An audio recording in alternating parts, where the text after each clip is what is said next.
leads us nicely into... Knob news. Oh, it's the welcome return of knob news. Right, okay, it's very much like the news at 10, this, isn't it?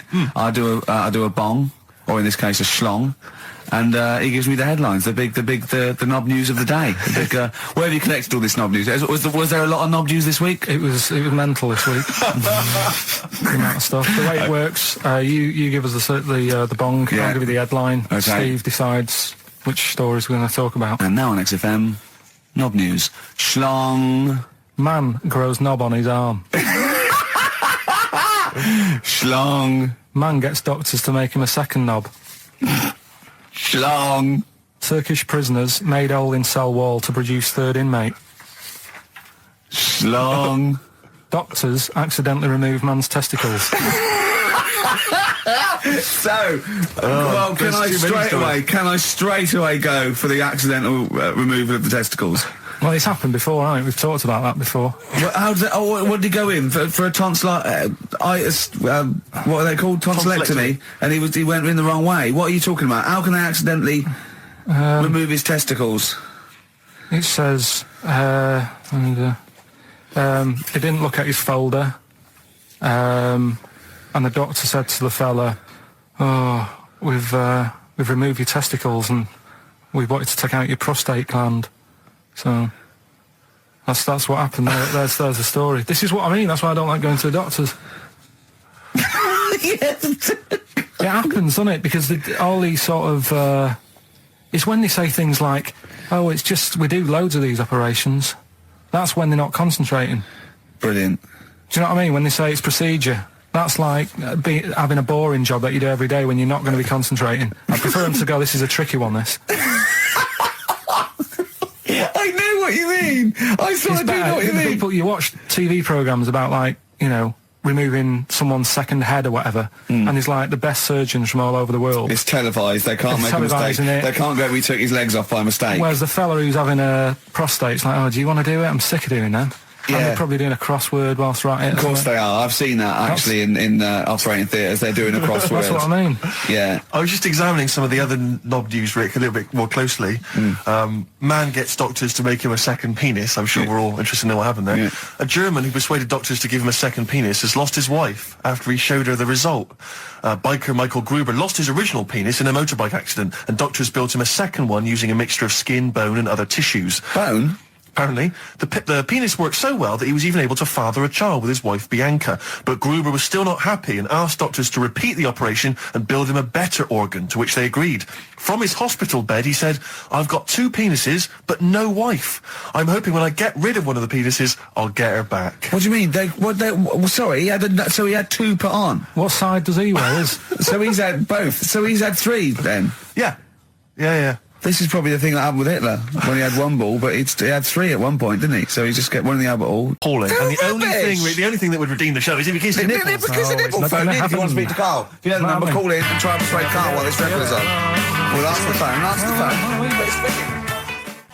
XFM 104.9, Matthew Sweet, and a song called In My Time, Ricky Gervais, Steve Merchant, Karl Pilkington. That's great, that. Yeah, just asking Carl some of these Q&A questions. This might be my idea of perfect happiness, being in a room with Karl Pilkington. Yeah. I just watch him look around. When you're talking, he looks at you, and it's like, you know when the owners say, it's like the cat can understand what I'm saying. Yeah. It's like he's on the edge of that. He's on the edge of that. Or you think he can. And I know he understands the words, but I don't think he understands the full impact. Whenever you say something to him, it might be some, you know, a revelation or something. He always picks up on the wrong side. You go, well, that's not the important bit. Do you know what I mean? He always goes... It's a bit like having a 14-year-old French exchange student. You know, their English is not amazing. They roughly understand you, but they're trying to piece together what you're saying. Exactly. But it's great. You see, the thing about Karl is, and don't take this the wrong way, I like him because he's stupid, in a way.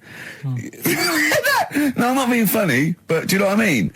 But even though I think he is considered stupid, some of the things he says, I think borders on I don't know what the PC term is, the retarded.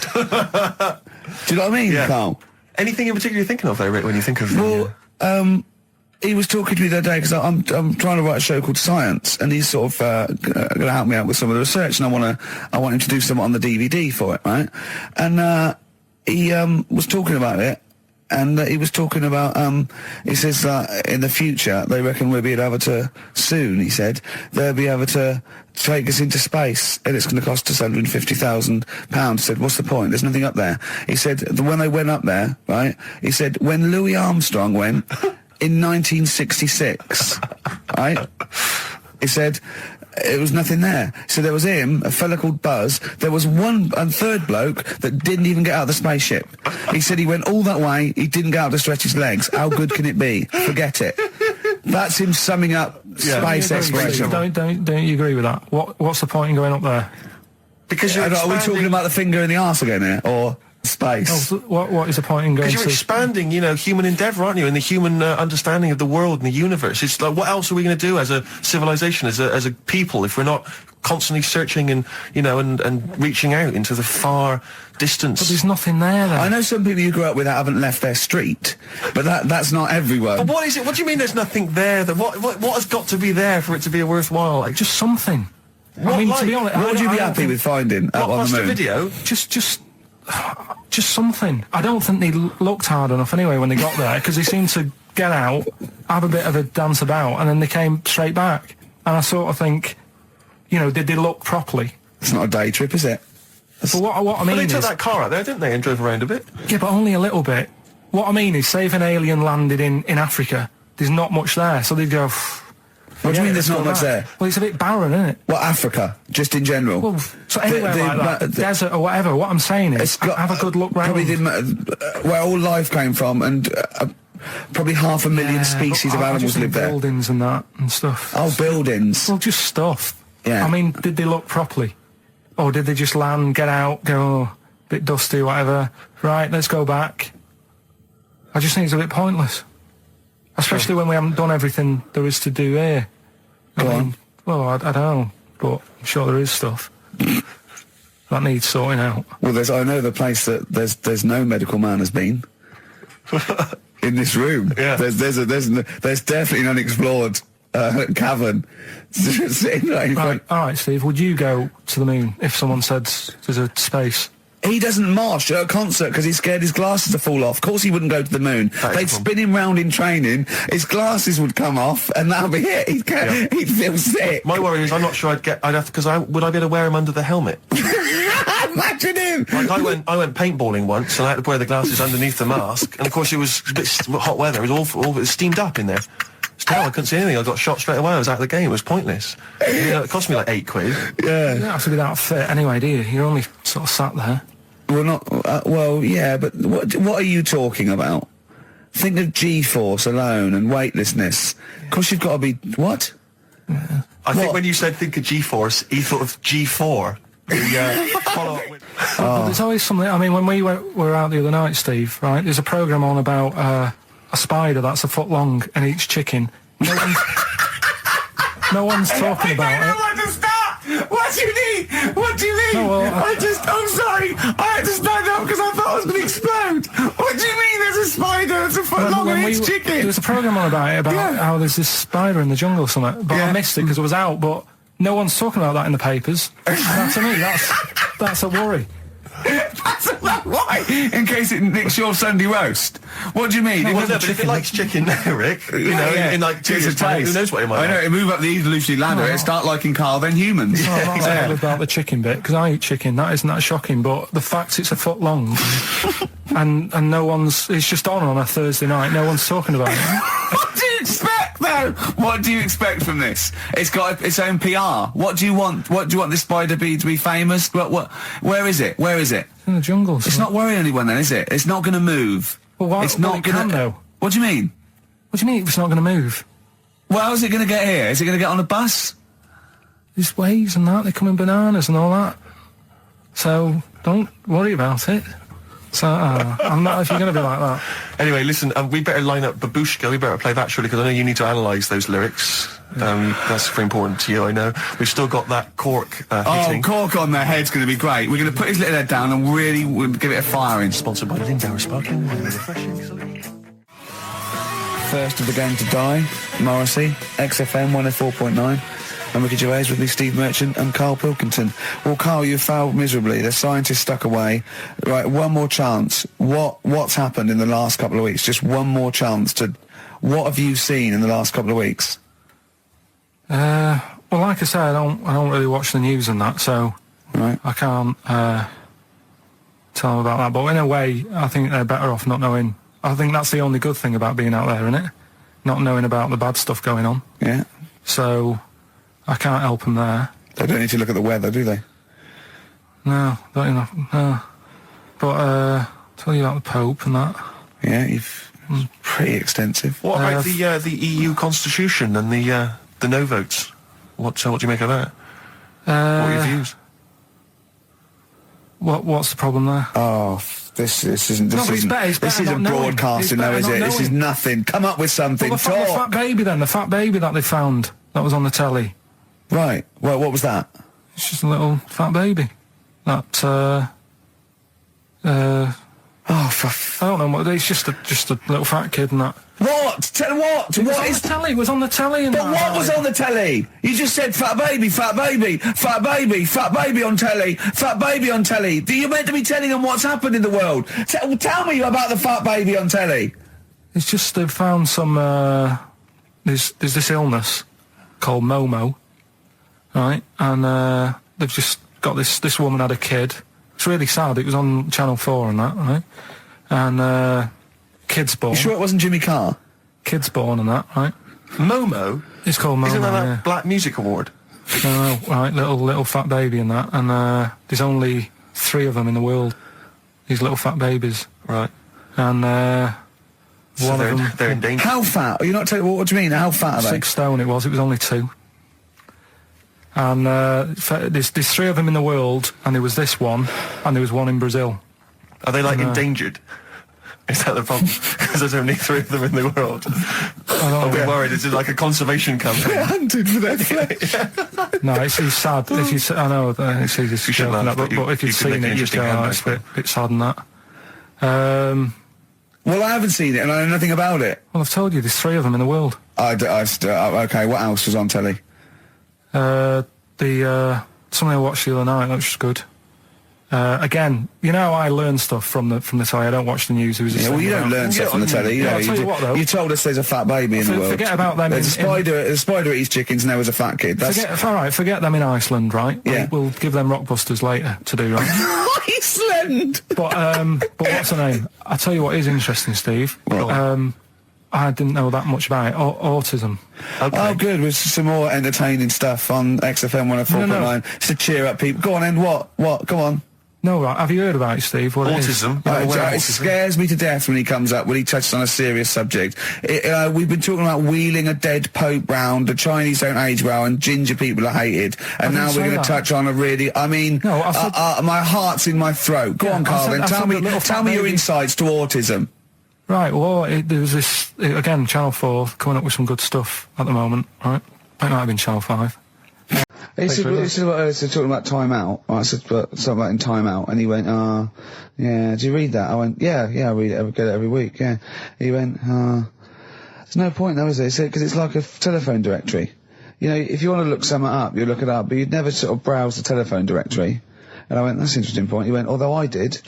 When I was in Scotland, I just looked up how many Macs there were, and there was 42 pages of them. How bored are you in your hotel room in Scotland to suddenly start working out how many people start with Mac? Were you sat in your room? There is nothing else that you can think of to do? I've been working. It's when we did the show from, XFM did some stuff from Edinburgh. Yeah. You were sat in your hotel room? Sat in the room, waiting to sort of go out and get some food and that. Sat there. Why were you waiting to go out and get some food? Because we were all going to meet up. We're going to meet up with, with Simon. So you thought, I'm not going to switch the TV on, I'm not going to read a magazine. The telly was on, nothing was on. I wasn't impressed with anything that was on, so I'm looking around the room. I had a couple of the free shortbreads. I love the fact he remembers. Yeah. He remembers a specific biscuit he had. Yeah. That's fantastic. I had a couple of them, and then looked around, there was a Bible, and I thought, well, I know about that. Yeah. There's nothing in that I don't know. So, got the phone book up, and I immediately thought, there's a lot of Mac this and Mac that in Scotland, Macintosh, Mac Daddies. Macateer, Yeah. there's loads of Return to names. So I Mac. thought, I wonder how popular it is. Just how popular it is. 42 pages of max. Did you count how many pages there were? Yeah. Did you just work out from the numbers on the bottom of the page, or did you literally No, I counted. Right.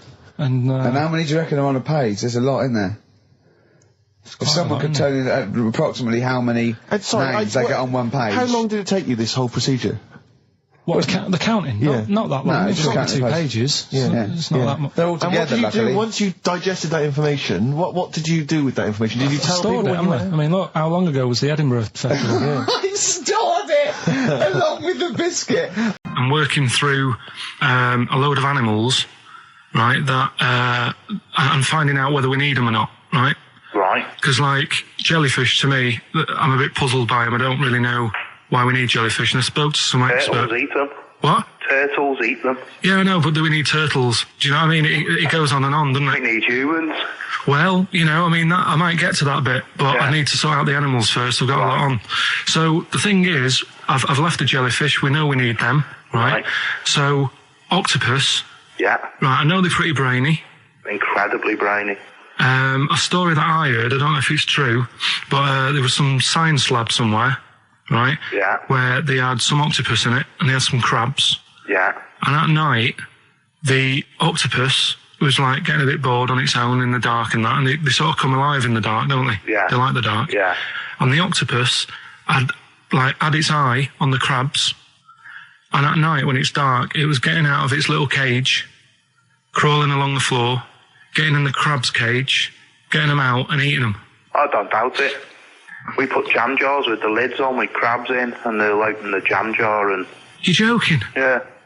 Even I sometimes struggle with them. Yeah, we don't do it... you don't do it really, really tight, but... All right, so they're not that clever then. Well, they would, if they were strong enough, they'd open it, but they're just not that strong. Oh, that's mad. Right, I also know that if they get hungry, they eat their own legs. Yeah. Yeah? Yeah. They're deaf. Well, I don't know. Yeah. I don't really know. Yeah, I know yeah. they don't live very long. They can squash themselves into small jugs. Oh, yeah, they can go in a demi-john through the narrow neck and that. Why do they need to do that? Because they're the sort of crevices and holes that they're hunting for crabs and things through. So, would they be better if they were smaller? Do you know what I mean? I don't know. I really don't know. Yeah. But octopus then, if Noah said to you, you know, we're having a clear out, Yeah. we've got too many animals to look after and that in the sea, taking up too much room, Right. do we need them? I think there's other less useful things in the sea than octopus. Limpets, they could go. Limpets? Yeah, they just sit on a rock and do nothing for 50 years. But they're not getting in the way then, how big are they? Well, not very big. Yeah, you see, I might come round to them, but I never think, oh, you know, I'm sick of seeing these limpets. Whereas octopus, you know, crawling about, opening jam jars and that. You'd never see them, though. They're really rare. Wow. We get 2 or 3 caught a year. It's quite amazing. Do we need them? Yeah. Yeah? Yeah. Well, we'll just have to keep them then.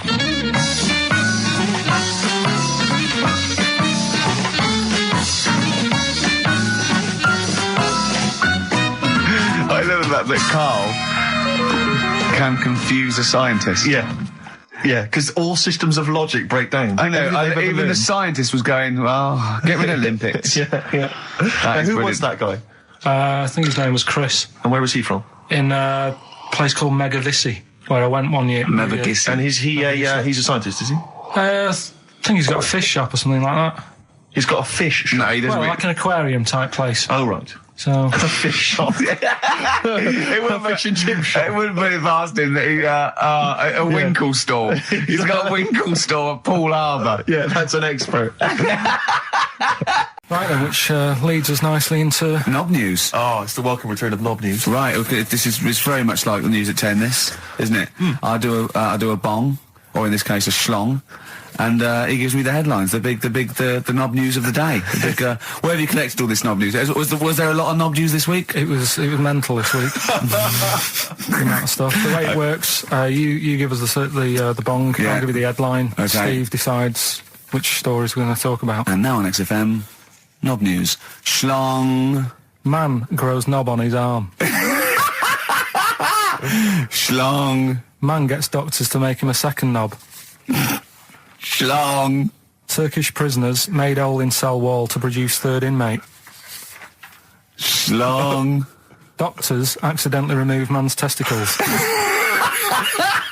So, well, can I straight away go for the accidental removal of the testicles?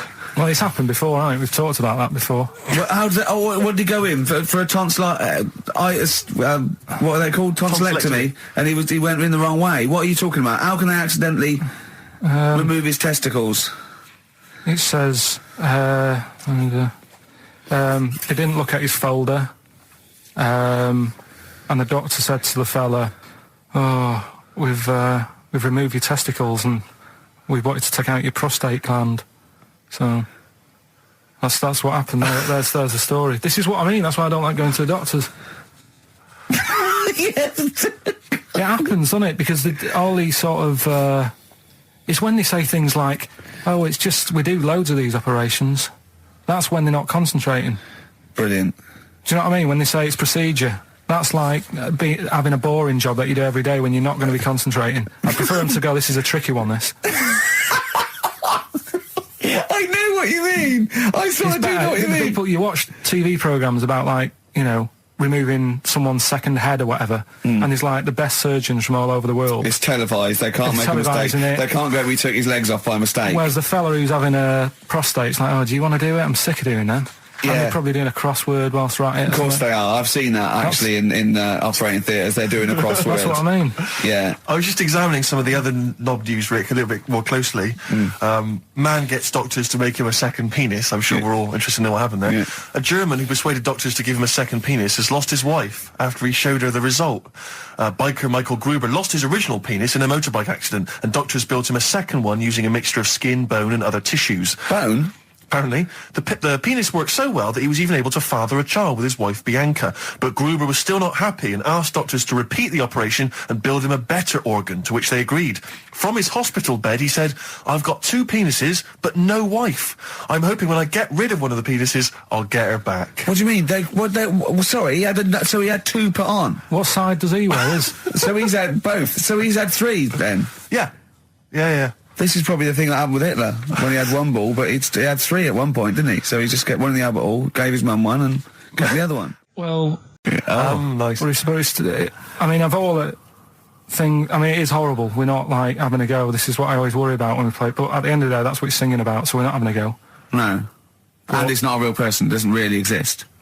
I say again, it's a fictional person playing pinball and always getting a replay. Okay.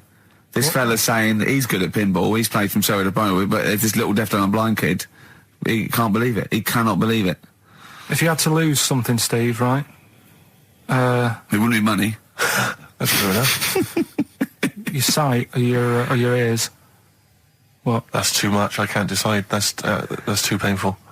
Sight or your ears? What about you? Intuitively, it would be hearing, because I couldn't... No, I think it's got to be sight for me. Yeah. Well, you're always together, so that's all right. Anyway, listen, is it almost time? Well, I've got to ask Carl. I'm sorry, I've got to ask Carl. I'm sorry, go on. Carl, what would you rather be, deaf or blind?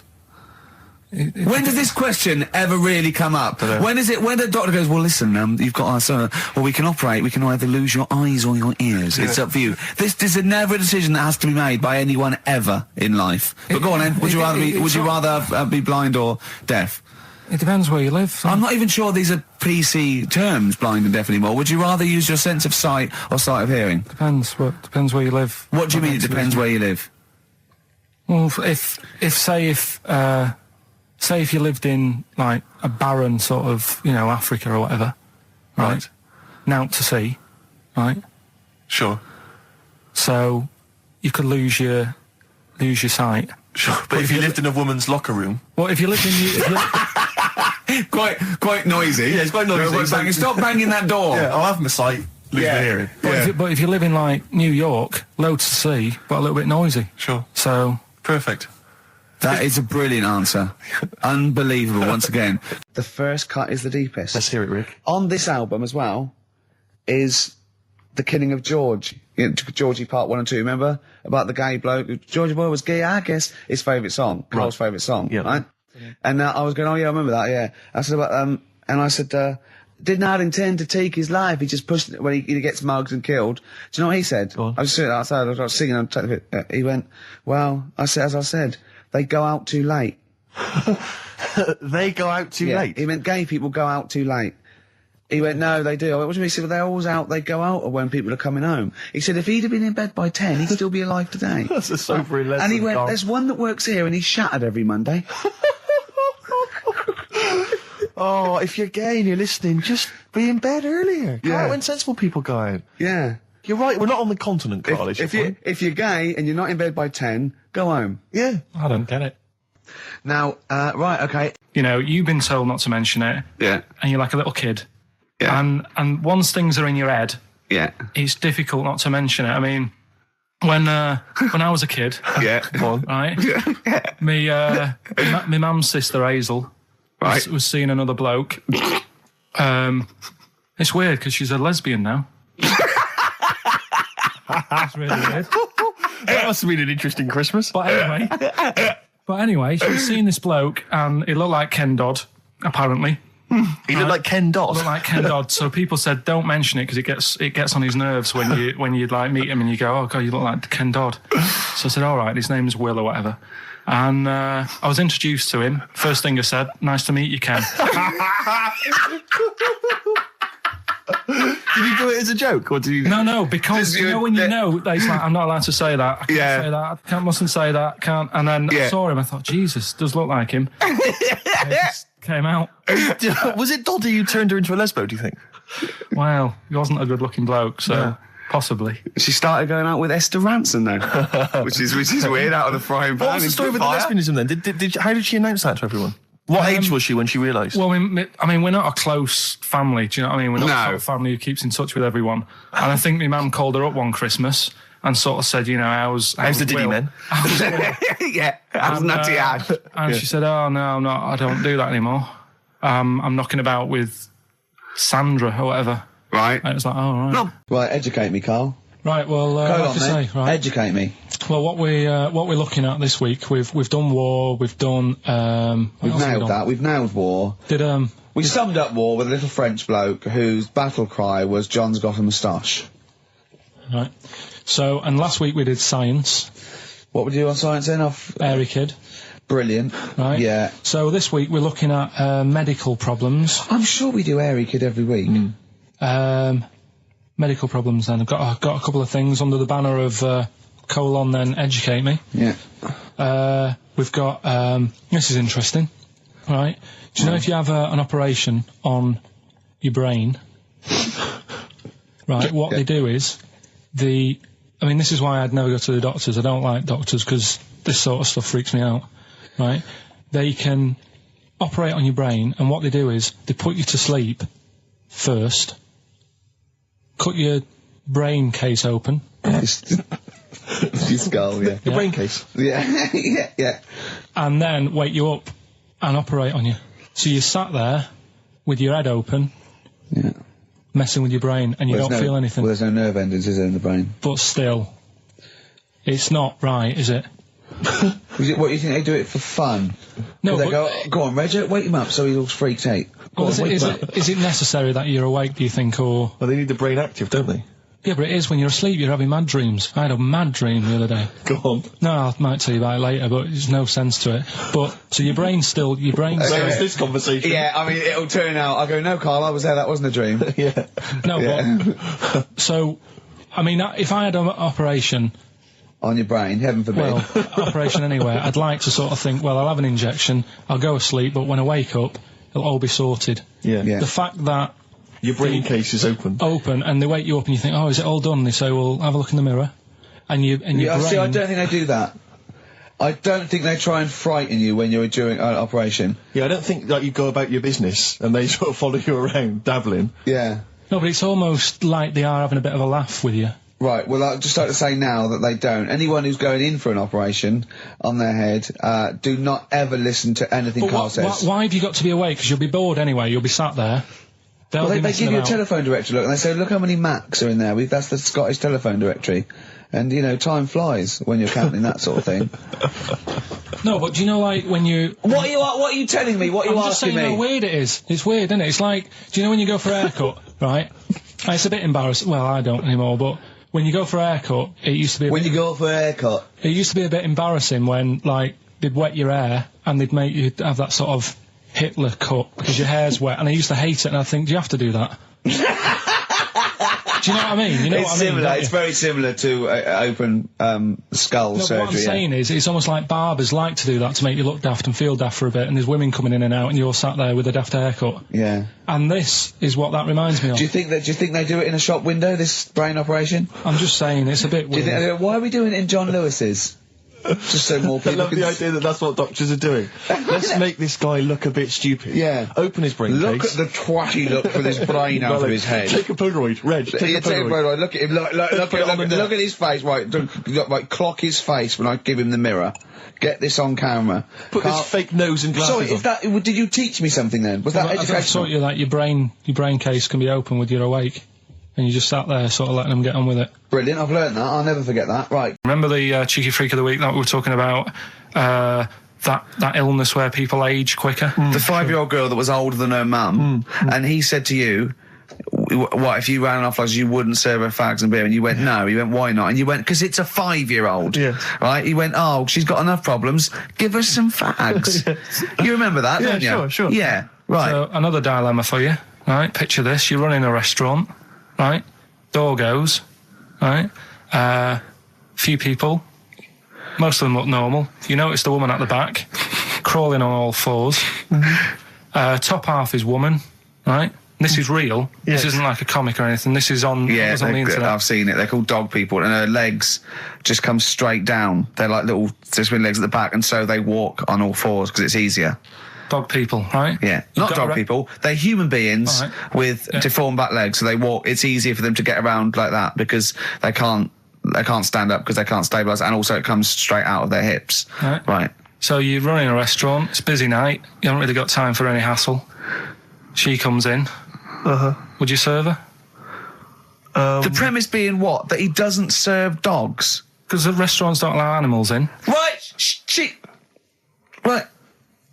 So it's a dilemma. It's not a dilemma. Right. She's not a dog. She's a human being. Yeah, with I put a plate of meatballs on the floor, and she tucks in, and a little glass of, a little bowl of wine next to it. He turns round. There's the woman older than. Get away from that plant.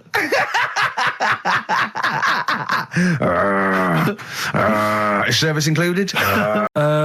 One was about that Galileo fella. Okay. Was it about 1636?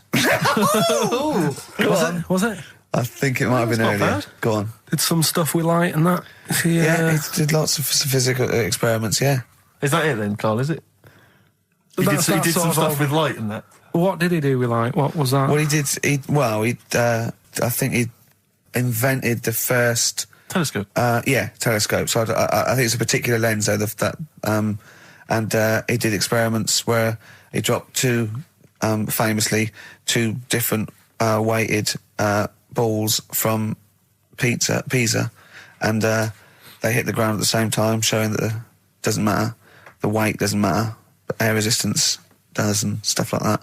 I think he probably explained it a bit better than that. Yeah, but I'm talking to Carl. Sure. Did they need to know He's stuff? just thinking about pizza. Yeah. Did they need to know stuff like that back then? What do you mean, did they need to know stuff like that? It's just... There weren't people going around going, I've got to drop these two things off the Leaning Tower of Pizza. I just don't know which one's going to land first. Yeah, I need to know. Why do you need to Bring know me that? Galileo. Yeah. It's for a bet. Yeah.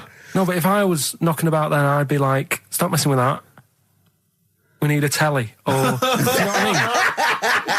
I bet he thinks the Flintstones is real. I know. That'd be brilliant. That's what I'd do if I was a caveman. I'd make a telly out of rock. Yeah. And a pelican And a and car a that I cement just mixer. ran along the road with.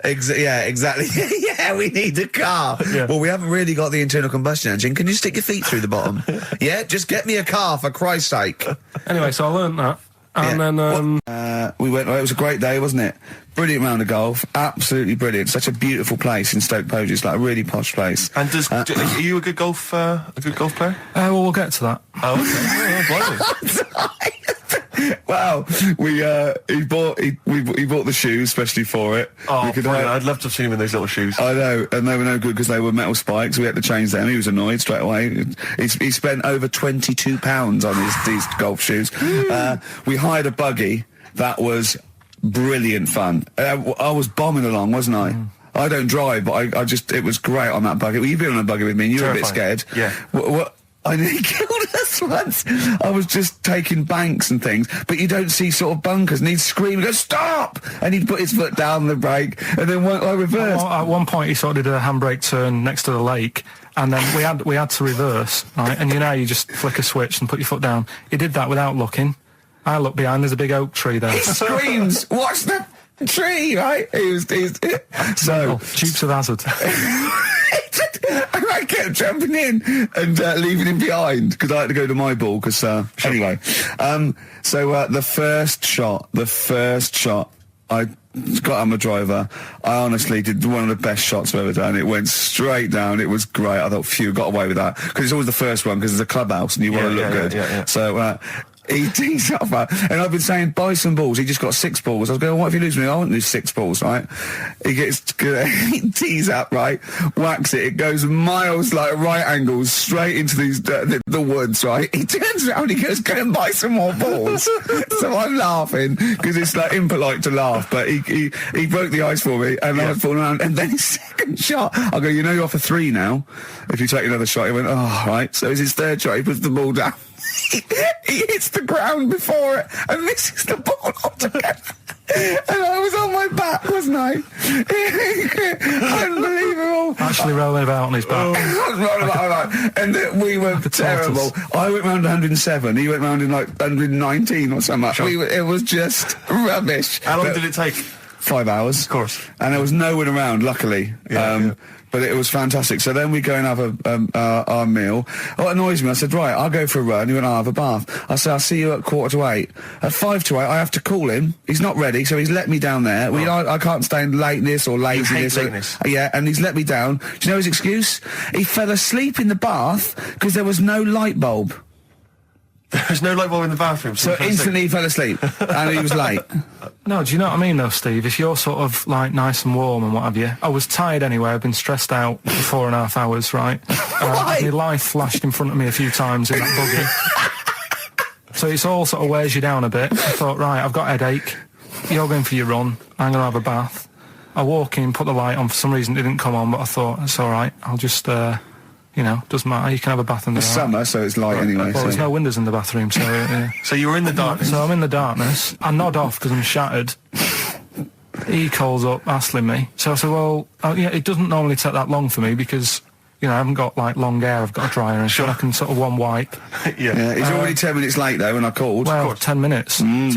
Lateness is lateness. Next. Doesn't matter. Dinner wasn't until 20:15, so we had, like, another 20 minutes anyway, so it doesn't really matter. Yeah, but we said 1:45. So he's calling up, hurry up. So I said, yeah, all right. So I get out and dry and like me tackle and what have you. Calls back again 30 seconds later. No, I don't, I don't like that. Do that no. Give it a wipe. 30 seconds later, come on. So I end up going downstairs to the meal area, naked, with a wet shirt on and wet socks. I've got headache as it is. Meant to be a relaxing weekend. So is there what's the best bit about the holiday? Come on, pretend you're Judith Chalmers. I have been doing. I would have done all. I would have said that. Don't bother. Right. I mean, the hotel was good. Yeah. That was all right. What was that like? It's all right. Just, clean. That's all you want, isn't it? See, that's not quite what Judith Chalmers does. She doesn't go, what's the hotel like? All right, yeah, clean, isn't it? All right. Well, what was it like? What was it? 3-star, 4-star? Did it have a swimming pool? What was the room like? Yeah, had a swimming pool and that. Yeah. Yeah, it's good. I think it was one of the better ones on the island. Okay. Nightlife? Wasn't really. And there was a bar. There was some bands playing. Yeah. Not very good. Food got a bit boring. Yeah. It was always the same food every night, but they sort of themed it and made out as if it was different. So, like, on Mexican night, it'd be chicken with a nacho on it. Right. And Chinese night, sort of chicken with a little prawn cracker on it and stuff. Sure. But that got a bit boring. That's me just turning on my phone, because I want to read to you a text that I got from Karl. I think you sort of sum up the holiday in in this text, don't you? Do you remember I it? can't remember. Let's have a look. Let's have a little look. Let's go Instantly, to what did Suzanne, your girlfriend, make of it? Similar view to you? That they should fill in the holes? Yeah, it's just that thing, you see, I went on a coach trip, right? And you go and see the volcanoes. Like I say, there's 36 of them. Yeah. Which, how many do you need? And when we're on the coach going round all these volcanoes, the fella on the front's going and look out your left window at the moment, and there's a volcano. And if you quickly look out at the right-hand side there, there's another one. Right. And on the left, he's just like, all right, we've seen it. Sure. Do you know what I mean? Yeah. And that trip, I mean, we'll talk about that trip in a bit. Right, this is the text I got from Karl, right? All right. Been up to a volcano. Been in some dead artist's house who built his house in the lava.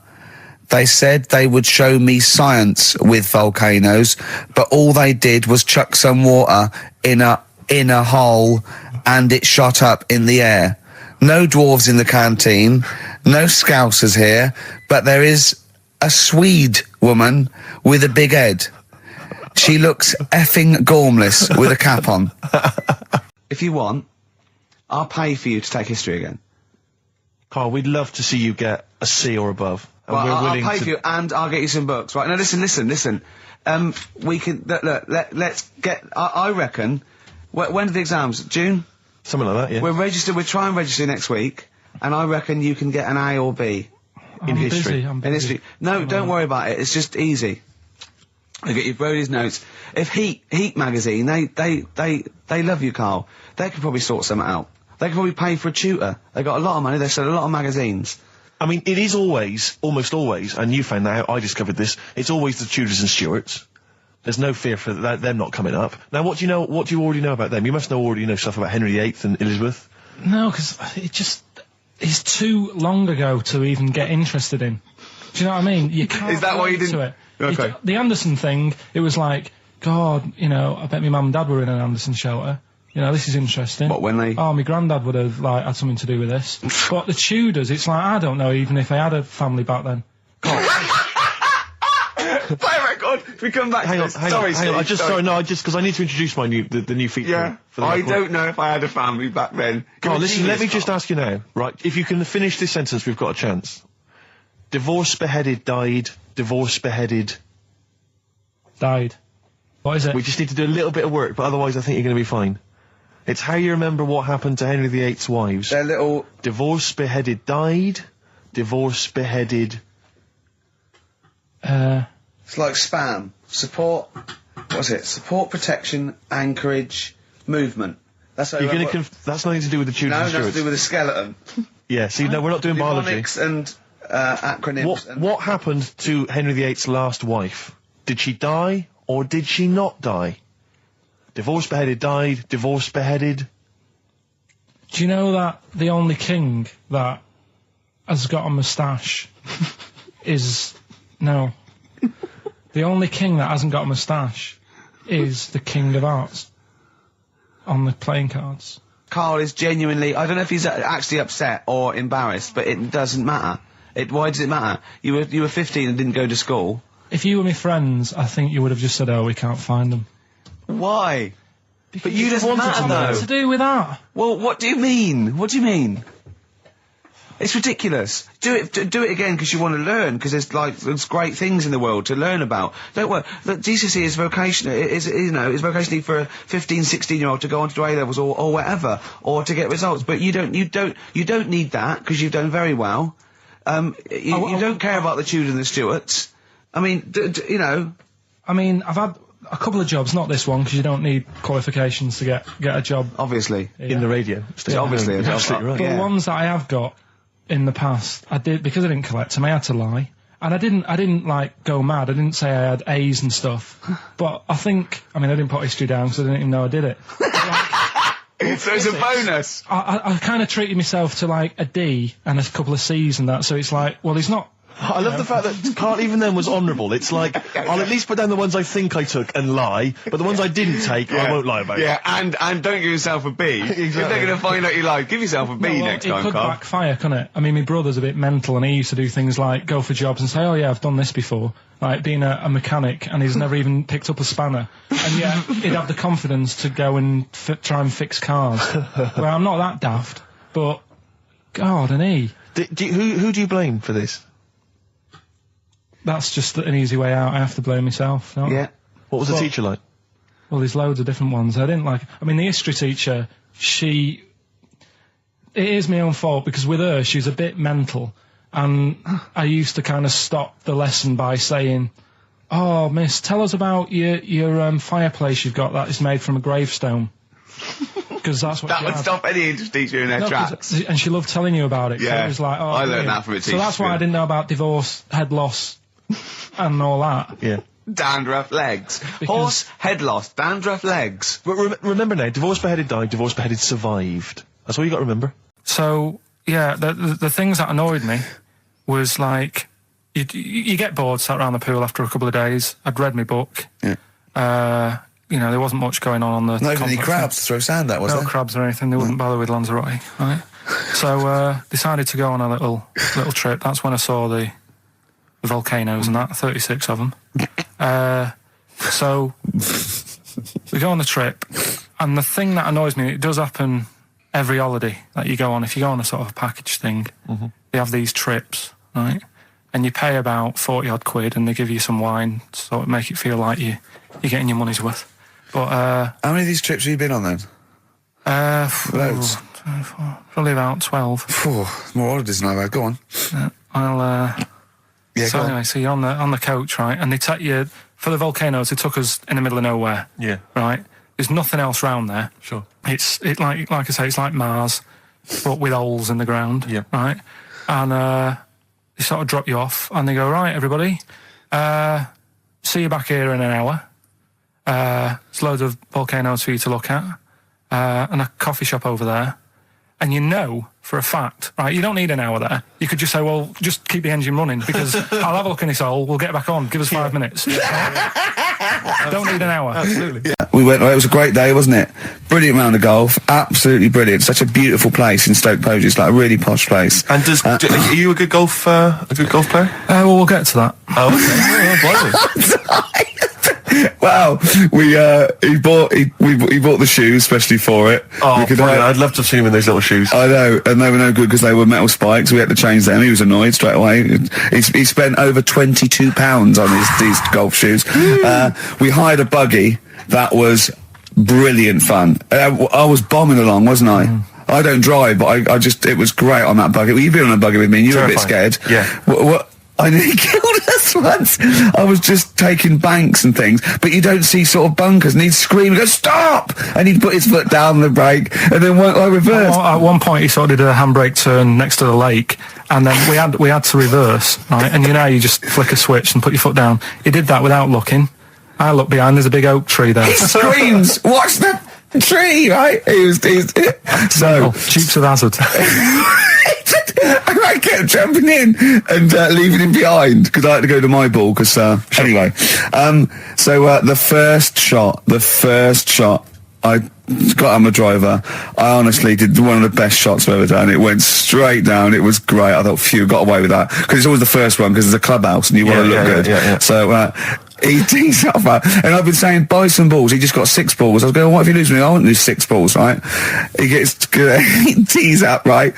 Whacks it. It goes miles, like right angles, straight into these the woods, right? He turns around, he goes, go and buy some more balls.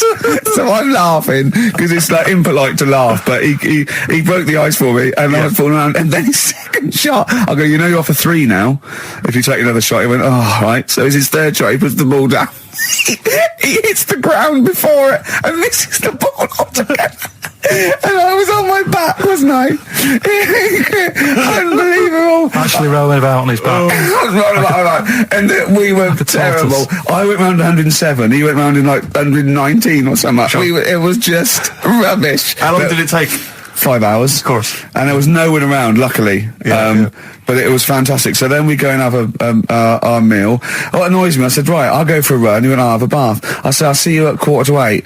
At 7:55, I have to call him. He's not ready, so he's let me down there. I can't stand lateness or laziness. Lateness. Yeah, and he's let me down. Do you know his excuse?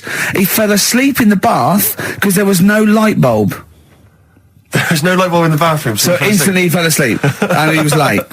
No, do you know what I mean though, Steve? If you're sort of like nice and warm and what have you, I was tired anyway. I've been stressed out for 4.5 hours, right? My life flashed in front of me a few times in that buggy. So it's all sort of wears you down a bit. I thought, right, I've got a headache. You're going for your run. I'm going to have a bath. I walk in, put the light on. For some reason, it didn't come on, but I thought it's all right. I'll just. Doesn't matter. You can have a bath in the It's summer, so it's light anyway. Well, there's no windows in the bathroom, so... So you were in the darkness? So I'm in the darkness. I nod off because I'm shattered. He calls up, hassling me. So I said, well, it doesn't normally take that long for me because, I haven't got, like, long hair. I've got a dryer and so I can sort of one wipe. Yeah. He's already 10 minutes late, though, when I called. Well, 10 minutes. 10 minutes. Lateness is lateness. Next. Doesn't matter. Dinner wasn't until 7:15, so we had, like, another 20 minutes anyway. So it doesn't really matter. Yeah, but we said 7:45. So he's calling up, hurry up. So I said, yeah, all right. So I get out and dry and like my tackle and what have you. Calls back again 30 seconds later. No, I don't. I don't like that. Do that no. Give it a wipe. 30 seconds later, come on. So I end up going downstairs to the meal area, naked, with a wet shirt on and wet socks. I've got headache as it is. Meant to be a relaxing weekend. But anyway, so we have our meal, which is really nice. And then we're sitting in the bar. I'm having a cigar by the fire. Yeah. Like, we're having a rather nice Pinot Grigio. Yeah. He's there going, I've got a headache. Is this 1955 that you live in? I know. Yeah. It's so right. And we are knackered because he's not used to work. I've seen him moaning, falling asleep. He's not used to it at all. And you've been on your feet for over half an hour. Yeah, right. So we didn't even walk around the golf course. We had a buggy. Yeah. Wasn't even exercise. That was Bowie and Waterloo Sunset. Here's an email from Scott Coomer. He says, Carl is actually right. I've got an A-level in statistics and probability. It doesn't matter how long they have and how many monkeys you have. You cannot guarantee they would type the complete works of Shakespeare. Infinity makes it probably they would get it right, but not definite. Yeah. Well, yeah. Yeah. That's what I was saying. No, you weren't saying, Carl. You don't understand it. Infinity sort of sorts it out. But if they do anything, they nearly do everything, won't they? No, I mean, they'll give it a good shot. No, that's not the point. But the I'd point be surprised if they did one page right. Right, listen, it's not to do with consciousness. It's not to do with them aiming. They are just bashing away at the keyboard. It's like they're used to show that there isn't consciousness. They chose the chimpanzee because it can type, presumably, hit the keyboard. It's because they hadn't come across you at the time. Yeah. It's to take out thought out of it. It's to take out reason and trying, right? It's just random. They're saying that if you typed enough things, if a computer was left typing everything, if you left it for an infinite amount of time, and they chose Shakespeare because there is meaning behind it, and it's difficult to get it exactly right, to show you that infinity would come up with it's not just Shakespeare, it's every novel. It's everything. Fairly eloquent there from Gervais. A quick riposte, please, from Karl Pilkington. No, I'm just saying, what I don't understand, if it hasn't read it, then how does it know where it's going? Listen, right, listen, right, Can I just explain to people, right? Some people have said, why are you cruel to Karl? He drives me mental with things like that. What do you mean, let me just take a breather. How do I do your editing? It keeps coming in the week. You know that I work here properly, in the week, don't I? Yeah. I've got a proper job, yeah? Should be 9 to 5, but I normally get in at about 8 o'clock and work. A lot of people get in at 8 o'clock. Working hard, trying to do my job. 3 times this week, I've been rushing around. I walked past my little studio. He's sat in there, all right? Now, because I've got this sort of job, I can get away with it. I said to him, if I was a doctor... would he keep coming to me practice? If you were a doctor, there'd be severe problems with the NHS. Imagine that. The standards would have lowered so much if you can arrive at the hospital, you're a doctor. We'll pop in, I'll go to lunch, don't we? We have a little lunch break, don't we? I go, come on, let's go now. He goes, I'm busy. I go, come on, let's go now. He's going, you're doing me head in. Well, when I was talking about the monkey conundrum with Karl, he said to me, right, if I had a day off work, and I was, say, watching the TV, and with one hand I was typing a typewriter, would I type Shakespeare? I mean... Yeah, but you see, there's certain things. We were talking a little bit about this stuff the other week, weren't we, when we said you were going on about Einstein, and I said he's not that good. You know, E equals MC squared. You know, it sounds good, but I've never used it and that. Right? I've never used it! You haven't used 2 and 2 equals 4, Carl! The fella with an apple fell on his head. You know, it could have been anyone sat under that tree. Do you know what I mean? It's just annoying. Lucky. And Newton gets all the credit for his laws of the universe. Well, other people were working whilst he was having a lunch break under the tree. So in a way, it's like he didn't deserve to have that success story. Again, forget the apple and the tree and whether he was sitting down having a lunch break. It's totally irrelevant. Yeah, but what I'm saying is there's certain things that will just happen. You know, it's like, I think we were talking, when we were out eating the other week, we were talking about Noel Gallagher. Well, this is reason the monkey discussion came up, right? Noel Gallagher. I don't know what to say. I don't know what to say. Rick, I don't want to misquote Noel. I'll be like Herbert Lom in Clouseau. I'm going to get a twitch whenever he opens his mouth. I don't know where to start with some of his statements. Well, as I say, this discussion began because we were talking about a quote that Noel Gallagher supposedly gave. Now, I don't want to misquote Gallagher, but the gist of it was that he said, had I written Wonderwall or whatever, instead of the Beatles writing Strawberry Fields or whatever, I'd be the one that was considered the great songwriter and it wouldn't be the Beatles. You know, it's just the fact that they came first that meant that they get all the credit as being the greatest band. I don't know where to start with that statement either. I mean, that's Gallagher's thing, and he's, you know, well, whatever. We know what we think of that. What was your point, Carl? You agreed with him, didn't you? Yeah, I reckon, right? Do you know we've talked about putting a baby in a room before and it'll know what colour it is and stuff? If you've got a room that's painted red, right, but forget that, because that's going to confuse Hear him out. Listen to me. Say if they did some new TV show, right, like, what's that film with Jim Carrey in where The Truman Show. The Truman Show, right? So they make up a little room, and some woman has some kids, and you say, right, let's put the kids in this room, and they don't know what's going on outside. They don't know anything about, like, EastEnders and that. It's like their little world, right? They don't know anything that's gone on. How could a child survive without EastEnders? Right, listen. So you sat in the room, right? And then when they're all asleep, right, Wait for this bit. Someone Have you heard this bit? Wait for this bit. They're all in a room. Yeah. They're asleep. Yeah. Someone pops in, puts a guitar next to the bed, right? Nips off out again. They wake up in the morning, and one of them goes, "What's this?" They don't even know it's a guitar because they've never seen one, right? They're talking English, though. Yeah. We just left guitar out of the vocabulary. Right, so... There's plenty more to come. So, one of them will pick it up, and they'll go, "I don't know what it is," and they'll start strumming, they'll go, "That sounds good, doesn't it?" Give them a few weeks, they could come up with Hey Jude. Whereas, type in Shakespeare, a monkey that can't even spell... I see that. My friends lived in Texas for a while, and they once were in a kind of diner, and there was, you know those kind of benches that are attached to the table itself, like a kind of picnic bench? Yeah. And this huge fat guy came in, he came wobbling, he ordered like this kind of everything you can eat meal, and his fat kind of sort of, you know, kind of... His big fatty fatness fatted on the fat table, It wrapped itself around the table and everything. Oh, he was chowing down, and when he tried to leave, the table came up with him. Oh, no. Imagine that! I mean, they are fat, aren't they? They're big people. They're huge people. But it was that thing we were talking about before, that bloke on Jerry Springer's show who was like 80 stone, right? Now, I felt quite sorry for him. He was really sad and he was crying. It is rad, but my point is this, right? When he got to say 50 stones, didn't he go, "That's too much, That's not enough. For a land animal." Exactly. Do you know what I mean? Yeah. That's big, isn't it? I mean, I'm getting worried. I'm 13 stone, and I am genuinely getting worried. I'm thinking, oh, yeah, God. when you've got that big, when you've actually got your own mare. yeah. When you have to get in helpers to look what the scale says. Yeah. Like 4 or 5 people lift up your belly and go, "It's 52 stone." You go, "That's too much." Exactly. I'm going to only have 9 breakfasts When you actually, today. when you begin to appear on the Ordnance Survey map, yeah, exactly, yeah. When you've got your own symbol. It's like, we can see 2 things from space now, Fatty and Steve Merchant. We'll be landing at about... Well, no, I'm just saying, at all, you're not fat, are you? You're freakish and big. Just another quick thought. Have you got the film thing you're in? Right, yeah, I'm in a film. It's Pulp Fiction this week. Right. Changed it a little bit, tweaked the storyline a little bit. Okay. It's just... To make it better, yeah. It's just do you know I've talked about Suzanne's hair and that? Yeah. About when she got it cut, didn't like it and that. Yeah. So it's sort of about that. Listen to it, there'll be a question at the end. You can win some good stuff. Yeah, well... Right? So, and this is the scene where they're in the restaurant, do you know, when they're about to do the the robbery. Yeah, play Said it's not a restaurant, I've changed that, it's a barber's. Right. Alright? Okay. Alright, there you go then. Is there going to be a question after this? Yeah. Stay there. Okay. Right. Girlfriend came in here earlier. Had a haircut, I'm not happy with it. Look at the state of that. Well, don't laugh. Yeah? I mean, I don't want to cause any fuss, but just want you to sort it out. Afraid I can't do that.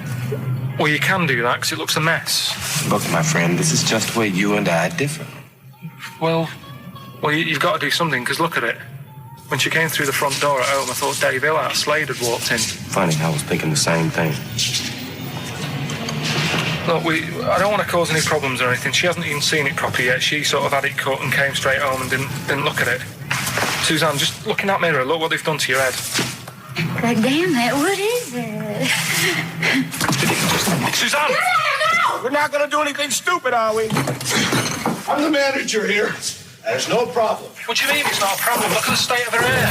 Be calm, cooperate, and this will all be over in a minute. I'm gonna go home. No, we're not going anywhere until they've sorted your hair out. I'm not walking home with your hair like that. It's embarrassing. So let's just get it... You die. No, forget having it dyed. Just get it cut. Colour's not a problem. Just sort it out. Just get rid of... Let's see what we can do. Right. Good. Look at it. Look at the state of it. I'm trying real hard. Suzanne, just keep your head still there so you can... Just hang in there, baby. You're doing great. I'm proud of you. Just sort that bit out there. Just cut that.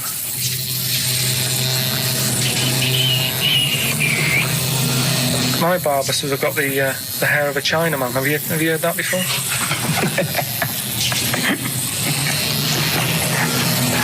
Oh, man. What? What's so funny about that? Is it serious or what? Freaking me out. If my answers frighten you, you should cease asking scary questions. It's almost over. There you go.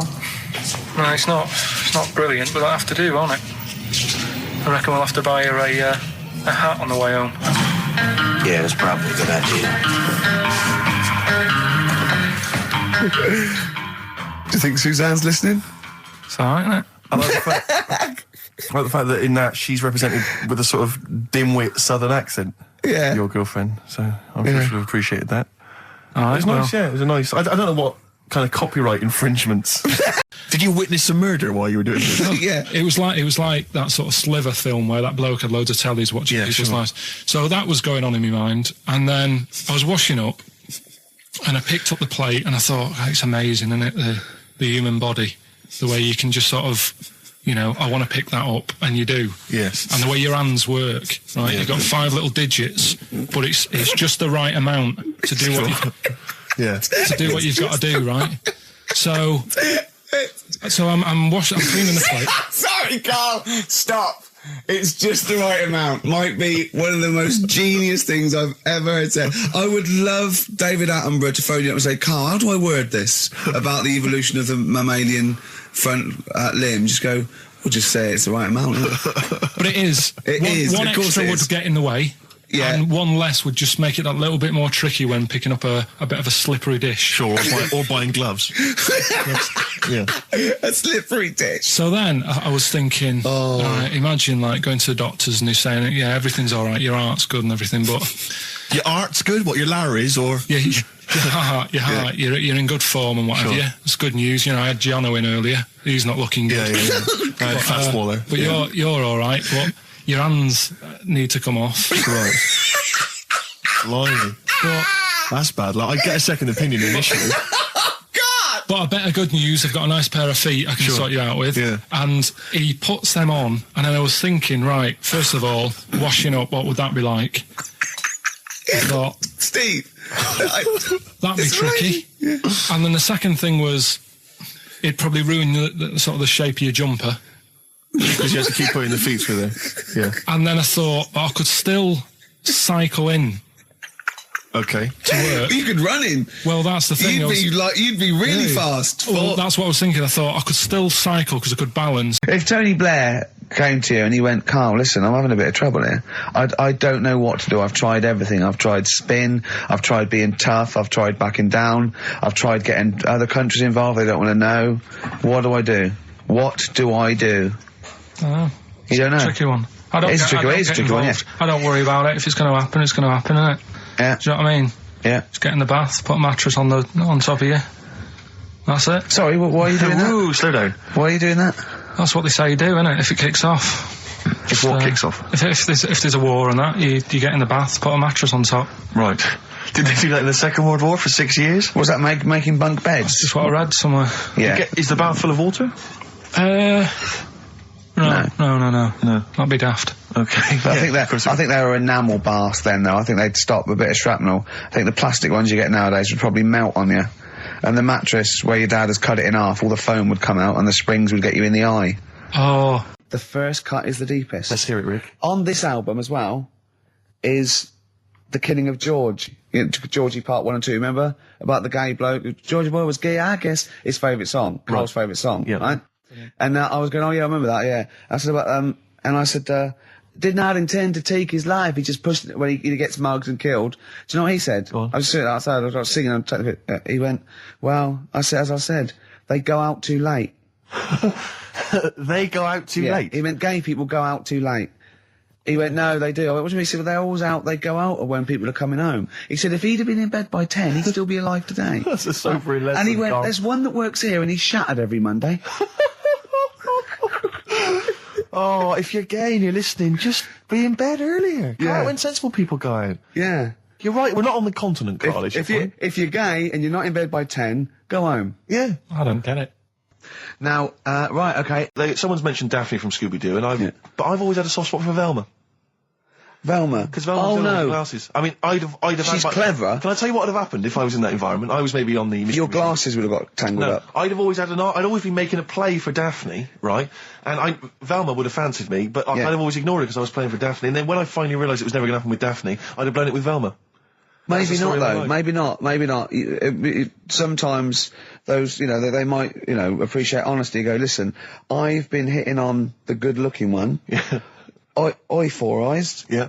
Do you fancy it, Chubbs? Exactly. Something like that. Let's be honest, is what you're saying. Well, yeah. I'm wondering, I don't mean to be libelous, but Velma, she was quite short, the glasses, the short hair. Lesbian. Hung around with the dog and lesbian. The bloke. I'm beginning to wonder if she was... Yeah, maybe. Unfortunately, I said lesbian there, and you still carried on with your assessment of what it is to be a lesbian. It's bad enough doing the cliches of having short hair, but you said the dog. Yeah, well, she hangs around with a dog. So do lesbians do that? Well, have you seen some lesbians? They're right dogs. Good night. Have you seen what I've done there? You know what I've done there, Rick? Comedy award winning. Oh, God. Do you know what happened to me on the way in? Go on. A homeless person called me a dickhead. How did he know? Do you know him? Is that what? He's like the local big issue fella. Oh, yeah. Yeah. And he knows me, he sees me walking up and down the street. Oh, that's how he knew you. Right.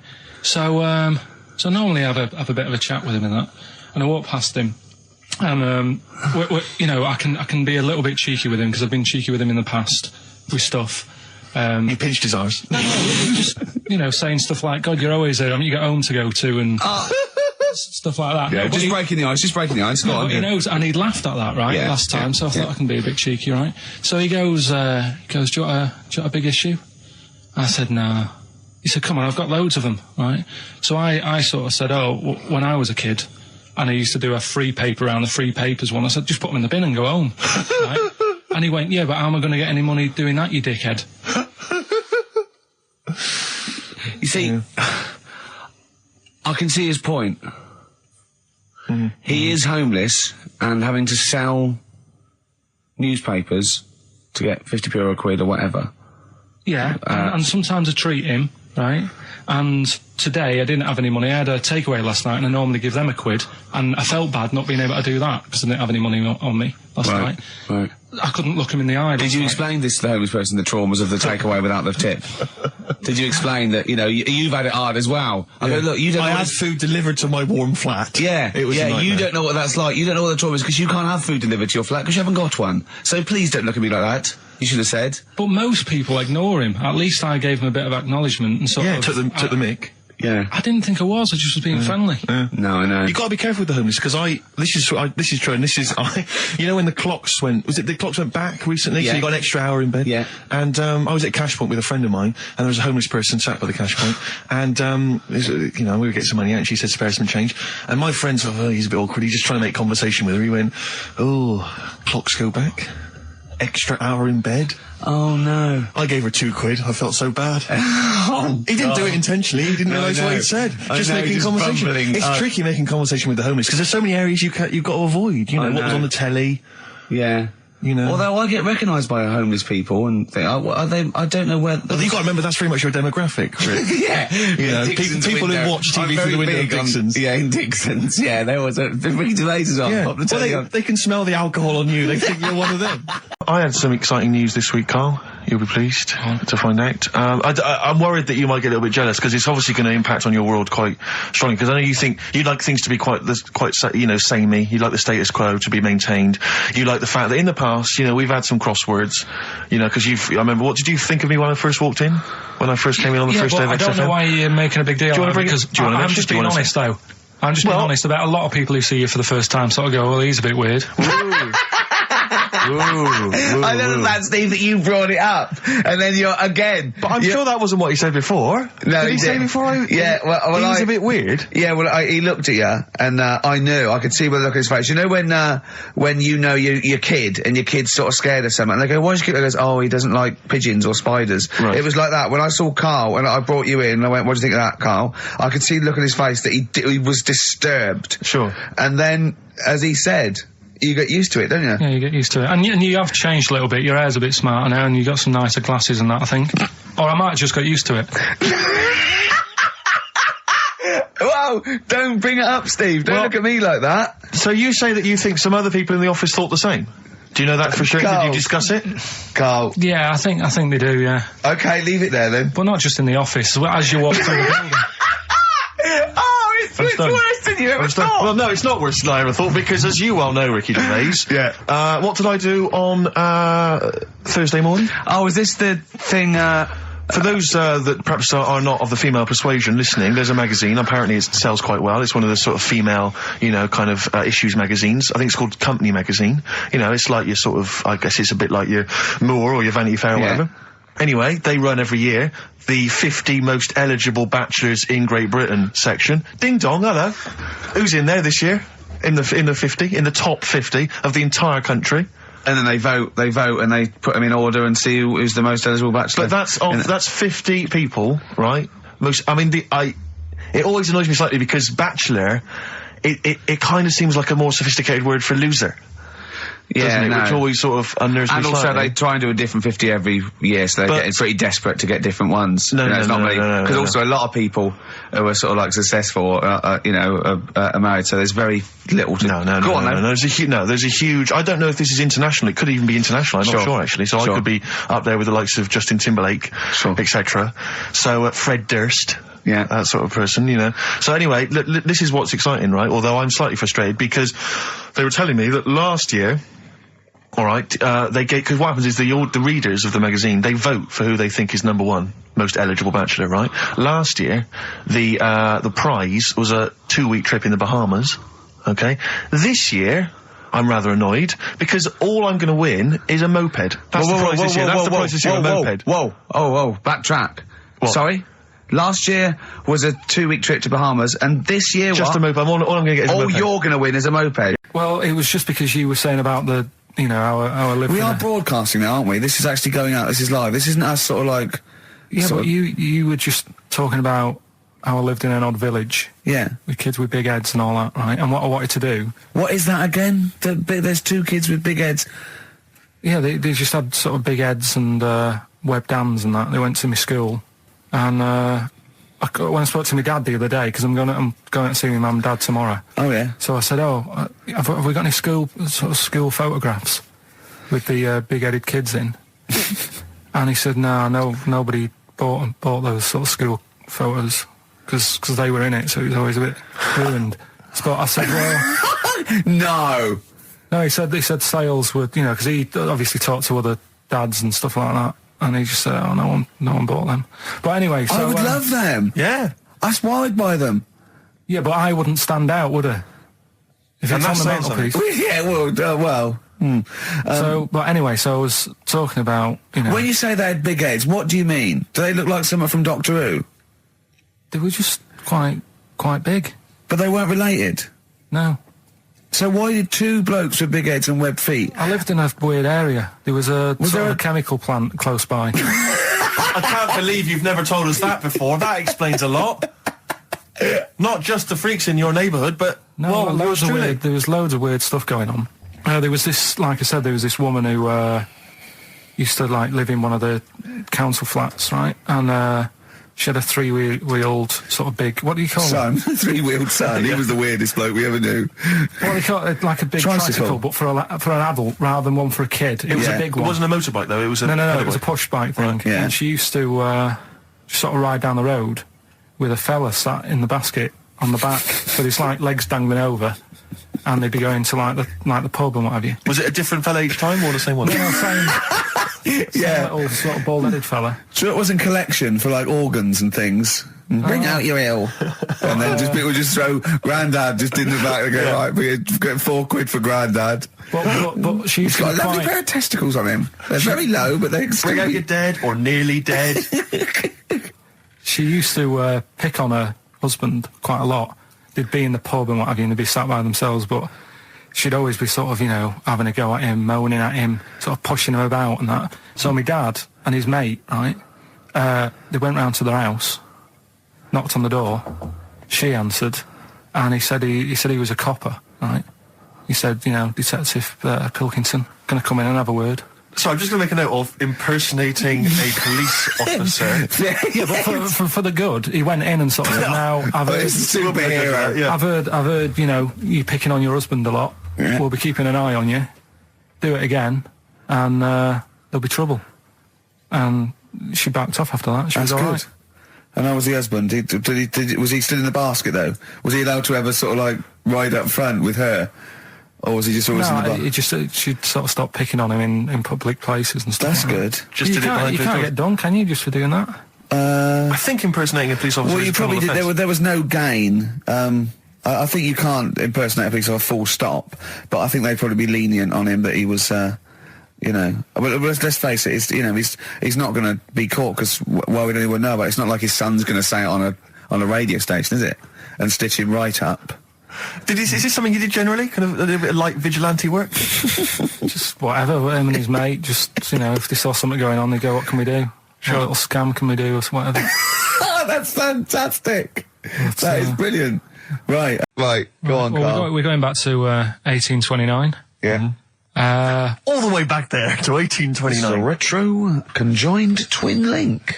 A couple of guys set up a business. They were called Chang and Ang. Oh, they're the first. That's why they were called Siamese twins, because they wasn't that what it was based on? Those two, Chang and Ang. Was it the original? Yeah, that's why they're called Siamese twins, because I think they were Siamese. So these are the first ones. Well, not the first ones, but they're the ones that got to fame, I think, and why people started calling them. People started calling them conjoined twins, Siamese twins. I think I'm right there. Anyway. Good. Well, the sort of set up business, sort of going around the US. Well, both of them. And Europe, yeah. Yeah. And what they used to do, people were amazed by it anyway. Yeah. People wanted to know how they get through life doing certain things that you think about. When you think about Siamese twins, you think about, you know, how do you get through a day like that? Yeah. Right? And the thing that cropped up the most with people was how they take a bath. So they used to go on tour around the US and Europe and sit in a bath, have a wash and that. And did they ever wash each other by mistake? They go, oh, that ends there. I've got something to tell you, actually. You know, we teased Steve about not ever spending any money. I'm careful with money. I'm not. Yeah. Guess what? He's treating it like he's nurturing this, right? He keeps running off, right? In the edit, he's having a suit made, and he wants to be just right because I reckon he's forking out quite a lot. He's having a suit made. Think of that, him. Let me tell you this though. I don't want you thinking I'm getting all flash with my cash. It's very hard to buy off the peg when you're 6'7". So you know it was a necessity. Carl, I don't want you thinking that this is the beginning of some new phase. Well, is everything you buy sort of made to measure? Or? No, I'm afraid if only I could afford it, mate. But no, I'm off the peg generally. But so what, like properly done and that? Just yeah. It's the full thing. The full works. Got to keep going back for fittings. They got that little bit of chalk, you know, the pins. That's where I had mine made. You know how good I look all the time. Did you have to have that thing done where they say what side do you wear your member? What side you dress? They don't say what side you wear your member. That would hardly be a euphemism, would it? So they say what side you dress, sir. It means what side your little John Thomas leans, doesn't it, on rest, usually to the left, isn't it? Your little left testicles. If I said to you now, what side do you wear it on? Do you know? It would be left. It would be the left. That's what I mean. If standing there, right, with nothing restricting it or holding it in or holding it up, right, it sort of leans. Your one ball is sort of like slightly back and lower, isn't it? And your little John Thomas rests there, so it's left. And the reason they ask it is so they don't put the tape measure up on the left and squash your willy or touch your willy. So it's nothing to do with like, well, you'll need a bit more room of sort of more material on that side, or. Well, no, I don't think they compensate. It's just when they when they stick that up into your groin, they don't want to come in contact with your little. The thing is, I don't know what side I wear stuff on. I just sort of pull my pants up and what. Someone passed this on to me. It's from the Guardian's media website. There has a sort of website that's dedicated to kind of media information. Is this about our complaint? Well, the headline is "Comedian Rapped Over Radio Innuendo." Right. Jessica Hodgson has written the article. Are you familiar with this? Have you seen this? Be careful now, because we actually got a complaint, and people don't know this, we got a complaint upheld, and well, all of this we're very sorry. We didn't mean to offend, and it was a while ago, so we are going to be very careful. Carl's getting very nervous. We're just going to read out, we're not going to editorialise, Carl, we're just going to read out what the Guardian printed about us, all right? Okay. Comedian Ricky Gervais has had a dressing down from a broadcasting watchdog for his repeated use of the word cock in a lunchtime radio show. That's all right. That's what it says. Fine, Carl. that's what he's not going to say it again. He's not. Yeah. Go on. Imagine this is the news and I'm reading it. Yeah. The Broadcasting Standards Commission upheld a complaint against the comedian for coarse sexual innuendo in the programme on London station XFM. The Commission acknowledged that the presenter's remarks were intended to be humorous, but took the view that the amount and detail of the coarse sexual innuendo had exceeded acceptable boundaries for broadcast, said the BSC in a statement. The complaint objected to a section in the Comics Saturday afternoon show when he discussed the different meanings of the word cock. Gervais wondered aloud whether the word was acceptable when discussing birds, but not the male sexual organ.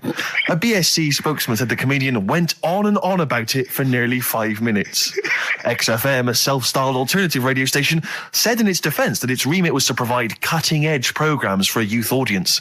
The station said the programme's brief was to include elements of alternative comedy within certain shows that would not fit within a more mainstream radio station format.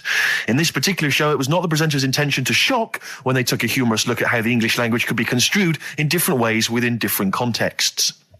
Gervais, whose big break was on Channel 4's 11 o'clock show, has shot to household status through the portrayal of David Brent, the middle manager from hell in BBC Two's cult show The Office. Just in case you didn't know who I was talking about. Yeah, he's a household name, but they just thought you might not have heard of him, but he is a household name. Now, that's good. That's good reporting, and they're quite right about it. And just to remind people, it was when Steve said the only bird that hasn't got a penis is the swan, and I went on about the male bird being called the cock, but I couldn't use that to mean, and it was childish. But what annoys me is, I'm sure I've heard things on like Radio 1 like that. Or what's what's her name in the morning? Sarah Cox. Yeah, and as there's a DJ like Carl Cox. Yeah, so you got Carl. What's the matter? I'm just saying. You're just saying there's a pair of DJs on, yeah, but we've done this. I know. What are you talking about? We're just talking about names. They're just saying the names. Now, I love cocks in the morning. You're a big fan of cocks. And at night. What's the matter with you? Come on, Carl. All right, we've taken it. Have you actually been rapped over this? No, I don't know what. Have you had a dressing down? No. When did that happen? I don't know. I was meant to tell you, and I never got round to it. Okay, thanks then. So don't do it again. Here's another dilemma for you, a quick one from Kate. She says that she's a single woman, she's 6 foot tall. Recently she's found herself being approached by men of, let's say, restricted height, and she's not desperate, but is it ever acceptable in her, she wants to know now, is it ever acceptable for a taller lady to go out with a person of restricted growth? What do you think about that? If you see that on the street, do you think it looks bizarre, do you think it looks odd, or so should she just go with it? woman with, someone of a dwarfish persuasion. We can't say sort of that or the midget word, but I mean, as a little fella. Yeah. Is that so? There's a noticeable difference in their height. Is that ever a problem? She's 6 foot. He's 3'4". Yeah. If I saw it, I'd just think she's doing it. Okay, let's not do this now. No, come on, she's doing it what? Oh. No, for attention in a way. Because there's loads of other people. I told you, Steve. Yeah, I know, but I'm just, I mean, is that serious? I think so. Well, I mean, whatever makes you happy. Please don't ask Karl these sort of questions. Do you know what I mean? If it makes her happy, then do it. But in a way, you're not going to have a normal life. Oh, God. No, but you're not, because they're going to get sticks. There's no point bringing trouble onto yourself. Karl does not necessarily reflect the opinions of anybody else in the world. Hold on. This woman, she doesn't live in a forest in a little cottage, does she? She hasn't got long black hair and wears a sort of... She says the guy she's going out with is a miner. Really? In a crystal mine, yeah. And he just sings all day on his way to work. Has he got 6 mates? Apparently so. Okay. Back on his campaign to get rid of jellyfish. Why is that, Karl? Oh, did you see the paper yesterday? Go on. There's a jellyfish, right? It's about 15 foot long, about 5 foot wide, and there's a fella swimming next to it, and the paper's going, oh, look at this we've found, there's loads of them in Japan. Yeah. And it's because the water's getting hot, so it's making jellyfish really big.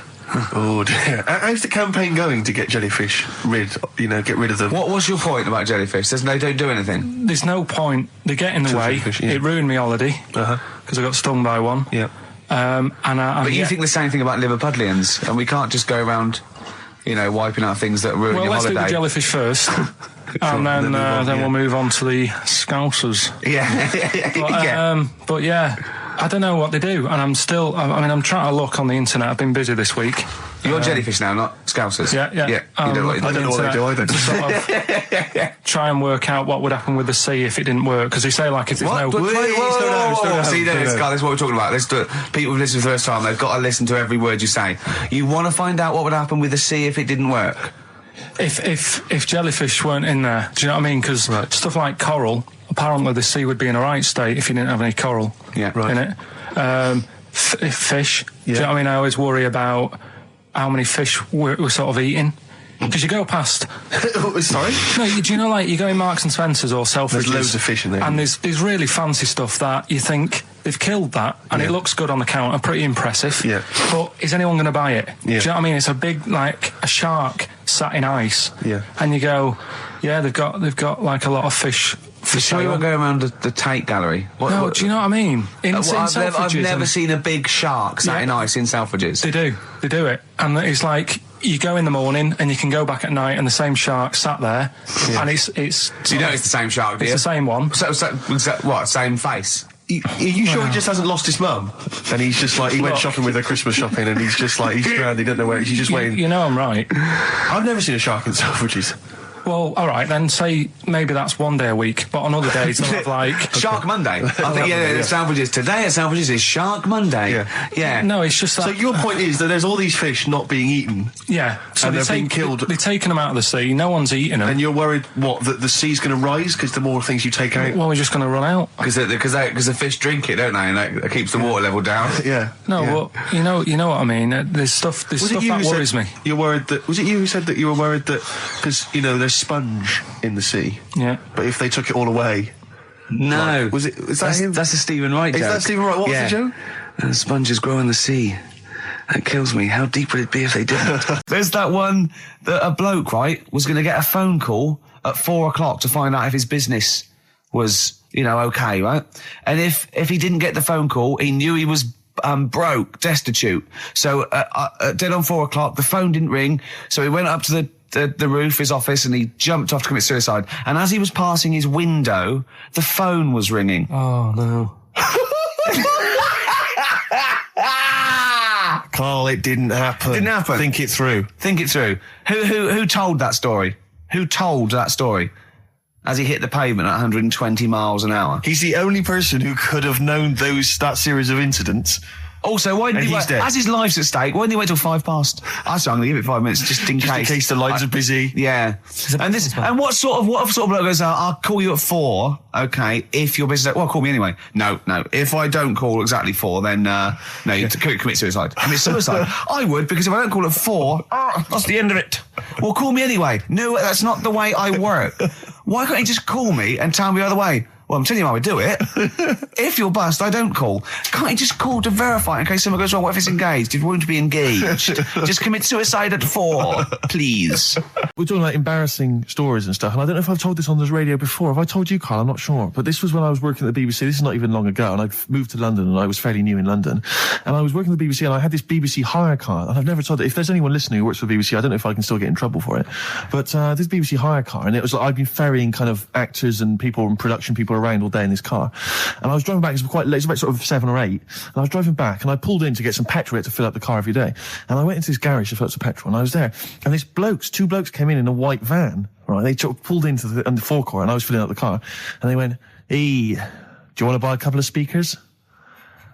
And I said, "Yes, I do."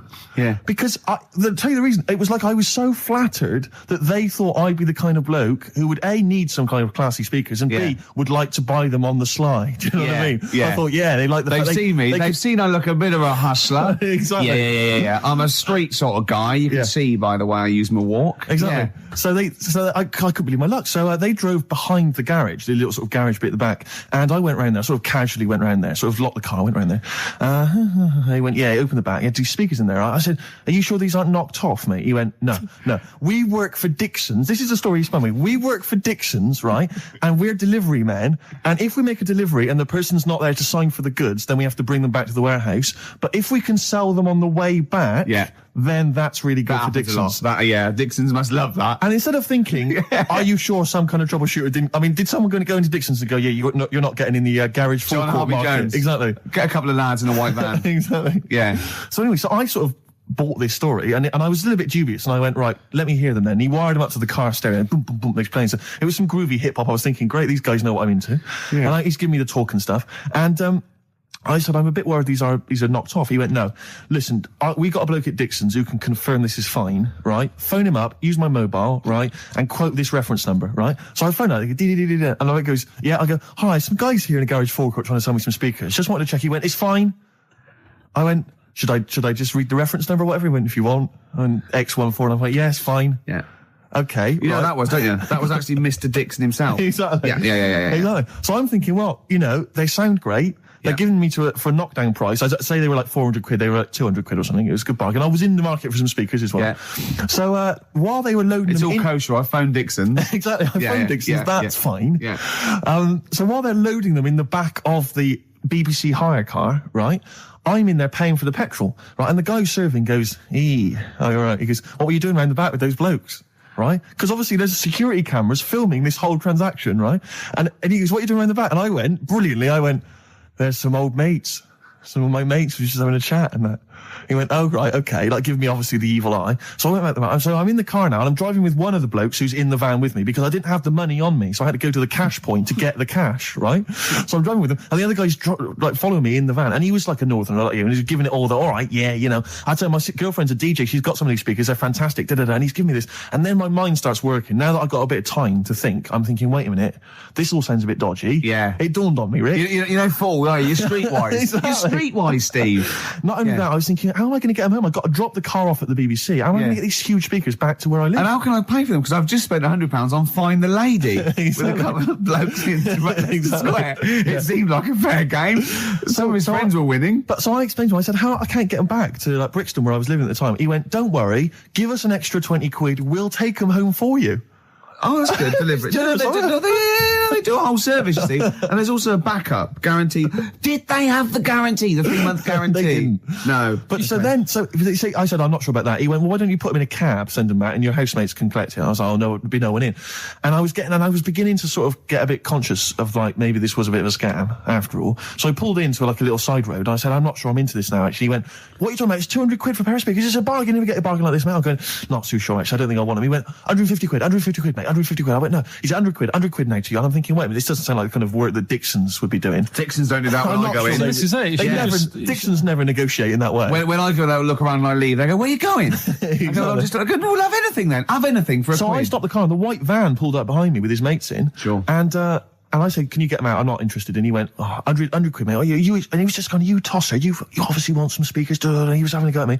So I was carrying the speakers out and putting them back in the white van, and he was just shouting at me. He was going, 70 quid. I was like, 70 quid from 200? This is ludicrous. You realise that wasn't Dixon's policy then. Exactly. They don't usually shout "you tosser" as you leave the, leave the shop and walk down Camden High Street. They're not usually shouting "you tosser." You should have took the offer of like the monthly payments they've got on at the moment.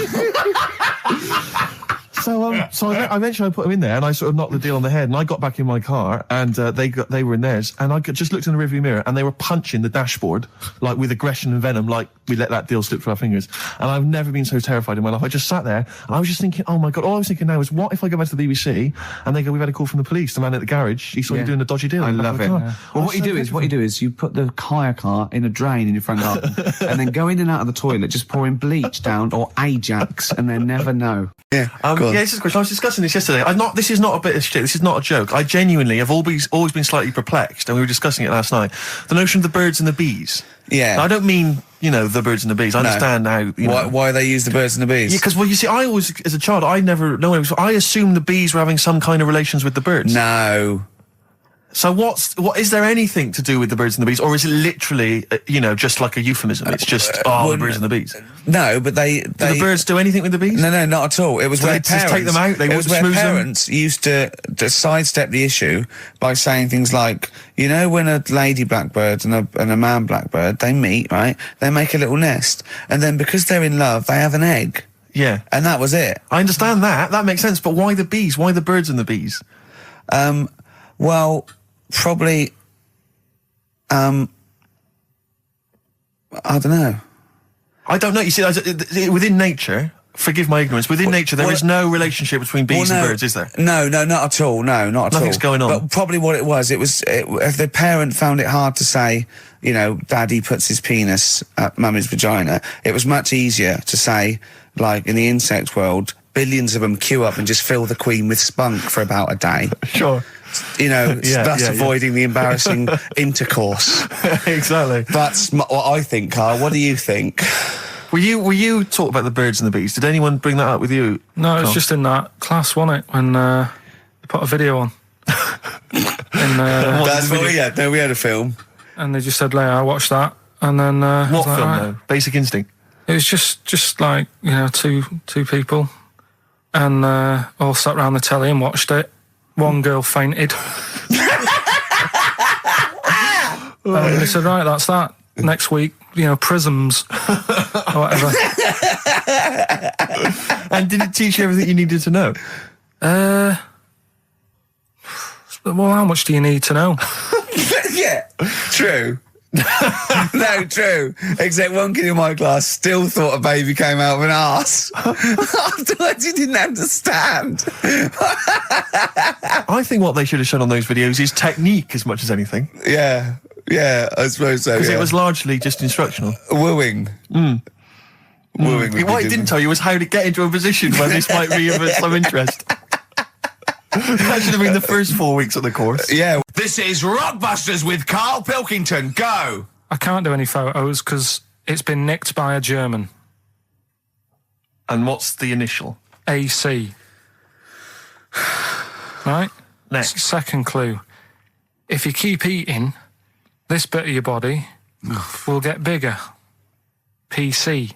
PC. It's an artist or a band. Who is it? PC. If you keep eating, this part of your body will get bigger, right? Yeah. And the last one I'm not really sure about.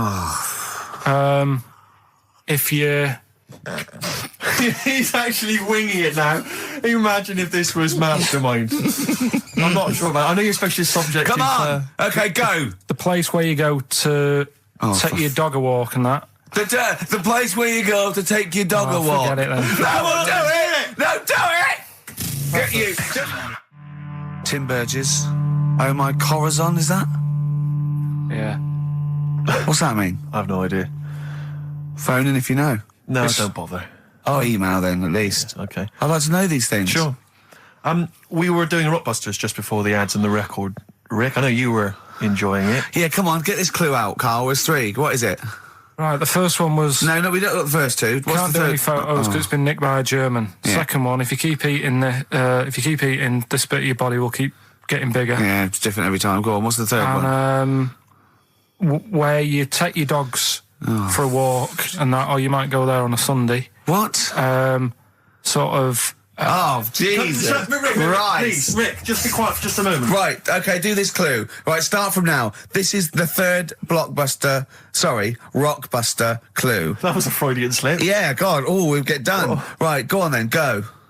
Where you take your dog a walk, or you might go there on a Sunday and that. People sort of might taste that area. Right? Oh, it's rubbish. AP. Right, well, the other one's AP as well, isn't it? AP. What? AP. Ricky.Gervais at XFM.co.uk. AP. A quick reminder of them again with the initials. Quick, go. This is such The rubbish. first one, can't do any photos because it's been nicked by a German. Second one, if you keep What was the eating... initial? AC. Don't get annoyed, that's what the game's about, the initials. Yeah. If you keep eating, this bit of your body will get bigger. That's PC. Right. Right?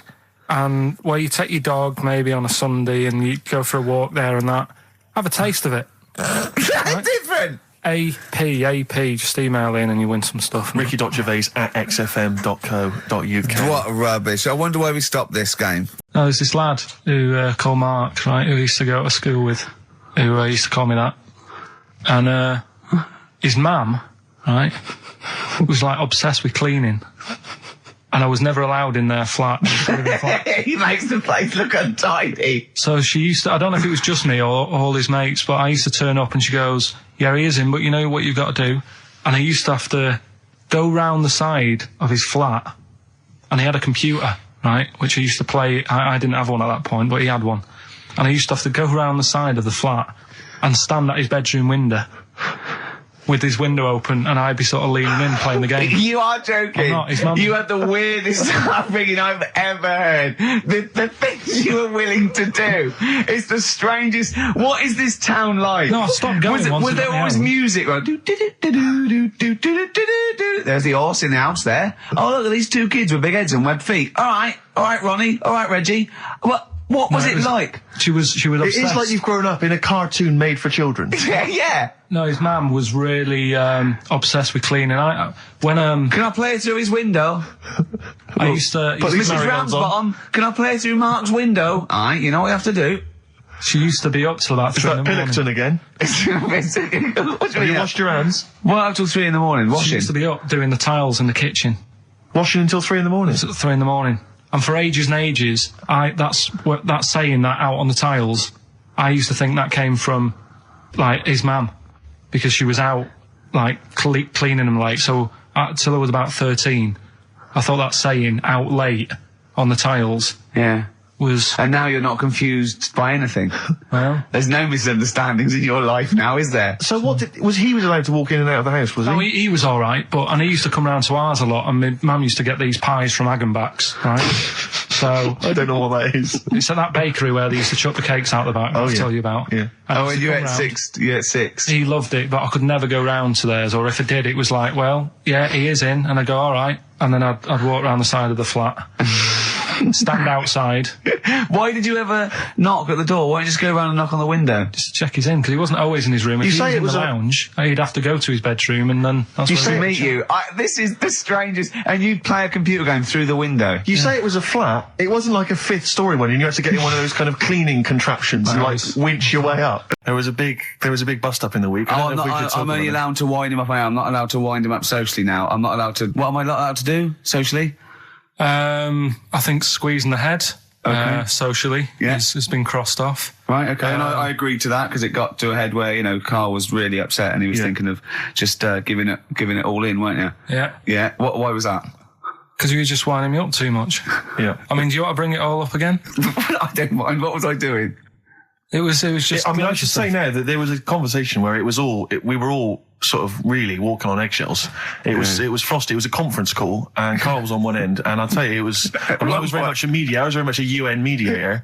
What do you think of that? It was difficult to sort of keep it serious when I'm saying stuff like, "I'm sick of you putting a Burger King bag on my head." Do you know what I mean? Yeah. There's a part of me that's like, I can't believe we're doing this. What I like about it is that I'm laughing and going, well, I won't do that anymore. And he's going, you can still do it on air. And like today, I came in, I went to squeeze it. He went at 1 o'clock. I love those rules. Yeah, I love those rules. Well, between the hours of 1 and 3 on a Saturday, you can squeeze his hair. You can put a Burger King back on his. I can't wait. It's terrible. Oh dear. That all started last week as well, really, because I got in a bit earlier to do an edit for you on some track that had swearing in it, right? Yeah. So I get in early, he comes in, first thing he does is go to sort of squeeze me head. And my reaction was, not now, do it later. As if it's all right to do it later. Yeah. So that's kind of what made me think this isn't normal. We should just point out, when we say squeezing your head, what exactly does that mean? I put my hand on the front. I do 2 experiments, right? Yeah. One is the side, because you can crush an egg sideways, so I think that's more dangerous. Right. And I actually put my elbows out, and I pressed like a vice, and I really go for it until it really hurts. And the front one it shouldn't hurt so much, if my experiment's right. I don't know. Well, it was all this that sort of, built up. Sure. And the research that you're doing there, Rick, is that going to be available online at some point? Well, that was the problem. That's what I was saying to him, because it kind of started last week. Well, it's been going on since we've known you. Yeah, really. Yeah, but I just upped it last week. It got out of hand a bit. I upped it to when I think it got to ahead on Thursday when I filmed it.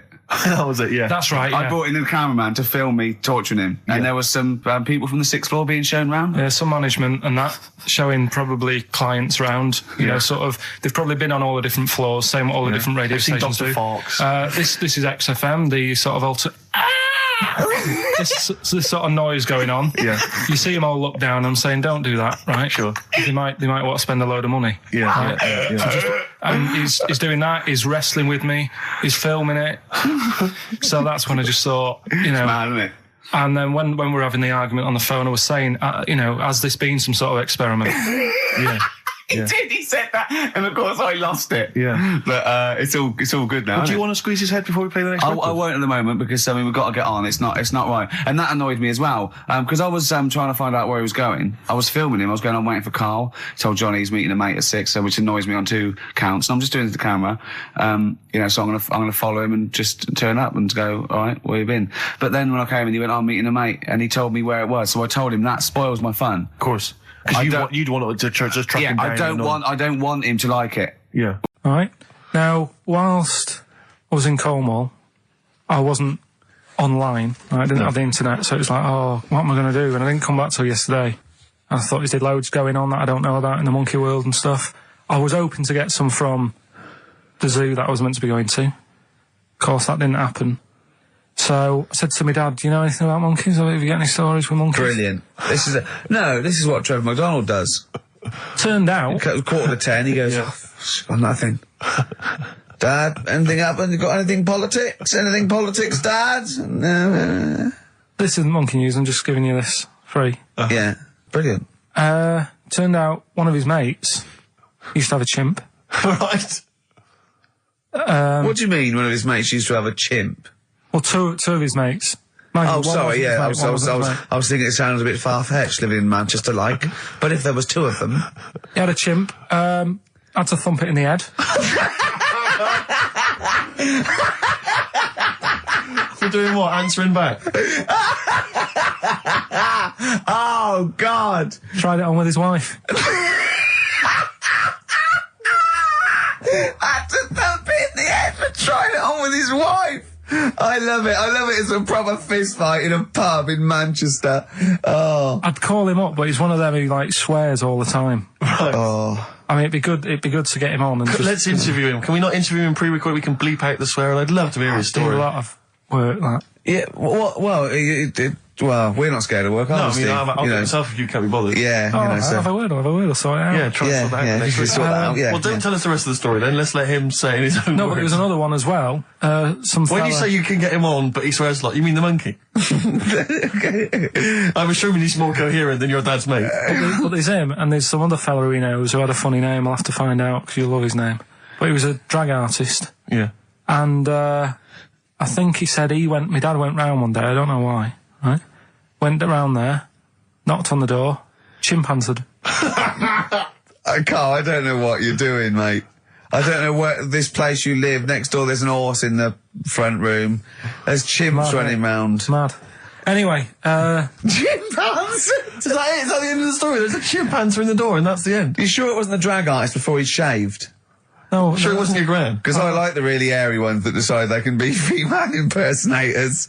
Yeah, your gran.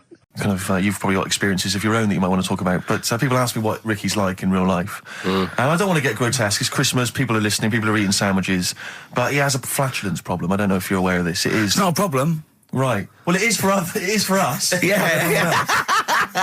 You may not. Yeah. I think the problem with Ricky is Ricky hates to miss out on anything. He's terrified that there's going to be something going on that he's missing out on, a conversation, a joke, someone falling over, you know. And so he daren't spend any time in the lavatory because it's too any period of time he spends in there, he could be missing out on some fun.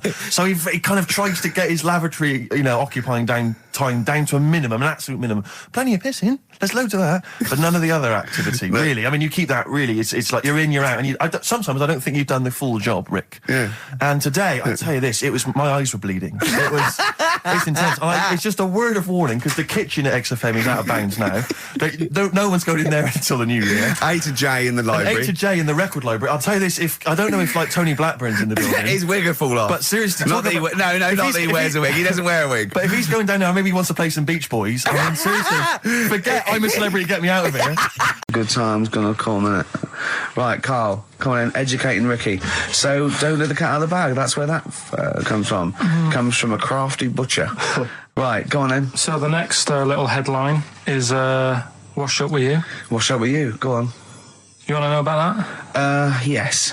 It's a survey that they did this week. They? Yeah, some university did some survey. Brilliant. Did a world test on washing up. Yeah.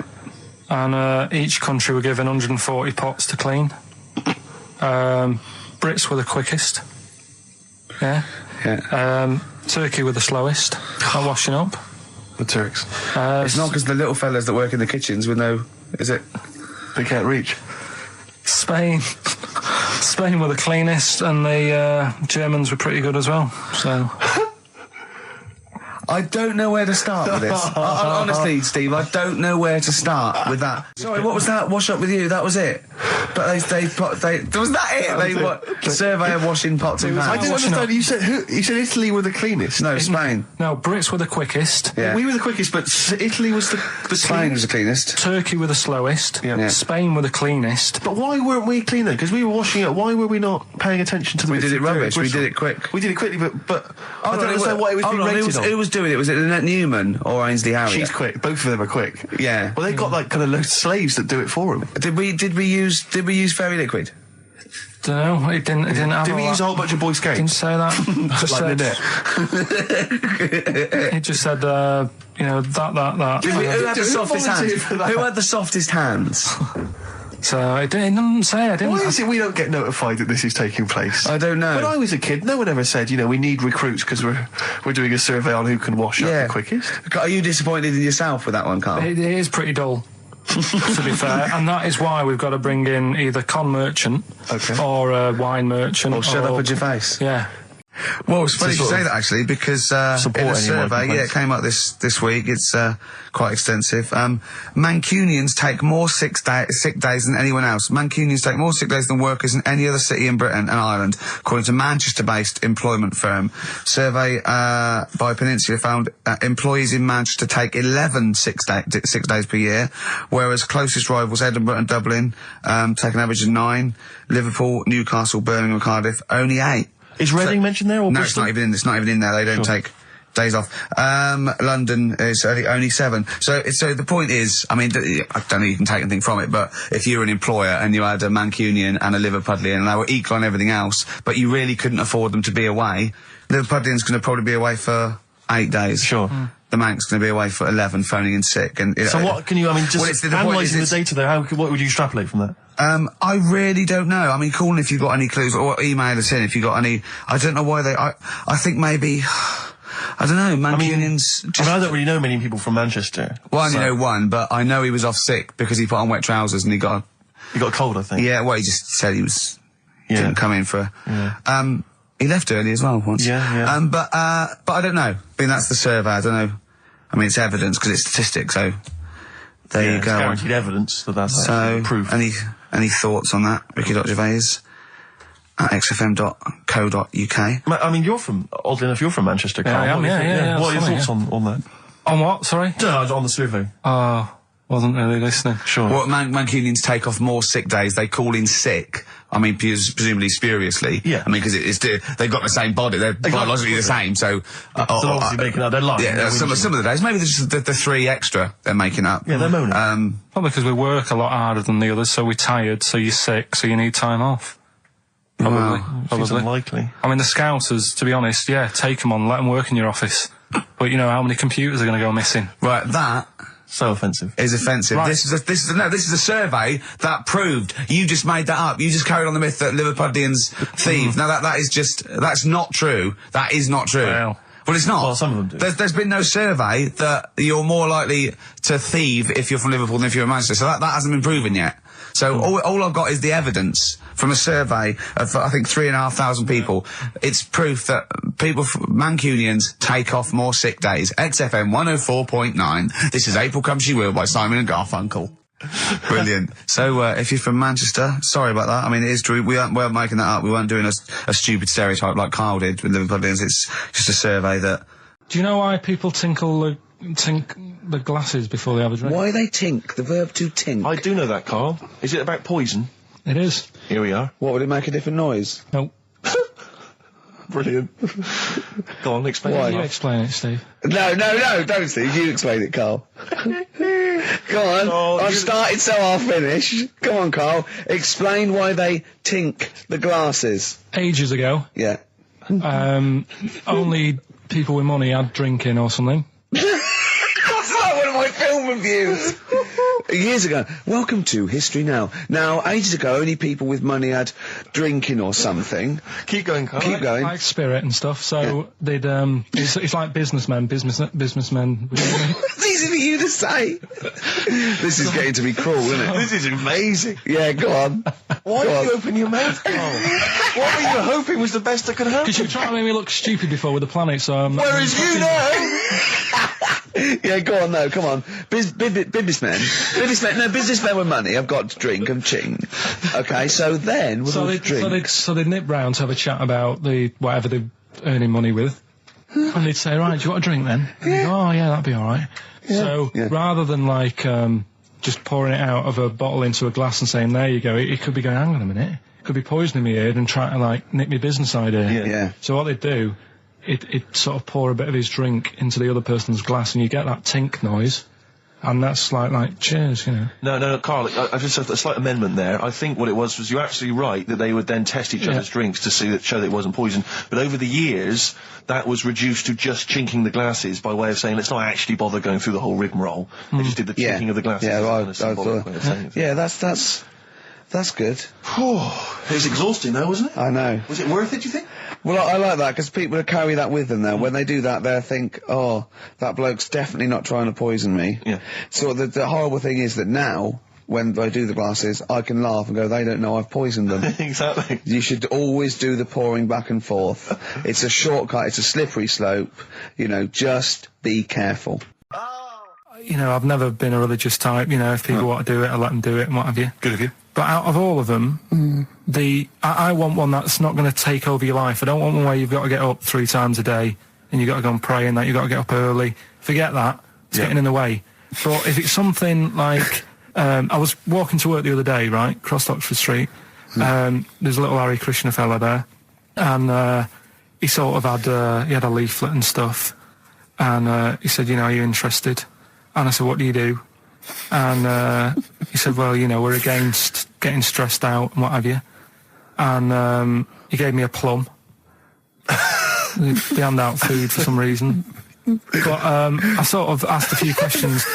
Just the imagery. These two bold people, one of which is wearing an orange smock, holding a plum in the middle. He hands the other one a plum. It's almost like you can imagine some kind of religious painting. Exactly. Yeah. But what is their sort of main thing? Because he didn't really tell me that much. He was a Japanese bloke, so I didn't know what he was saying that much. Why? He wasn't speaking English? Not very well. He wasn't the best sales bloke to send out for them, is what I'm saying. Yeah. But what's that? Are they? You're saying they're nothing like? Well, I believe Hare Krishna is a kind of as an offshoot of a sort of Buddhist faith. It is. I think they are Buddhist, aren't they? Yeah, and obviously their kind of trademark, as it were, is that they have to say. I believe they have to say Hare Krishna, Hare Krishna in a certain rhythm, in a certain order, a certain amount of times per day. That's why you see them all down the street saying Hare Krishna, Hare Krishna, because it's actually a sort of religious chant which they're obliged to do. So you see, even if you go into the Hare Krishna faith, you may find yourself, in Tesco or whatever, forced to say Hare Krishna, Hare Krishna. Out loud, not just thinking it. Yeah, no, out loud. You can put it on an iPod and you couldn't put that on an iPod. That doesn't count. No, I think you have to actually say it. So I guess that kind of eats into your social life a little bit. And there's the wearing orange as well. Particularly frustrating, I imagine, if you're in a cinema or a library. A little bit awkward there, midway through. Or Star you Wars, live next door to a bloke called Hare Krishna, who constantly thinks you're calling him. Yeah, that probably. Yeah, so that's in this. I mean, I don't think we've quite done the Hare Krishna faith its full service there, but so interesting to you. I mean, you got handed a plum. You've been treated well by them. Yeah, well, but he couldn't tell. I just wanted to know how much time it would take up. What are the benefits? What can you do? What can I think the benefits are they probably don't get stressed out. They've probably got that sort of that zen, that chi-ness about them, where they try and interact and quite meditative. Yeah. Yeah. I've got some nice trainers as well, don't they, with their orange. What are you looking for then in a faith, Carl? You say what are the benefits? I mean, obviously Catholicism, you get the communion wine and bread, so. Yeah, but I can afford that. Right.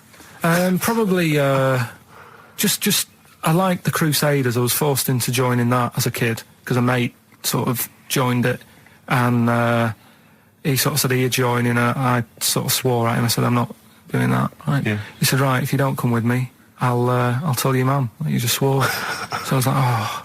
So I went. So I went along, and they used to just go on the Friday when they played, Subbuteo and stuff. And then I went on one Sunday, and it was totally different. There was no Subbuteo. There was no sort of table tennis. The thing where you hold a thing and knock things over. Skittles. There was all that on a Friday. Went on the Sunday. It was rubbish. He said, "Right, sit down in this room." They gave me a Bible. Thought, this looks too heavy, this is too big, I'm not interested in this book. And I never went again. I used to hide on a Sunday when they came round. And that's been the only sort of... I suddenly, why did it suddenly turn out to have to hide on a Sunday when they're coming round? Because they wouldn't leave. They wouldn't leave. Who was it? Were they adults? It was well, he seemed like an adult to me at the time, but he was probably about 27. Well, that is an adult. Yeah, but do you know what I mean? He seemed a lot older when I was a kid. Yeah. And he came knocking and that, and he used to say to me, "Mum, I'll just tell him I'm ill or something." And he used to hang around to see if I'd eventually come out to play and that. And if I did, I think they would have grabbed me and took me there. I love the idea that for you, religion has to bring with it some kind of gift. It's like, join our faith and you get an alarm clock radio. It's like something like I think religion does bring a gift. Usually, it's the gift of the Lord. Well, the gift of everlasting life, isn't it? And that's the problem with it, A lot of people believe in it because they think. But for Carl, right. his feeling is like, that should be a given. That's safe. I'm definitely going home with eternal life. But what else can I have? Is there an iPod? You have to have a religion? Because obviously I don't have a religion. I don't miss it, and I wouldn't want one. I'm an atheist, and that's out of belief. That's out of logic. And we don't get into the politics or the morality of it. Why do you feel you need a religion? Why don't you just get a hobby? Well, I didn't want one. I don't want one. I just was saying that, if I was to get one, which one would I go for? Is what I'm saying. I'd like to see you perhaps as a Jew. I think Judaism would suit you well, I think. What are the hours like for that? Tough. Can be tricky. That's what I mean. I don't want anything that's, you know... And they have a day where they don't eat and stuff. I couldn't be doing with that. Now, Ian. Yes. Who is your fourth... We need a lead singer in this mega group, the monoliths of rock. Who we got? Lemmy, Keith Richards. We've got Keith Richards on guitar. We've got Lemmy on bass. Yeah. We've got Keith Moon on skins. Right. Some terminology coming out there. Yeah. Who's doing the Vox? Who's given Golden Tonsils Award? Robert Plant. He's gone for Plant. He's gone for Plant. A lot of trap names there. There is the group. The lineup is Moon, Lemmy, Richard, Plant. Okay. Now our competition, Steve. Name that group. Okay. What's the best, heaviest rock name ever? Sure. This is obviously not a name that already exists. No. Okay. My mate of mine came up with, I think it was Brain Hammer, which I like. Velvet Nazi 666. Sure. So we want the heaviest, most mental piece of death metal, headbanging, bleeding out your brains rock. Axe Attack. Okay. Please welcome to the stage, Christ on a bike. Please welcome to the stage. Oh, look at you. That would be great. Yeah. That would freak out the metalers. Yeah. Cheeky. Yeah. Oh, now listen. They need a manager. They need someone who could introduce them. They need someone to stand astride them. Who is the leader now? Who is the king of all that rocks? Well, it's obviously Tommy Vance, isn't it?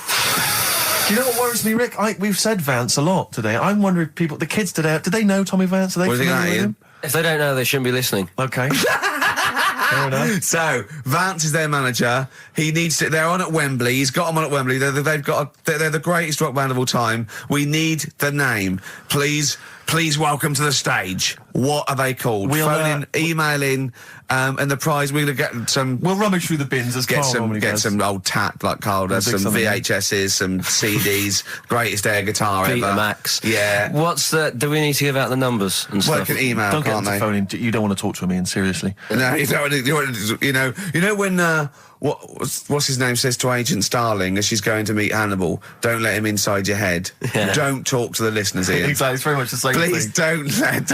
I'm a bit concerned that my email's going to be besieged by people sending you links to how to clean out the B-Day. Well, that's all right. The week. But what's the most mental, head bleeding, banging, brain hammer operation this band can be called? Call in, Rick. Because it always amuses me. I know it's cruel to put you on the spot, but some of your former band names have always amused me. Well, the worst. The worst one. Right, I'll just leave you this. Ricky's had a number of bands over the years. What was the worst one? Ready? Get ready to play that record because I don't want any aftermath. No, hang on, before you tell me, what was the one? Because these pictures of you, like when you're New Romantic, keep on being published. That was Shauna dancing. Yeah, but someone... That's pretty bad. But someone told me, they were like, oh, ask him about when he tried to be Bon Jovi. Can you imagine such a thing? I know the name you're thinking of. Here's one that I read in the week, right? Go on. About this woman. Yeah. She was a bit of a punk. And to get her hair done like she wanted it. Super glue? Right, no. She got lard. Apparently it's a popular thing, you might know. Put lard on your head. Yeah. And you put it in the oven. Oh.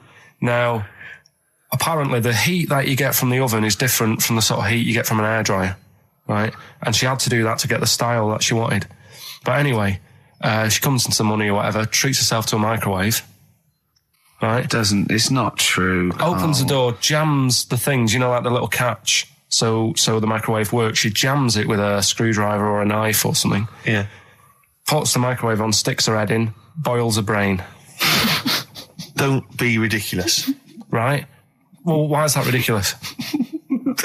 Boils her brain. She boiled her brain. She boiled her brain. And this is what's good about the internet. I went straight from that, and there was a subject about brains. And do you know that Russell Crowe, when he dies, he's given his brain to charity or something, some sort of some people who can do stuff with it. She gave hers to Pot Noodle. Vesta. Yeah. Oh, That's boiling the a sort of skull. Yeah. It's not true. It's not true, Carl. Just urban myths. Someone made it up. for a laugh. They're just too convenient urban myths. Everyone says you can tell an urban myth's not really good because it's always this happened to a mate of mine, and when you say what happened then, they go, don't know, that was it. Was it? Was that it? Was it? Someone boiled a brain and that was it. There was no more story. Well, were there any dates, locations, times? I think it was in Belgium. There's that one that a bloke, right, was going to get a phone call at 4 o'clock to find out if his business was, okay, right? And if he didn't get the phone call, he knew he was broke, destitute. So dead on 4 o'clock, the phone didn't ring. So he went up to the roof, his office, and he jumped off to commit suicide. And as he was passing his window, the phone was ringing. Oh no. Carl, it didn't happen. Didn't happen. Think it through. Think it through. Who told that story? Who told that story? As he hit the pavement at 120 miles an hour. He's the only person who could have known that series of incidents. Also, why didn't he wait? As his life's at stake, why didn't he wait till 5 past? I said I'm going to give it 5 minutes just in case. Just in case the lines are busy. Yeah. And what sort of bloke goes out? I'll call you at 4. Okay, if you're busy. Well, call me anyway. No. If I don't call exactly 4, then you commit suicide. Commit suicide. I would, because if I don't call at 4, that's the end of it. Well, call me anyway. No, that's not the way I work. Why can't you just call me and tell me the other way? Well, I'm telling you how I do it. If you're bust, I don't call. Can't you just call to verify in case someone goes wrong? What if it's engaged? If you want to be engaged, just commit suicide at 4, please. Hickory dickory dock, some lads there just wrote a song called Clocks. The lads are Coldplay.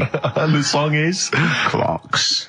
I'm Ricky Gervais, with me Steve Merchant, Karl Pilkington, pressing the little buttons there. XFM 104.9. What's that little Well, I think I do more than press the buttons. Right, see, this is it, right? Karl has had a little strop on since last night, okay?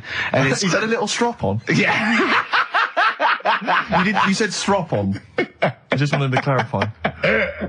And, I don't know why. He says that I'm an annoying person. He says that I wound him up, right? Which I don't know. He says that you're winding up because you're sort of like negative about everything. Negative? Yeah. And, but what I think it is because we pointed out that his lateness is unacceptable. Yeah. He said, meet you at 6. He turned up at 20 past. He said, well, someone stopped me in the corridor. I don't care. I've got stuff to do. We had stuff to do. I think we're a bit busier than you, Karl. You've got one job. We've got loads of jobs. I keep telling you that. You got one job in a little room, a 9 to 5 there, that you don't even get done in 9 to 5. That's why you're late and mucking around all the time. There's loads of work to do. Yeah, one job. No, cool. It's not. It's one job with a lot of other jobs in it. It's like those little Russian dolls you get. Right? Well, it's not, is it? Yeah, it is. Yeah. Everyone thinks, he only sits in his studio messing about, making songs a phrase. That's what I do in my free time. Which we've got coming up later. Super slick.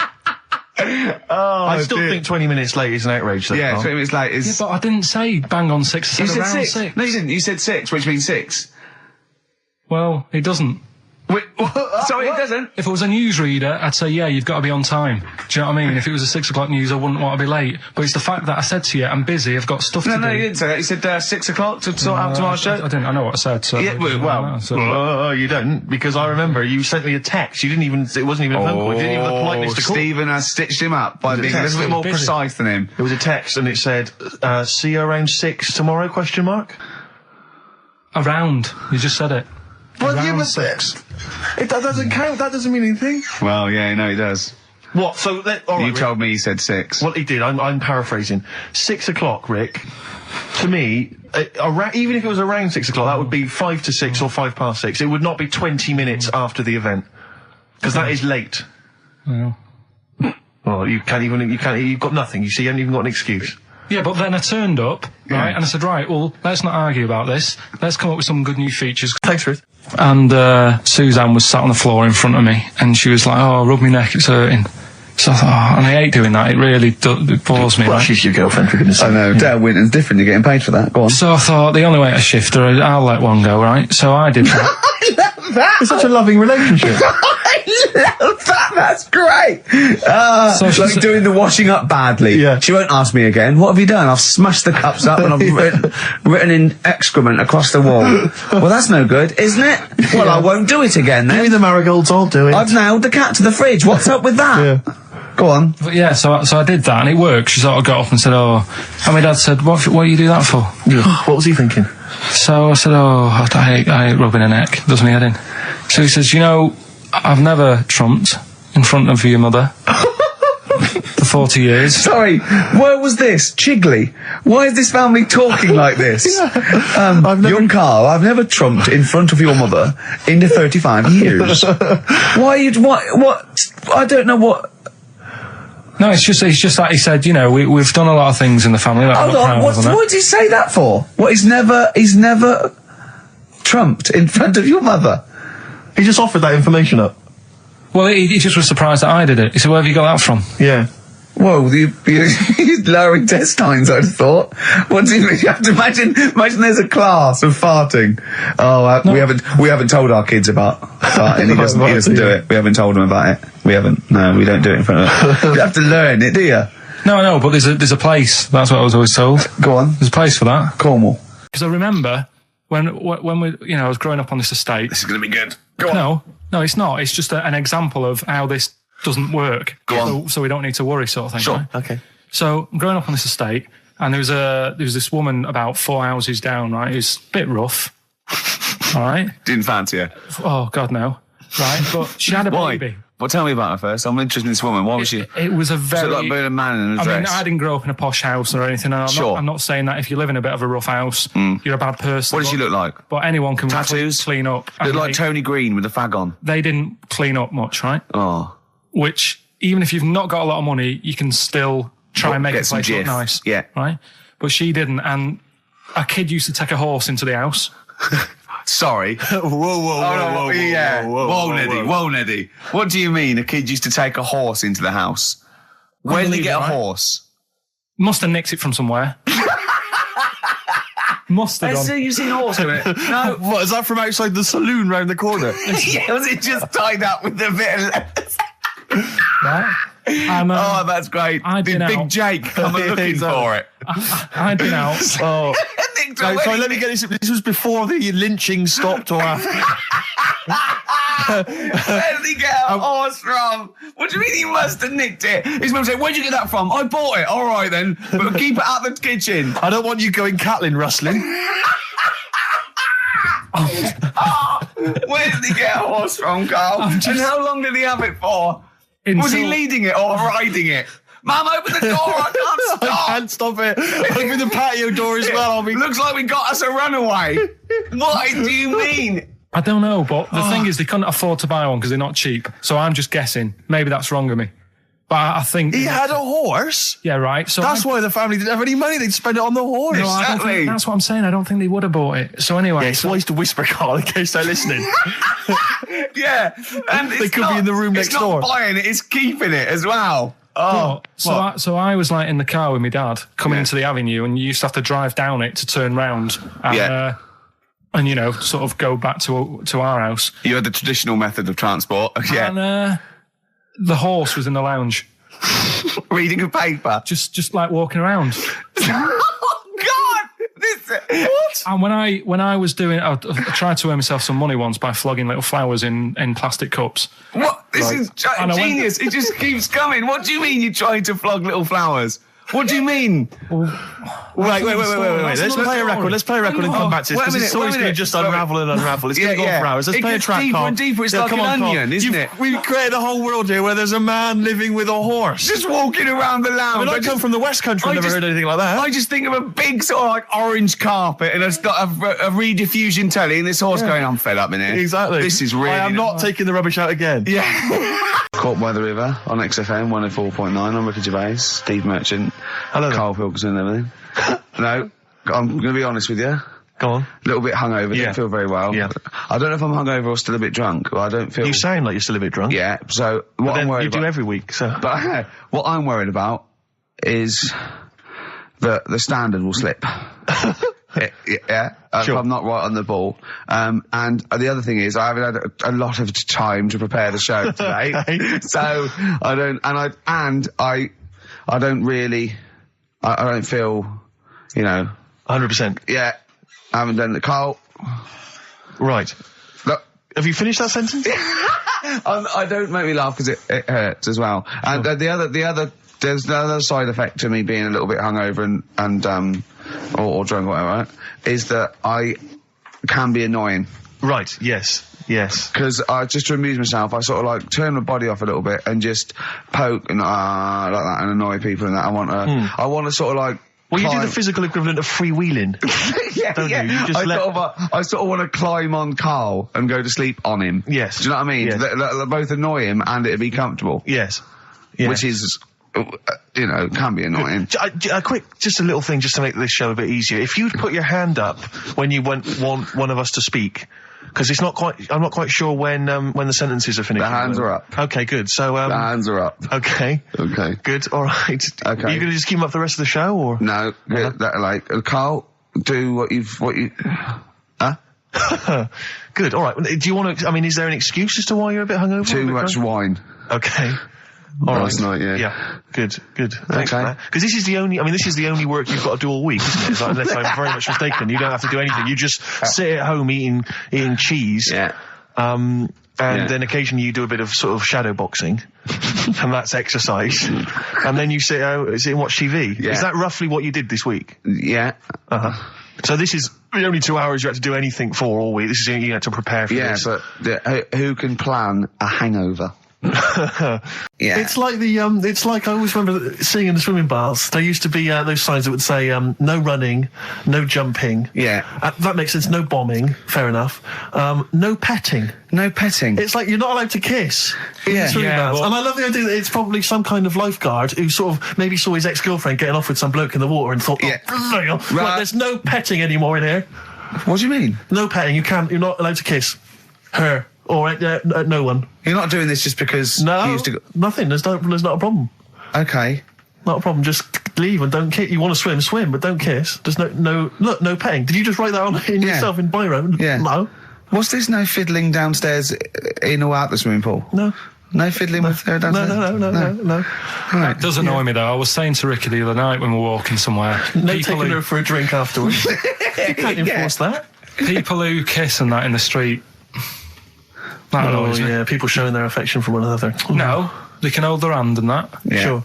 But it was just... Yeah, I agree, yeah. I see two people eating each other, like, in a restaurant or something. Two people eating each other? Snogging in public, yeah. So that's that. Answers for Rockbusters we're doing now? Yeah, well, come on then. Well, I think let's play a record, let's come back with apparently we got what about a bit of Cure? Do you want a bit of Cure? Yeah. So we're going to go wrong. We're going to go wrong. Ding dong. Oh, here you are. Oh, it's a fat fellow with lipstick. Hello. A Forest, The Cure, XFM 104.9. Good track, isn't it? Oh, yeah. Going all the way back. All the way back there. Wow, Rockbusters, the results. You've had a few proper answers, I hear. So, either I'm wrong or people do think like you. I've got two of them. What are the clues again? Right. First one was the gingerbread man has only got one leg. I got that. That was LB. Limp Bizkit.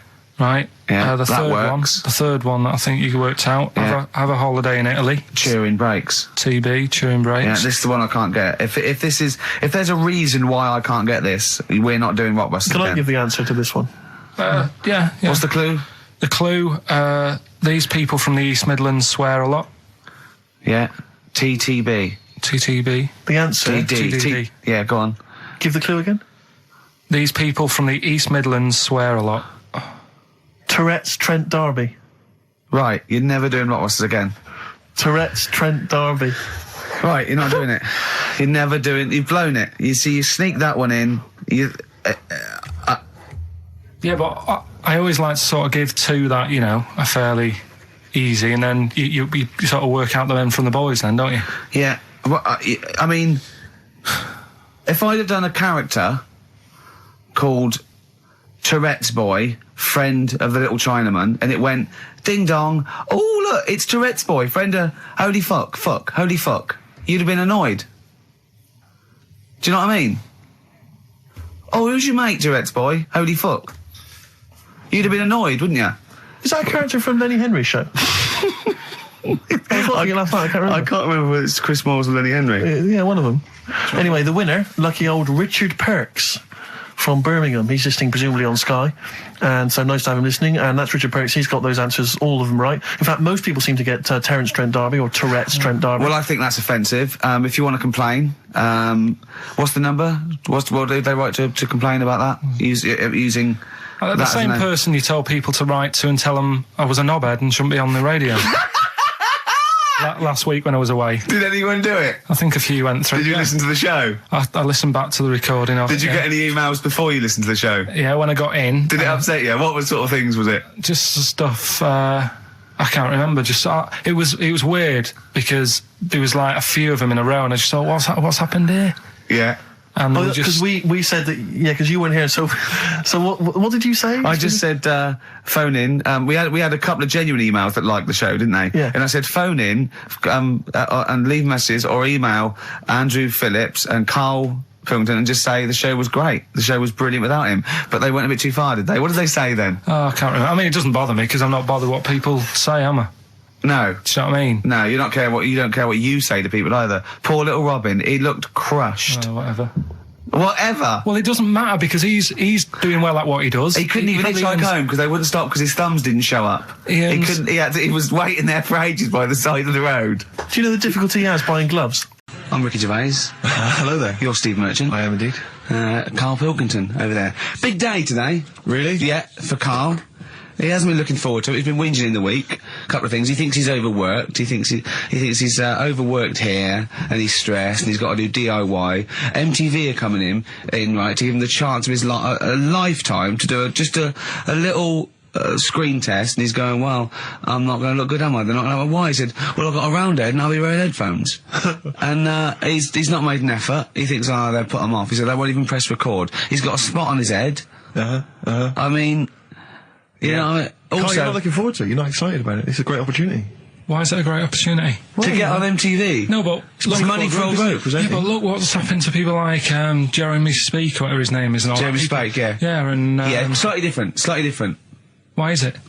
Well, you're making it in the industry, and you've got something to give. He happened to be around when they were filming an airport. Do you see the difference? All right, the other one then, who's on a boat. Same thing, although at least she had a skill. She had a skill, you know. She can sing, you know. Well, it's just. I think it can all go wrong. Do you know what I mean? Well, of course it can. So can sitting in your little room moaning about nothing happening in the world. You know, he wanted to stop educating Ricky because nothing happened. He said, look what happened last week. I scoured the net. He said, all I found was a dog in a car wash and a parrot and a vicar. Right? I'll tell you what, there ain't much more going on this week. Well, you're talking...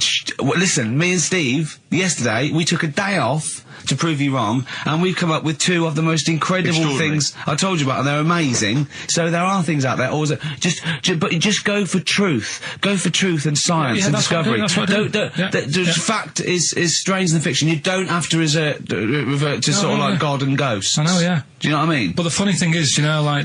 last couple of weeks I've been saying there's not much going on. Yeah. I found out when I was looking that there was a day in 1930, right? It was a Good Friday. There was no news. There was nothing going on. They had to put a music video on or something on the telly because there was nothing going on. Play a record. We're going to play some classic tracks today. This is Debaser. Pixies, Debaser. I was looking forward to playing that. Came and said, Karl, I'll play that. I was looking... he put it on. Lauren just called through and said we played that in the last half hour. Embarrassing. Yeah. So what is the point of having a producer if he doesn't check things out? So, I mean, it's a good track. I mean, I'm sorry if you heard that twice in the last hour. Go on, so what I'm going to listen to everything all the time. I've been running around. I get in early on a Saturday. You got in about the same time as me? I went out and bought you some biscuits, so you're happy. I put the coffee on.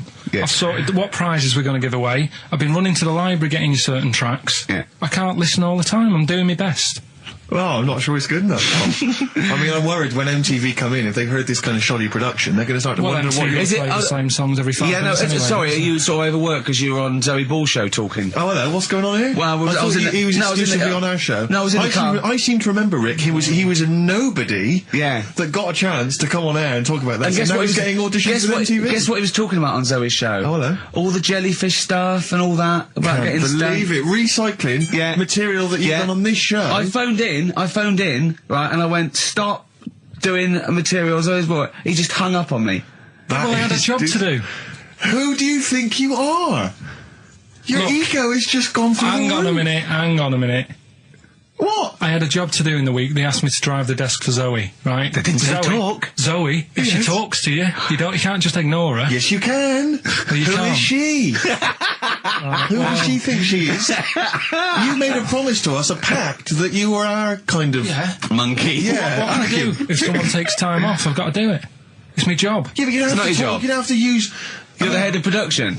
We've given you this special gig. This is like taking you out weekends. Yeah, exactly. You know, if we find out you're getting too much excitement in the week, we'll have to just calm it down. Well, get another little... Well, that's it now anyway. It was only last week.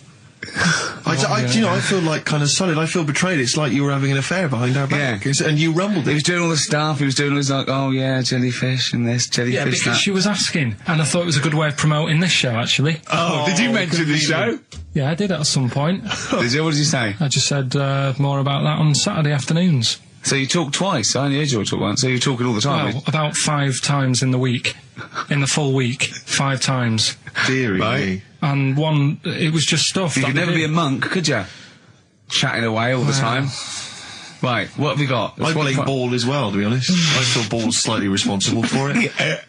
Yeah. She can't find her own, gibbon to get on the show. She can't find her own kind of, loser, then don't start stealing ours. Outrageous. Well, coming up, right, maybe we'll get Fatboy Slim in. Indeed. Next. Yeah. Saturday, if you're listening, Slim, come in on the show. What's his name? Ernie or something?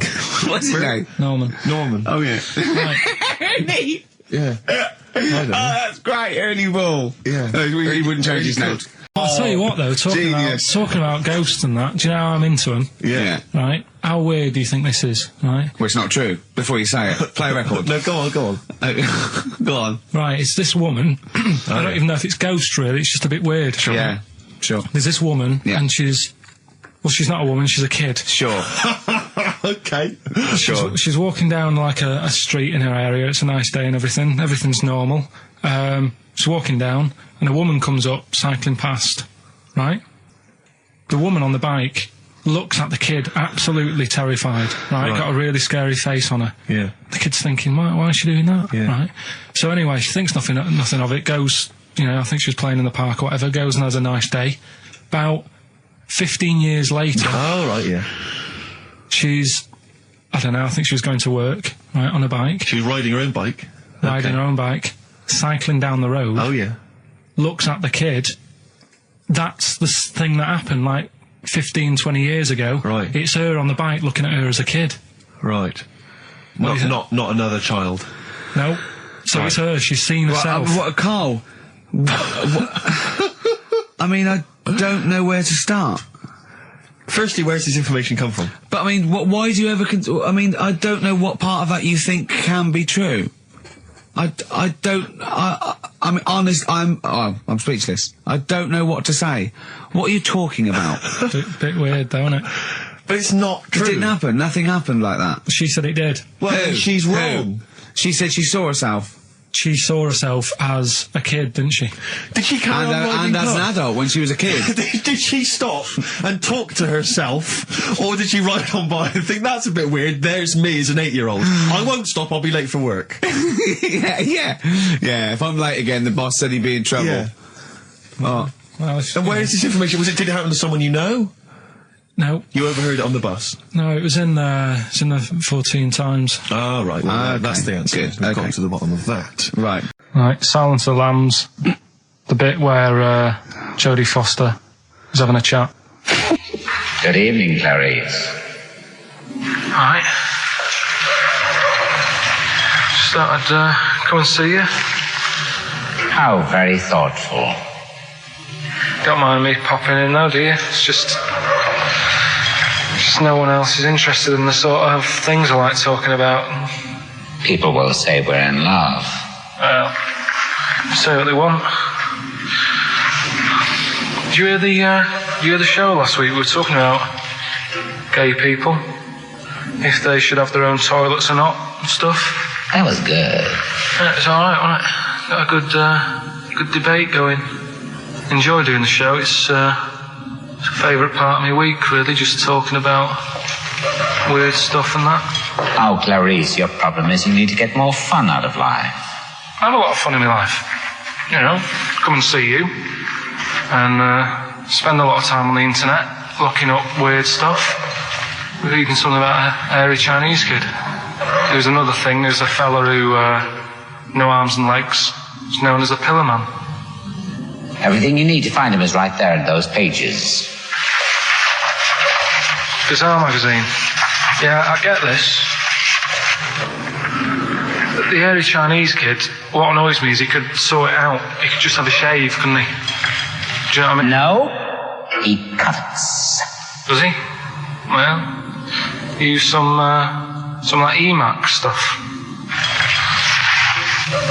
Yeah, don't be getting funny with me, just because you're in a bit of a mood, right? You know you shouldn't eat people. Your eyes are bigger than your belly, I've always said that, so I'll see you later.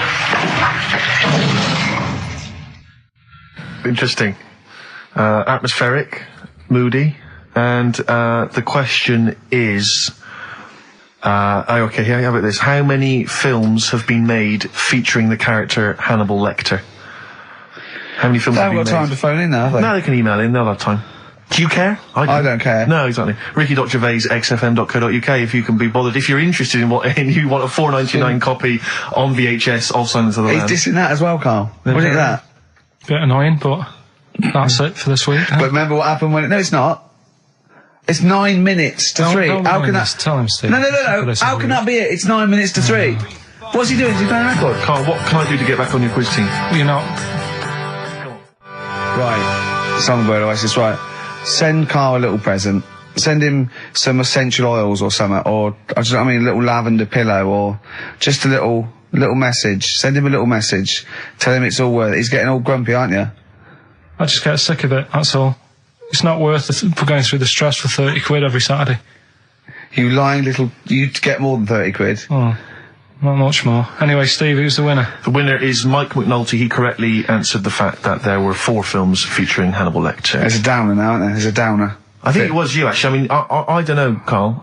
It's not like I'm just trying to win myself a place on your team, but I actually felt that Ricky was really I gave him grapes. I thought Ricky was discourteous, if that's a word. I thought he was rude, aggressive, unpleasant. As one person emailed in, a dickhead. So, someone also said you were fat and talentless. I don't like those emailers who do that sort of thing, but one of them said you were really, really annoying. Well, cheers for that, but you're still not on the team. They didn't like what you were wearing. Educating Ricky, what have we got? Hairy Chinese kid, go on. Right, yeah, this is the, I didn't want to do this. Really? You didn't want to do it? Well, I wanted to give you 3, and I gave you one. It was like the alien man gets a beard or whatever. Yeah, which was total rubbish, so this one should be better, maybe. Hairy Chinese kid. Right, well, yeah. We've talked about hairy people in the past. True enough. Haven't we? Yeah. You know, the little kids who grew up in woods and hung around with wolves and that. Yeah, again, you're confusing it. Yeah, they're not... There were some people that were born...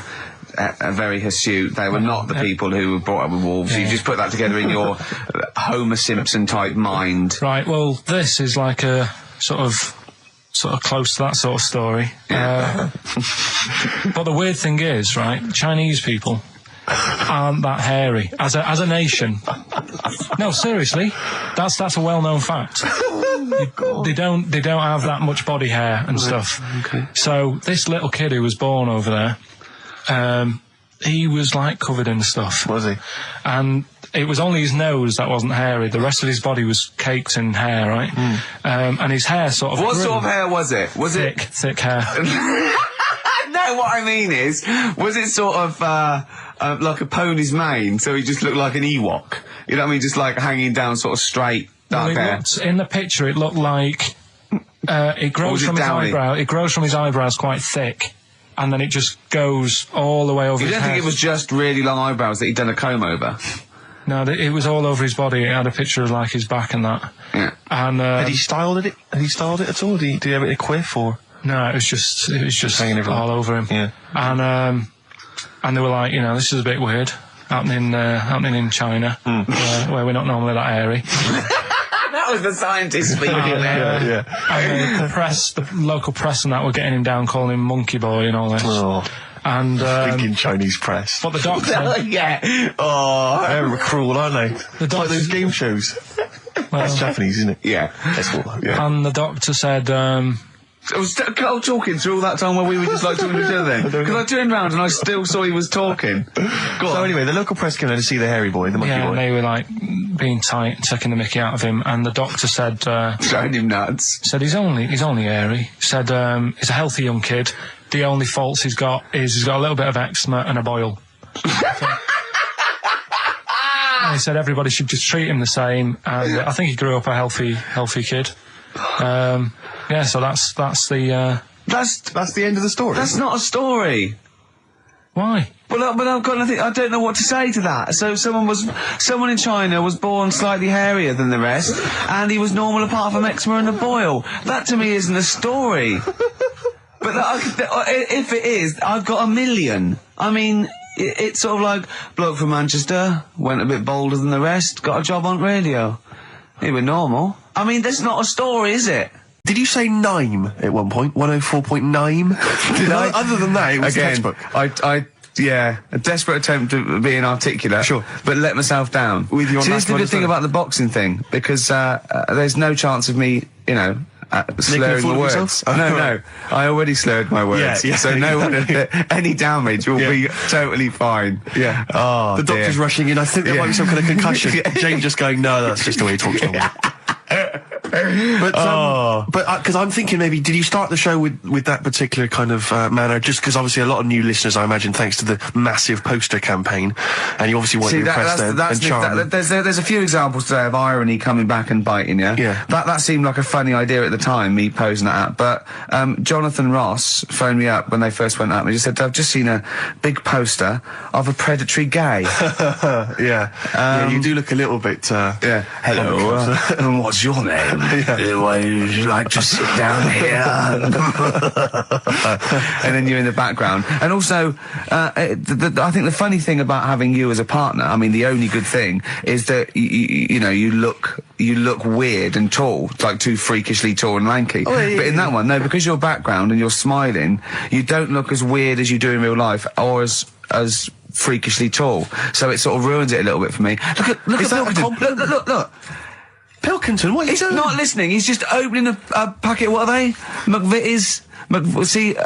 See, we should mention them. We get some free ones if anyone at McVitie's are listening, because we're not getting the perks of this. Nothing. I'd say I'm not getting anything. I really got in this game for the ladies, for the money, for the voiceover work. Certainly, I'm seeing hide and hair of that. But you're not getting the voiceover work because Jethro's getting all the parts that you might get. Yeah, sure.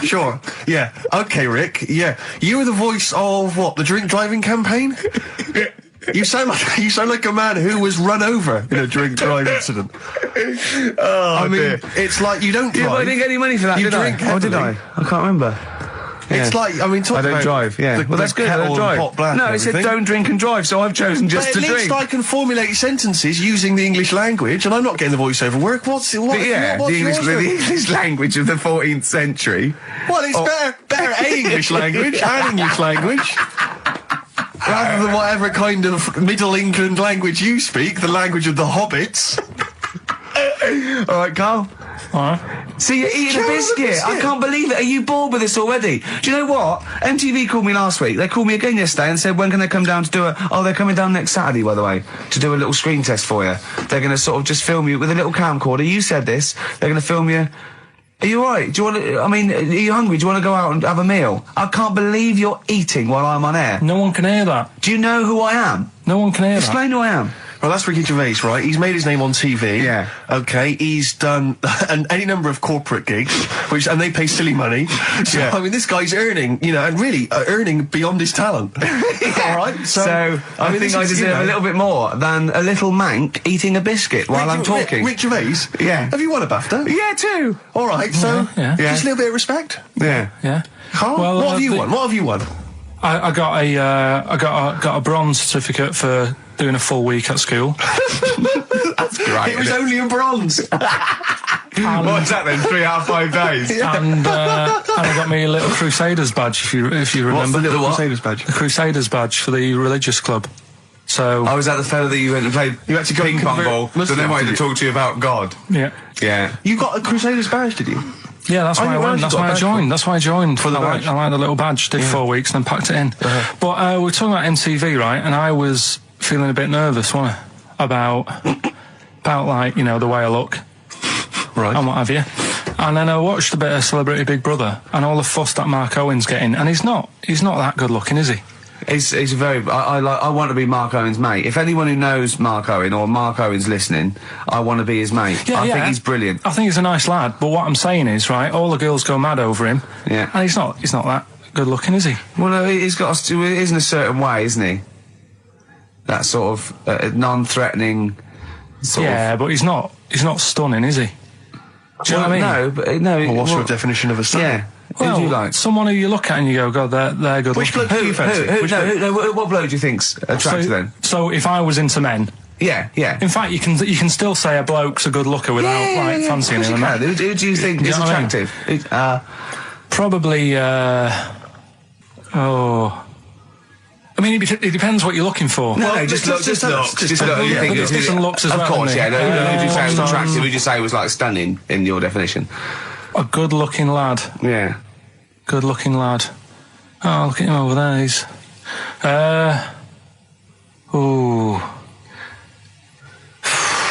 Do you find, Robbie Williams? Do you find him attractive? Boy next door. Look. No. Who do you? Carl, hurry up, because it's we've only got 2 hours. Probably. Do you know? I can't think of one offhand. Mark Owen is pretty good looking then, really. What? There's not. Just name one bloke that you think's an attractive guy. There must be one bloke that you've either met or that you've seen in a pub Who do you think on a is poster. attractive? Tell you what. Go on. Tell you what. Works here. Young Alex Zane. Alex! Well, we know Alex, maybe we can fix you up. Oh, I love you, Alex! You got Richard Ashcroft, Science of Silence on XFM 104.9. I love that. Yes, correct. He's one of my favourite artists now. I just think, he's so, I don't know why he's not ballistic. He's got everything. He's like one of our best rock stars. I'm Ricky Gervais. Hello there. You're Steve Merchant. I am indeed. Karl Pilkington over there. Big day today. Really? Yeah, for Karl. He hasn't been looking forward to it. He's been whinging in the week. A couple of things. He thinks he's overworked. He thinks he's overworked here, and he's stressed, and he's got to do DIY. MTV are coming in right, to give him the chance of his a lifetime to do just a little screen test, and he's going, well, I'm not going to look good, am I? They're not going to have a why. He said, well, I've got a round head and I'll be wearing headphones. And he's not made an effort. He thinks, they'll put him off. He said, they won't even press record. He's got a spot on his head. I mean, you know, also... Carl, you're not looking forward to it? You're not excited about it? It's a great opportunity. Why is it a great opportunity? To get on MTV? No, but look, money for all but look what's happened to people like Jeremy Speak, or whatever his name is. And all Jeremy that. Speak, yeah. Yeah, and... yeah, slightly different. Why is it? Well... See? You're making it in the industry, and you've got something to give. He happened to be around when they were filming an airport. Do you see the difference? All right, the other one then, who's on a boat. Same thing, although at least she had a skill. She had a skill, you know. She can sing, you know. Well, it's just. I think it can all go wrong. Do you know what I mean? Well, of course it can. So can sitting in your little room moaning about nothing happening in the world. You know, he wanted to stop educating Ricky because nothing happened. He said, look what happened last week. I scoured the net. He said, all I found was a dog in a car wash and a parrot and a vicar. Right? I'll tell you what, there ain't much more going on this week. Well, you're talking...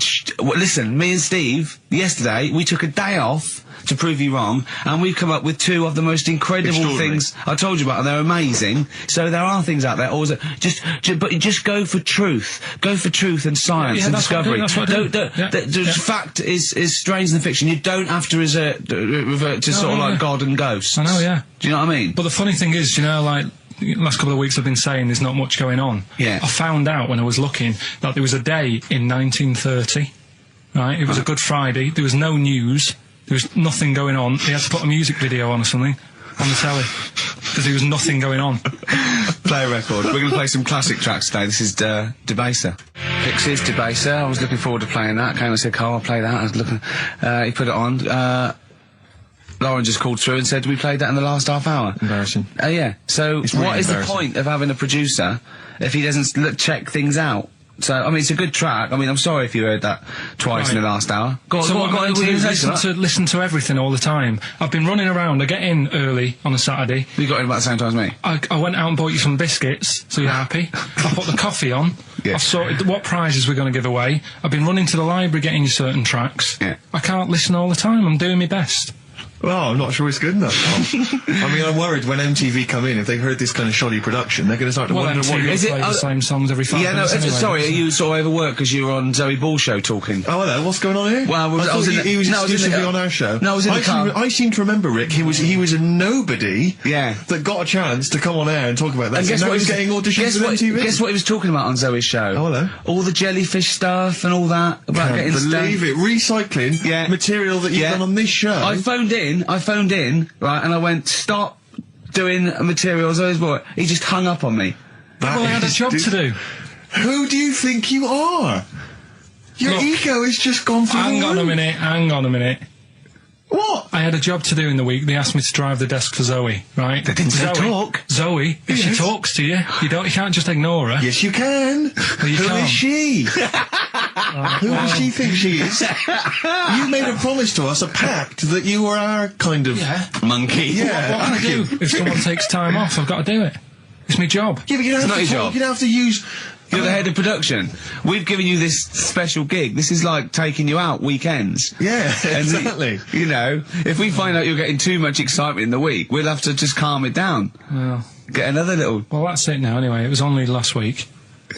I feel like kind of solid. I feel betrayed. It's like you were having an affair behind our back. Yeah. And you rumbled it. He was doing all the stuff. He was doing all this like, oh yeah, jellyfish and this, jellyfish Yeah, because that. she was asking, and I thought it was a good way of promoting this show, actually. Oh, did you mention the show? Yeah, I did at some point. Did you? What did you say? I just said more about that on Saturday afternoons. So you talk twice? I only heard you talk once. So you're talking all the time? Well, about 5 times in the week. In the full week, 5 times. Deary me. And one, it was just stuff. You could never be a monk, could you? Chatting away all the time.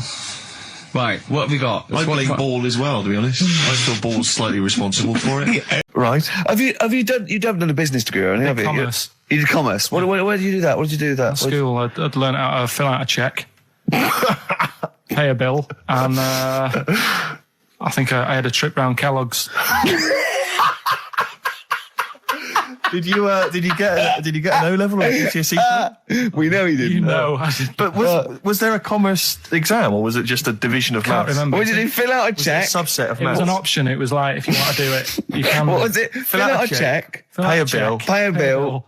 Have a visit round Kellogg's. Round Kellogg's, and I saw my sister's boyfriend there at the time. He sorted me out with some variety packs. Really?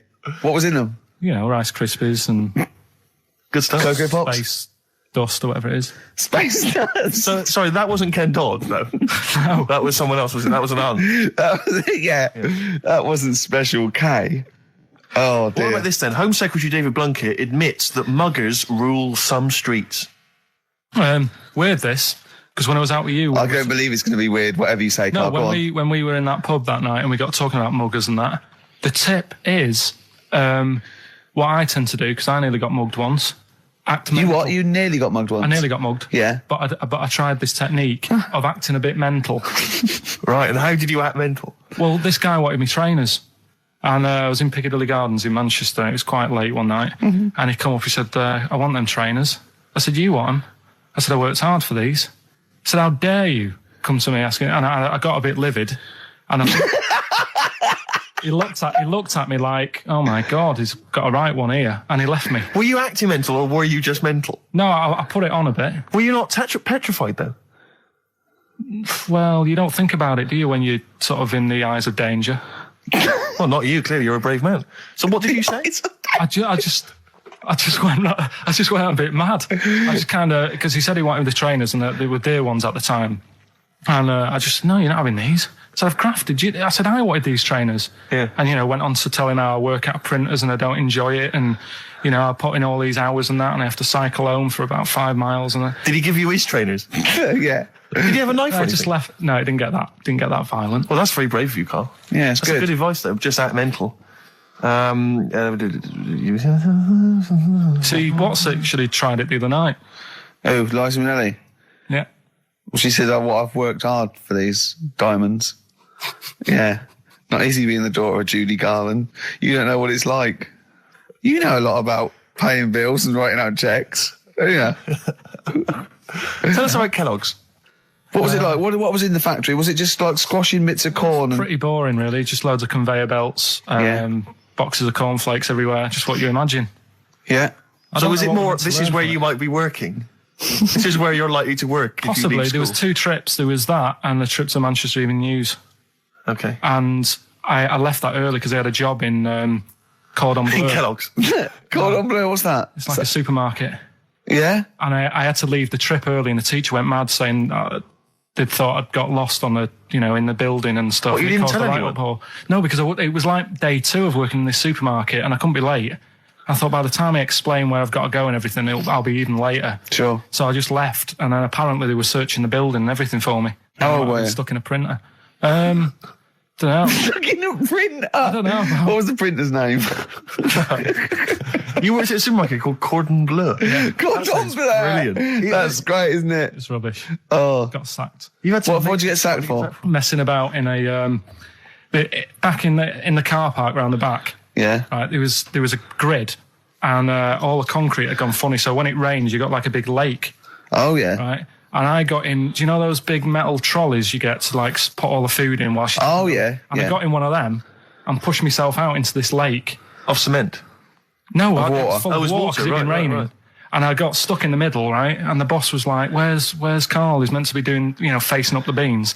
And I was like... And you were stranded in a lake. So someone said, I saw him messing about out the back. He came out and saw me stuck in the middle of this lake in a trolley. And he said, get back in. I said... Would you say, no, I'm filming sharks? I said, it's too deep.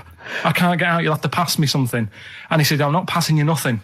He said, you can get out of there and walk through it. I said, I'm not. I've got my trainers on, probably the same ones. Yeah, you've risked your life for them. Yeah. I said, I'm not getting these wet. He said, what are you going to do? I said, I'm going to wait for the water to go down the grid. He said, the grid's blocked. Now get out or you're sacked. I said, well, I'm not getting out. He said, right. Rockbusters springs to mind. Yeah. 15 Taiwan. 15 Taiwan. Let's just remind people what 15 Taiwan was. It was a little feature that I wanted to give a run, give it a little run, see if people like it. The premise being? No, there's no premise, it's just a title. No, we were going to get 15 sort of ornaments, you'd explain them, and then people would call up and say, that one's from Taiwan. See, Carl, you just explained why I didn't think that was a good idea.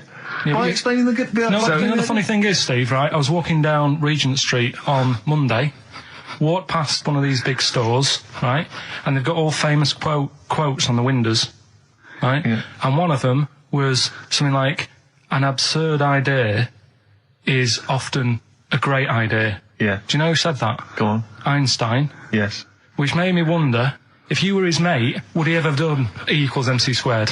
Or would you have said, don't bother with that, it's not going to work? Because that's all you seem to do. Everything I come up with, you put down. Yeah. Well, that's one thing. He's negative, right? I don't know why. I don't know why he is. What else? He messes me about. I get him concert tickets for stuff, and you say, I didn't bother going. Yeah. That is annoying. You come in, 5 minutes to go with tracks that need editing. Yeah. The little bag, that bag that was free. Yeah, you got a free bag today, an XFM little rucksack thing. Yeah. You were like, oh, what's this? What's this rubbish? Yeah. Ricky said, I'll have it. They're great. He said, no, I want it. Yeah. Well, it was free. I need it. I'll give that as a gift or something. So, I mean, I think on reflection, Steve is probably a little bit more annoying than me. I won't go that far. You are annoying. If I had to go away for a week somewhere, If it was a quiet place... Well, you are again, aren't you? That's 2 holidays you had this year, I mean. If it was a busy place, I'd probably go with you, because people, do you know what I mean, staring at me all the time, and that if I'm walking around with Steve.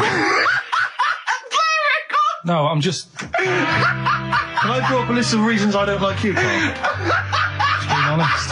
What? I'll tell you, because the list of reasons I don't like you is incredibly long, and getting longer. Just saying. Do you want another slap? Look at his face. It was really light, right? We've had the parrot, right? These are things that I found the parrot. Right, I've told you about the dog in the car wash. Right, you didn't tell me about that. You said there's a car wash for a dog. That's all you told me. Yeah, the parrot, you said there's a parrot. What? It's a problem at funerals. Yeah. That's nothing. That's nothing. That's nothing. Do you understand? And they used to eat cats. What else have we got? There's an elephant in India with sore feet. Why? There's an elephant in India with sore feet. No, I'm interested. Why? Tap dancing. Why? See, I didn't write that much trying to about break Roy Castle's record. He's still going. Go on, what is it? What is it? Think. It's an elephant, and it was really old. It was about 76. Right. And it had sore feet, because it's old, and they don't make stairs and the that big, do they? roads are bad and that. Yeah, go on. So, they said, what are we going to do? And the town was like, oh, you know, we're used to seeing it around, it's part of the thing, you know, we don't want it to have sore feet. Yeah. So they got some slippers made for it.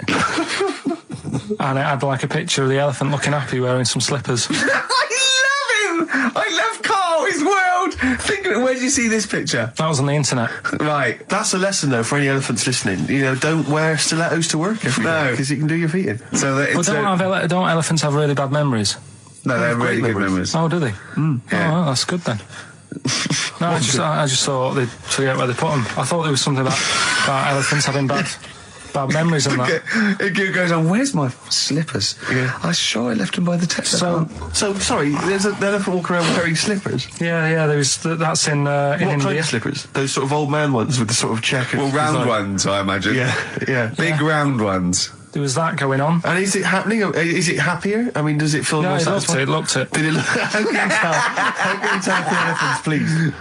What else is there? There was a woman who's had a breast insured for 150 grand. Right. Okay. Any more information there? What? Third party fire and theft? Don't know, it had a picture of her with them, like, you know, out. I just thought, yeah, he should get them covered. Oh. He's done another real joke! Brilliant, that's a proper joke. He's done, look at his little face, he smiles. I'd like to see you on one of the sort of TV panel games. If they could bring back sort of celebrity squares, he'd be amazing as the centre square. Oh, that would be incredible. Or on that countdown in Dictionary Corner. I imagine him in Dictionary Corner. I've come up with cat. If that helps at all. Yeah. Memblent. Yeah, what does that mean, Carl? Just anything you want it to mean. What I've got, there's a dog that's got a cough in Singapore because it smokes 20 a day. Right, okay, another one. No, it's the last one, and it's on the save. The last one we've got is why don't. That's Feeder and Come Back Around. It's a new leaf, Steve. I'm going to do properly now. I'm not going to be slovenly. I'm sitting up straight, you see. Yep. And it's going to be a proper DJing, because I think coming up soon, some great tracks, including a new one from Abs and an old one from Snow. Informer. You know me, don't miss me. Eka boom, a licky boom boom down. I'm joking, of course. We've got some fantastic tracks. There's some great chat, and we've got Carl with me, Steve. I'm Ricky Gervais on XFM 104.9. There he is indeed, with him, Steve Merchant. And Karl Pilkington, of course. Say hello, Carl. All right. Yeah, nice. And you say you read... The beginning of a radio show is very much your wares, your shop window, laying out your stall. I don't think you could choose a better track than The Only Ones, Another Girl on the Planet. I'd love to hear it. One of my favourite intros, that. Amazing. Oh, that was dangerous, because I once heard on Capital Radio, this has got to be the greatest rock intro of all time. And they played Money for Nothing by Dire Straits. Brilliant. Yeah, I can just imagine them putting their head down. I remember a friend of mine, when I was at school, he just bought a car, and he took me outside to show off the stereo system, Money for Nothing. He just played that. I've never heard the song before. Just played that for its entire 4 or 5 minute duration. It is a good song for the sound system. Yeah, it's a good song for showing off intros and sound systems. Exactly. Yeah. You said you were driving along earlier. You saw someone. It was one of those zooped up sort of sporty saloons. Nice. You know, the big like a Mondale or something. Big, and it was blaring out. And the bloke in it was sort of like, I could tell he was 24, but already going bald. Yeah. From like obviously his estate agency job. Not but he's made a bit of money, and he's got. And the serious note was ridiculous. I mean, so loud, and it was going through Covent Garden. He was playing Snow in Informer.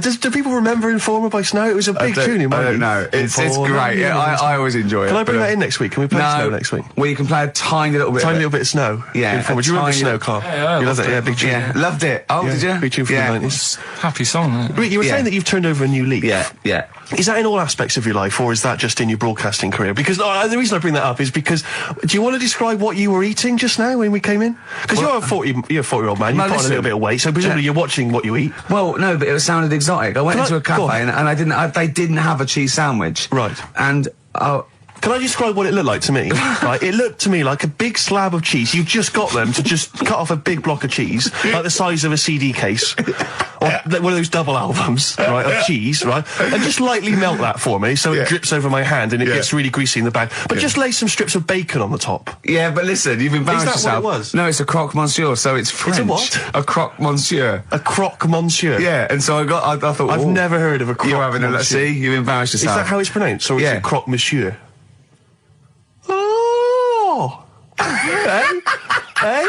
You didn't expect me to be bringing out the French. Tu aimes la musique pop? Oui, je t'aime la musique pop. Le plume de ma tante. Où est le syndicat d'initiative? That means my aunt's pen. So what was it then? It was a croque yeah, and it was just too greasy. It was just too, and it was all wobbly. I like toast, like it to be crisp. Sure. It's the thing with like, what? This is rubbish. Play Coldplay. Back to form there, Oasis, and Little by Little. This is XFM 104.9. I'm Ricky Gervais. Who are you? My name's Steve Merchant. Good to see you. Thanks. With us, the producer in the studio is Karl Pilkington, and he'll be doing the buttons. Yeah. You made a good effort there, but once again... got bored. Words are your enemy, Rick, and they defeated you once again.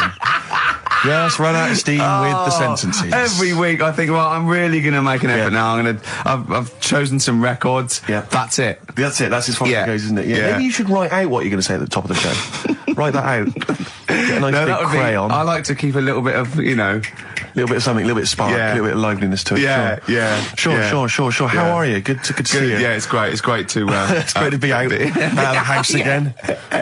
Yeah. Oh, yeah, just, I was going to say, because we've been doing this for a long time now with a little break, but XFM are bringing new listeners all the time. I've heard 4 or 5 a week. Really? Yeah. New listeners tune in to XFM 104.9. Radio 1, beware. Yeah. And we might take it for granted the people that know who we are, know who you are, know who Karl is. Sure. Now, if you're a regular, then you know exactly who we are. But for those of you who don't, I'm Ricky Gervais. Ricky Gervais, a BAFTA award-winning actor and writer. Steve Merchant, all those. A friend of yours. Yeah. And this is the important thing. Karl Pilkington. Absolutely. Our producer. I say producer. He was the bloke who was lumbered with a job. When I said, listen, I used to run the desk in the old days. I used to press the buttons and run the desk and everything. And now I said, listen, I've been on the telly. I do not press my own buttons. And Karl said, well, I don't really work weekends. And they went, well, you do if you want to keep your job. Absolutely. And we were lumbered with him.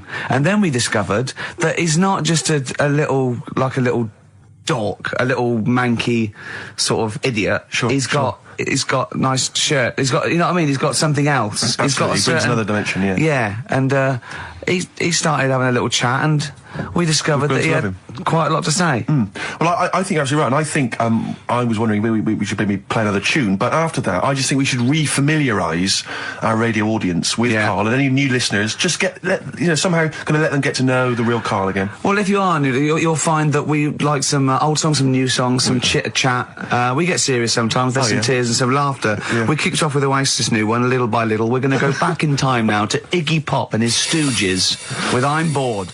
Coldplay and In My Place on XFM 104.9. The Girl in My Head by Elvis Costello and Burt Bacharach on this final XFM show. Ricky Gervais, Steve Merchant, Karl Pilkington. Well, we nearly got to wrap it up. I think we've got to do the Rockbusters winner and give someone those lovely prizes. Monkey News, then we're out of here. We'll maybe come back, maybe do some Christmas specials. I don't want to make any promises. Right then, First one was Richard's kids. He cuts hair for a living. Yeah, what's that? That was, well, try and work it out. No, there's no point. Dick's son, he was a barber. Barbara Dixon, right? Doesn't work. Dixon, well, again... Barbara Dixon. Right, Her name wasn't Barbara Dixon, was it? So, that's that one. Did Ronnie Corbett ever say, ladies and gentlemen, Miss Barbara Dixon? The second one... Never did he? Never did. I have a problem saying the French word for well. What's the French word for well? Bon, isn't it? That's good. What? No, that's good, though. Bell? Well, no, what? Isn't it bien? Yeah. Yeah, all right. I have a problem saying it, so I can't say it. I can't say bien. I can't say bien. Can't say Kasabian, right? So they managed to work that one out. That's say, one of your worst. That can't say bien. Can't say bien. Can't say bien. It's not. No. And the last one. Work. That's terrible. 8 kebabs, 2 kebabs, plus 57 kebabs times 27 kebabs. This fella is struggling working it out. What's the answer there? DS, right? A Donna sum, right? So he's struggling working it out. It's a Donna sum, right? So they got that right as well. So what was the answer? Donna Summer. Donna Summer. Yeah, Donna Summer. So just pick went one, out on a high Steve. then. Steve, just pick one. We went out on a high. That was shocking. What about let's have a look. There's well, it's the first one to get all three. Steve, what's the first one with all three? Well, there's so many here. Yeah, but it's just the first one that came through in time-wise. Probably that one. No, I don't like Rob because he's been slagging us off. In fact, no, let's give it to Rob. If he's the first. No, to be honest with you, Rob's been slagging us off, but at least he knows. I mean, at least he's got some taste. Yeah. You know? Yeah, well, what if he was the first, then Rob's the winner? Well, give Rob, he gets a Ladder 49 and a bunch of other DVDs, but that means he goes straight into the hat for the big draw. I'm just going to write his name now, I'm going to throw that straight in the hat. I can imagine that no one, even the people who've entered, are that excited. Not because the prizes aren't great, but I'm worried that they don't appreciate it, Rick. Do you know, I get the feeling that our listeners, they just don't appreciate the fact that we've gone to all this trouble, we've got the Homer Simpson drawing and things like that. I just feel like these people don't deserve it. Do you know what, it's weird? I just wish we had a better quality of listener. Like, people who listen to Radio 2, they deserve it. You know, they're elderly and infirm, some of them, it would really cheer them up. But our lot, you know, drug addicts, yeah, let me pick truck drivers.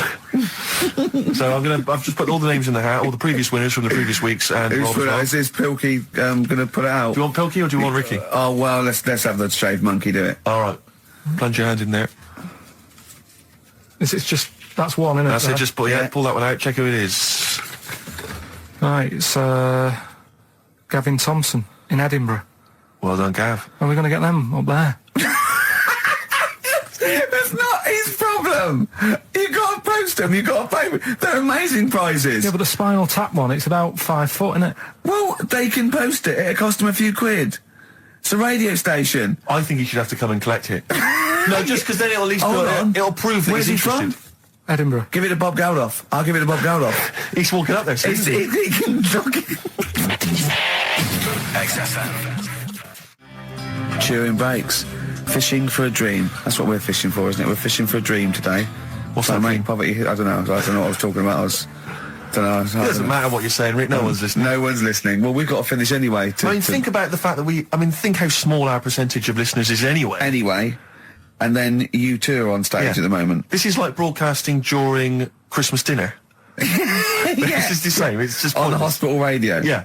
Yeah, exactly. Where everyone's got an iPod for Christmas. Yeah. On the ward. yeah. Well, we're going to go through now till 5:30, and I've got to rush off, I'm afraid, to Live 8. Don't apologise, mate. When people see the glam that you're bringing to that event, they don't even care about the people introducing it. Comedians going, ladies and gentlemen, just get on with it. No, I agree. No, I've got a good joint here. 2 blokes will get on with it.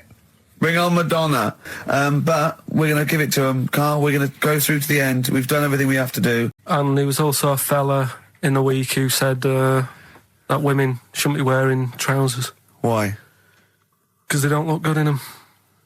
What do you think? What do you think about that? It's rubbish. Yeah.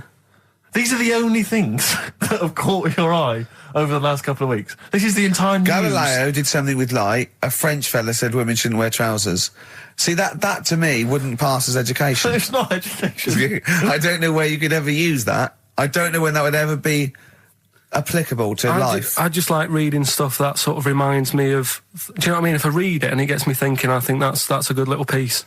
But, I mean, surely can't you just sort of sit near something that vibrates to keep your brain going? Or shake your head every now and again? I mean, what does this do? You mean it makes you start using your brain? But what aspect of a Frenchman said women shouldn't wear trousers got your mind working? What questions were you asking? Because I thought that's a bit daft, isn't it? Right? Yeah. Okay, it ends there with me. There's nothing else. There's nowhere else for me to go on that. He closes your mind's the still whirring. Yeah, go on. What do you think? Let's go through this. Oh, I wish we could download his thoughts. I know. Just watch it. Yeah. Wouldn't it be great, like a DVD? Cartoon. Imagine that extra footage on the Office DVD. Yeah, Carl's brain. That would be amazing.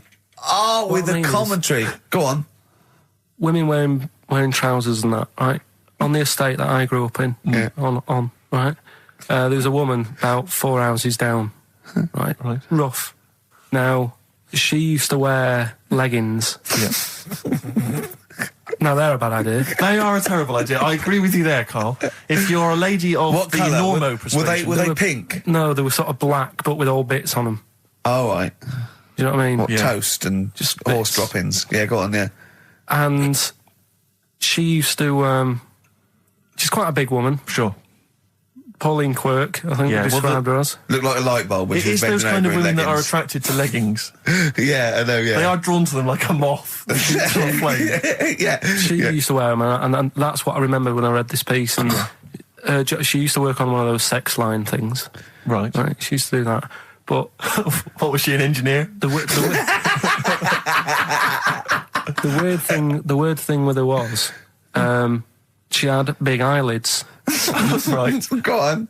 That were too big, and this is what I was thinking. What do you mean she had big eyelids? How big do eyelids have to be for you to go, they're big eyelids? What was she shoplifting with them? Would she come out of Dixon's with, like, radio stored in them? What do you mean she had big eyelids? It was another one of them popular things around our way. Do you know? Like, what do you mean popular things? They go, oh, I'll tell you what, they're all the rage. Can I get some big eyelids, please?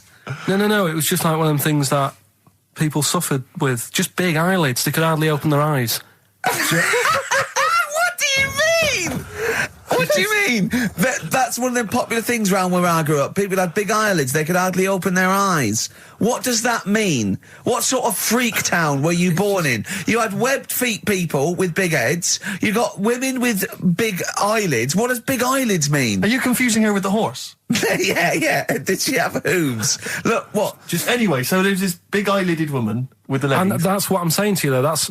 When I read that story with people with trousers, I went from that to a woman who used to have big eyelids. I still don't know the point. But then, and also the other bloke who had the eyelid problem was a mate of mine. Right. His dad had it, and same problem, massive eyelids. I don't know what that means. I don't know what that means. I used to say to my mum, I'm going round to Dave's house, and or Drew say, Pig, as you call him. That's all right, but make sure his dad doesn't take you out in the car, because he could hardly see. He had to have his head. He had to tilt his head back to keep his eyelids open. Sure. Did he have a couple of matches with him at all times? What a load of gobbledygook. This began as educating Ricky. I know, so it's like he was people with eyelids. But it's like you're supposed to make that leap as well. Yeah. If I mentioned the trousers, Ricky will probably be thinking about people with big eyelids and women wearing leggings. Play a record, Carl. Right, anyway, Rockbusters. Yeah, go on. I give a cryptic clue. Yeah.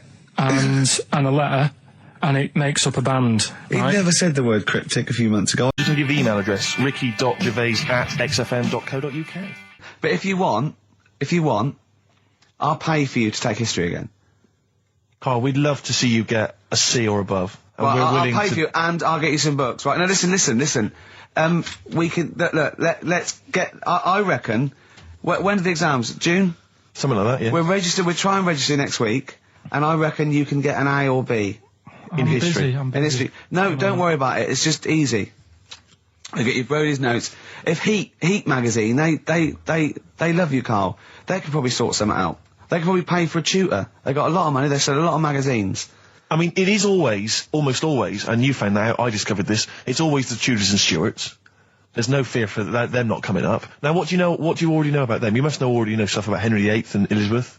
No, because it's too long ago to even get interested in. Do you know what I mean? You can't. Is that why you didn't? To it. Okay. The Anderson thing, it was like, God, I bet my mum and dad were in an Anderson shelter. You know, this is interesting. What, when they... Oh, my granddad would have, like, had something to do with this. But the Tudors, it's like, I don't know even if they had a family back then. Play a record. We come back. Hang on. Just because I need to introduce the new feature. Yeah. For the I record. don't know if I had a family back then. Carl, listen. Let me just ask you now, right? If you can finish this sentence, we've got a chance. Divorce, beheaded, died. Divorce, beheaded, died. What is it? We just need to do a little bit of work, but otherwise, I think you're going to be fine. It's how you remember what happened to Henry VIII's wives. They're little... Divorce, beheaded, died. Divorce, beheaded... It's like spam. Support... What's it? Support, protection, anchorage, movement. That's how You're going to... That's nothing to do with the Tudors and Stuarts. No, nothing to do with the skeleton. Yeah, see, no, we're not doing biology. Mnemonics and acronyms. What happened to Henry VIII's last wife? Did she die, or did she not die? Divorce, beheaded, died. Divorce, beheaded...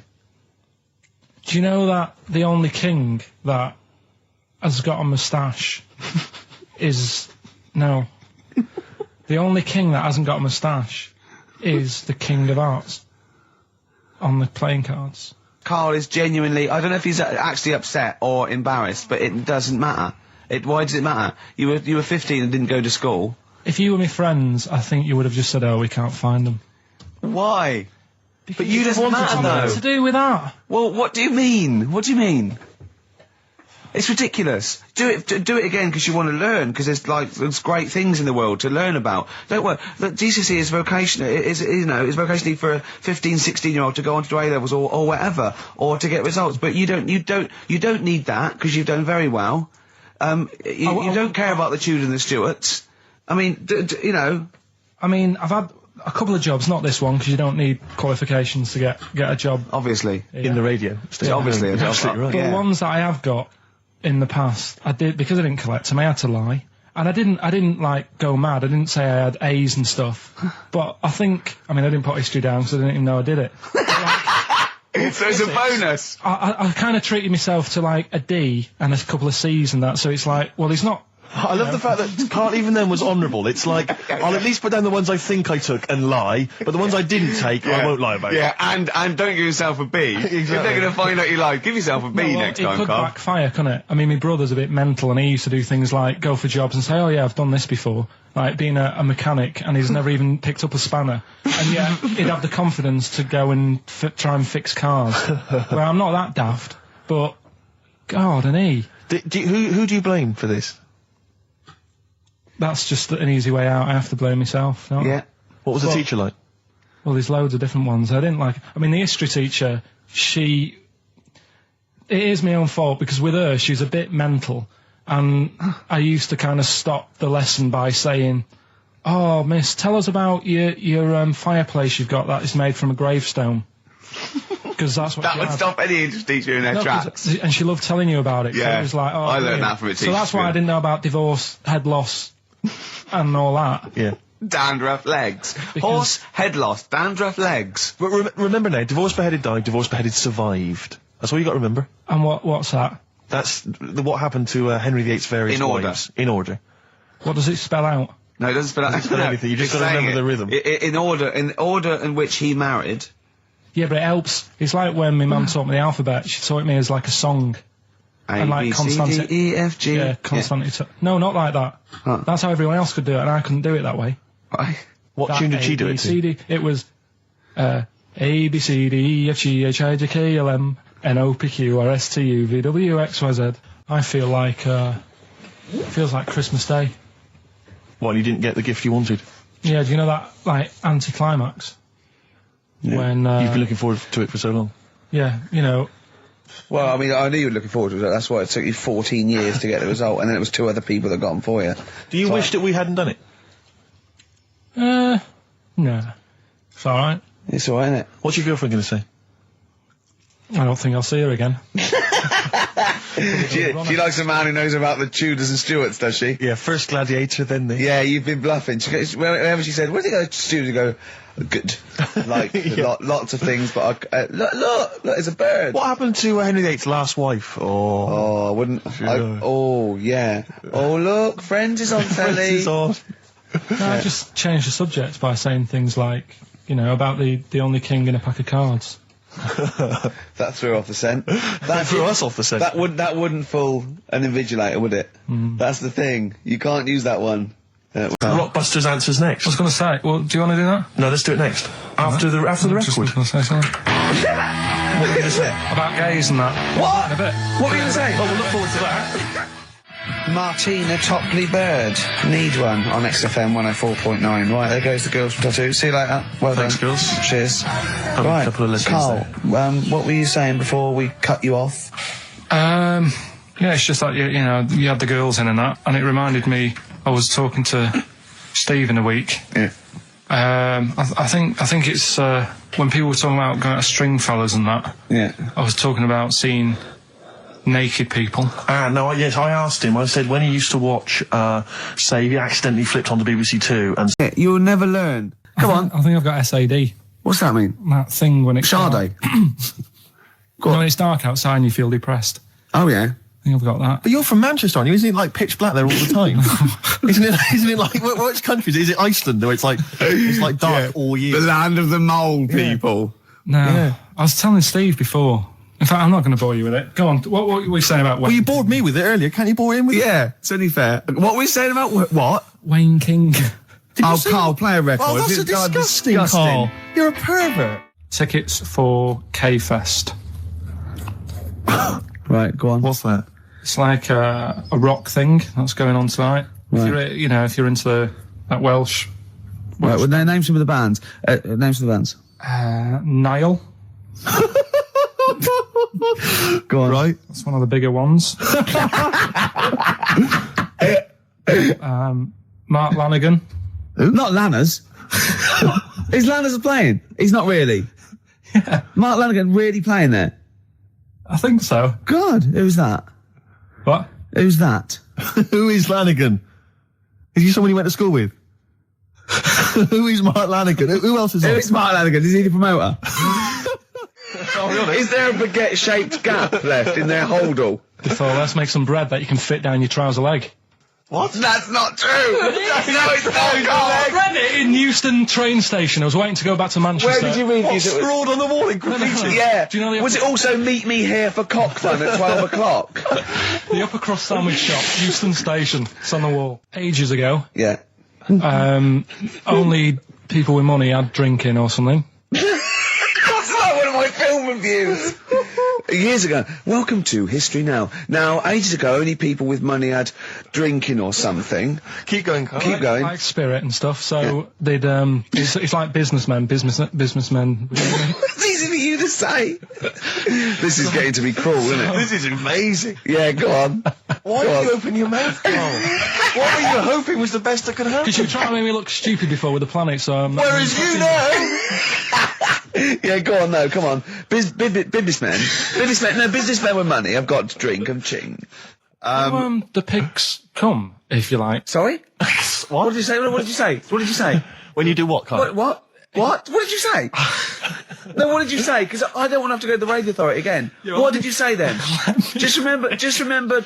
We are going out live, Carl. Yeah, remember Tom Binns, right? What did you say? What I'm saying is, why were they shouting Vera? Because pigs don't come to the name, do they? Hey? I don't know the ins and outs of pig, have how to lure a pig into your trap. Can I just tell you some very, very interesting things about pigs? Please do. Right. One, everyone knows they have a corkscrew-shaped penis, right? A corkscrew-shaped penis. That's the tail, isn't it? Two, they can't look up. They can't put their head back and look up, right? Three, they can have a 30-minute orgasm. Yeah. Rick, is it only pigs that have got a corkscrew-shaped penis? No, and landlords. Okay. Very handy. Right. And it was a Christmas play, and I managed to get a part in it. And, did you audition? No. Got a part in it, and I should have been playing the drums to the one about kings. We Three Kings. Yeah. I was meant to be doing that, but Little Donkey came on, and it was one of the... What do you mean came on? That was like next up on the next song. Right. And it's one of them songs that you can't help sort of tapping along to. Yeah. Do you know like if I was to go yeah, you'd have to finish it with.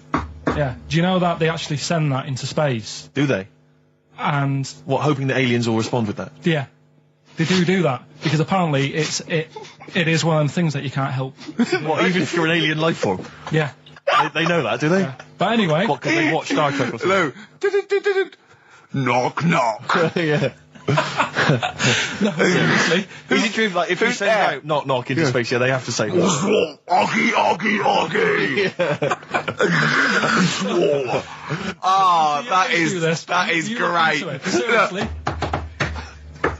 Oh, hold on, what's something out there? What's a little green fellow? That is great. Yeah, so anyway, that is Little Donkey is like one of them tunes that you can't, and I was there and I had the drumstick and I thought, oh God. The drumstick! I could feel myself. And anyway, just wanted to do it, yeah. I started going along and playing Little Donkey, which I wasn't meant to do, but it went down such a storm. Okay, the film review. Gladiator. It's alright, nothing great. It's like an old, sort of an old version of Rocky done in the olden days, really. Right. A bloke fighting other people. Sure. How sort of well known is the story? Do you reckon people know the basics? Well, just very quickly, just do the plot. Quickly. There's a guy called Max. Maximus, yeah. Yeah. There's Caesar, and there's Caesar's kid, and Max goes to war, sort of wins it, comes back. Caesar says, you're good at what you do. I wish my son was as good as you. So I want you to be in charge when I die. His kid finds out, a bit annoyed about it, kills his dad, because he don't want anyone to hear that he said that he wants him to be in charge. Yeah. So his kid gets in charge and thinks, I'll show you. You're not going to be king, I am.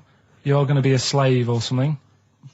And then, next thing you see is... Sorry, can I just stop there? My only thought is the film's 3 hours long, so maybe we shouldn't go through the whole plot. We've done the first 10 minutes, but go on. So, yeah, he's a slave and then... Yeah, but then, that was an interesting bit that I thought, right? I mean, I was watching this with a girlfriend, she was already annoyed because she wanted to watch Friends on E4. Okay. Yeah. It was a good episode as well this week. Was it? Yeah. Don't tell her that. Okay. Right, so she was annoyed and she said, come on then, put it on. And I got it wrong straight away because it says on the back 149, so I thought that was an hour and 49 minutes. It turned out it was 149. No, I thought it was 1 hour 49. Yeah. But it was 149 minutes. Sure. So it overran anyway. By 40 minutes. Yeah. People got sick of him and they said, oh, we'll have to get rid of him. So they tried to, he loved cakes as well as women. Okay. So they said, let's poison a cake. And they poisoned a load of Easier than poisoning a woman, wouldn't it? And he ate these cakes and it just didn't kill him. And they were like, God, what's going on? And they kept giving him more and more cakes. And he was suspicious. And that didn't work. So the fella said, that's it, I'm going to shoot him. So... They were like, you know, I'd be there sort of punching people in the arm. That's a great game. Oh, I love that, punch people in the arm. Is that part of the Olympics now? it's I think it was exhibition this year. Right. But it's going to be a pro next year. It's going to be the Winter Olympics because you've got to do it in just a cap sleeve shirt in winter. Yeah. So you're playing that? She, but whilst she didn't appreciate that. She used to go, ow! No, I always think whilst I was doing that, they were like the Charlie's Angels and they'd be sorting out a mission somewhere. Because they were really like, there was something about them that you thought, you know, they're special. They were private detectives. What do they work for a man they never see? I don't know if you saw it. What did you make of Posh Spice's Warts and All documentary? Yeah, I saw a bit of it. What did you make of it? I mean, people are slagging them off, aren't they? Saying, you know, she's daft and that, but... Don't make you. She's... I think they're all right, honestly. Yeah, you know, she's all right. I mean, I think David's really a decent bloke. Sure. Tell us the story. What have you learned? Do you want to ask some questions? No, not really. Just sum it up in a minute. What do you think? Can't do it in a minute. Well, can I ask some questions then? Where was he born? Austria. Tell us about his early life. Right, he was a young lad. Brilliant. What in his early life? Okay. Yeah. What's her name? His mum was his dad's second cousin, which is a bit weird. Yeah, that is weird. They had 5 kids. He's going, yeah, it's usually first cousin where I come from. Oh, that's unfair, isn't it? There's no need for that. No, what do you do in your leisure time? I like, you know, going out for food and that. For foraging. What do you mean going out for food? They come have a little hole and go hunting. Yeah. This is Karl. He's hungry. He knows he has to get to the greasy spoon by 11. Wow. Many of Karl's close friends have never made it across this road. There was a zebra crossing installed just for the safety of Karl. Beep, beep, beep, beep, beep, beep, beep, beep, beep. Can I have a bacon butty? And Karl is enjoying his... Wow, but he has to get back. His girlfriend's asked for one as well. She's home with a PlayStation 2. Wow. Oh.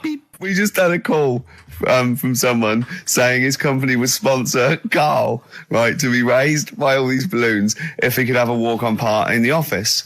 And we immediately went, we're worried about that sort of thing. You can't really promise that artistic, you know. And I was worried about the legality of it as well. How can you promise someone that for personal gain that's a private and all that sort of stuff, right? And I went, I don't know. And anyway, put the phone down to him and Karl went... I love the fact you're more effing worried about that than me being raised 30 feet in the effing air. You started getting scared, did you? Are you worried about it? What changed it? Just calm down a bit. Yeah. So. The chilled out vibes of PIMP probably helped you. Yeah. I think we should just say, give massive props to Adam and Joe, who stood in for us. Oh, yeah, stood in for us. Did a great job. Yeah, great, really good. In fact, interesting, I listened to the show. Are they going to get their own show here? I think they should. Yeah, I'll probably get something. Well, there you go. Well, it's interesting, as I was listening to them, they had quite a nice selection of features. They had a couple of good competitions and things. Now, I don't know if, having done them for XFM, is it somehow, they may be kind of under some kind of XFM copyright?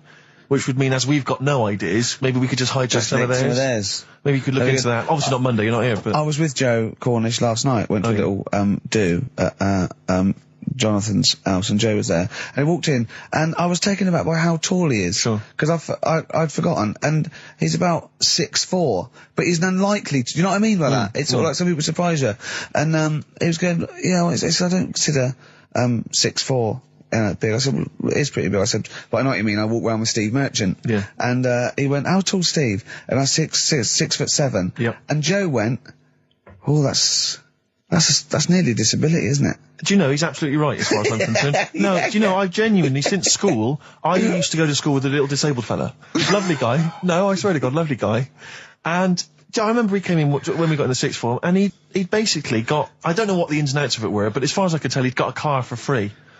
A specially converted car. Yeah. You know, because he was disabled. And he was driving that around. Same as Karl. Me. I need this, I need that. But it seemed to me that I was thinking, well, why can I not get something similar? Because there are some cars I can't fit in. Because I'm too tall. I genuinely cannot drive the smaller cars, the cheaper cars. I'm obliged to buy a more expensive, larger car. Because I can't fit in the tiny one. That's like saying you've got to pay more for your shoes because there's more leather, which is true. Which is absolutely true. It's a nightmare getting shoes. But fat people have to pay more. Do you know what? It's a nightmare getting chairs, comfy chairs that I can sit in the home. I sit in a chair for very long and my back's killing me.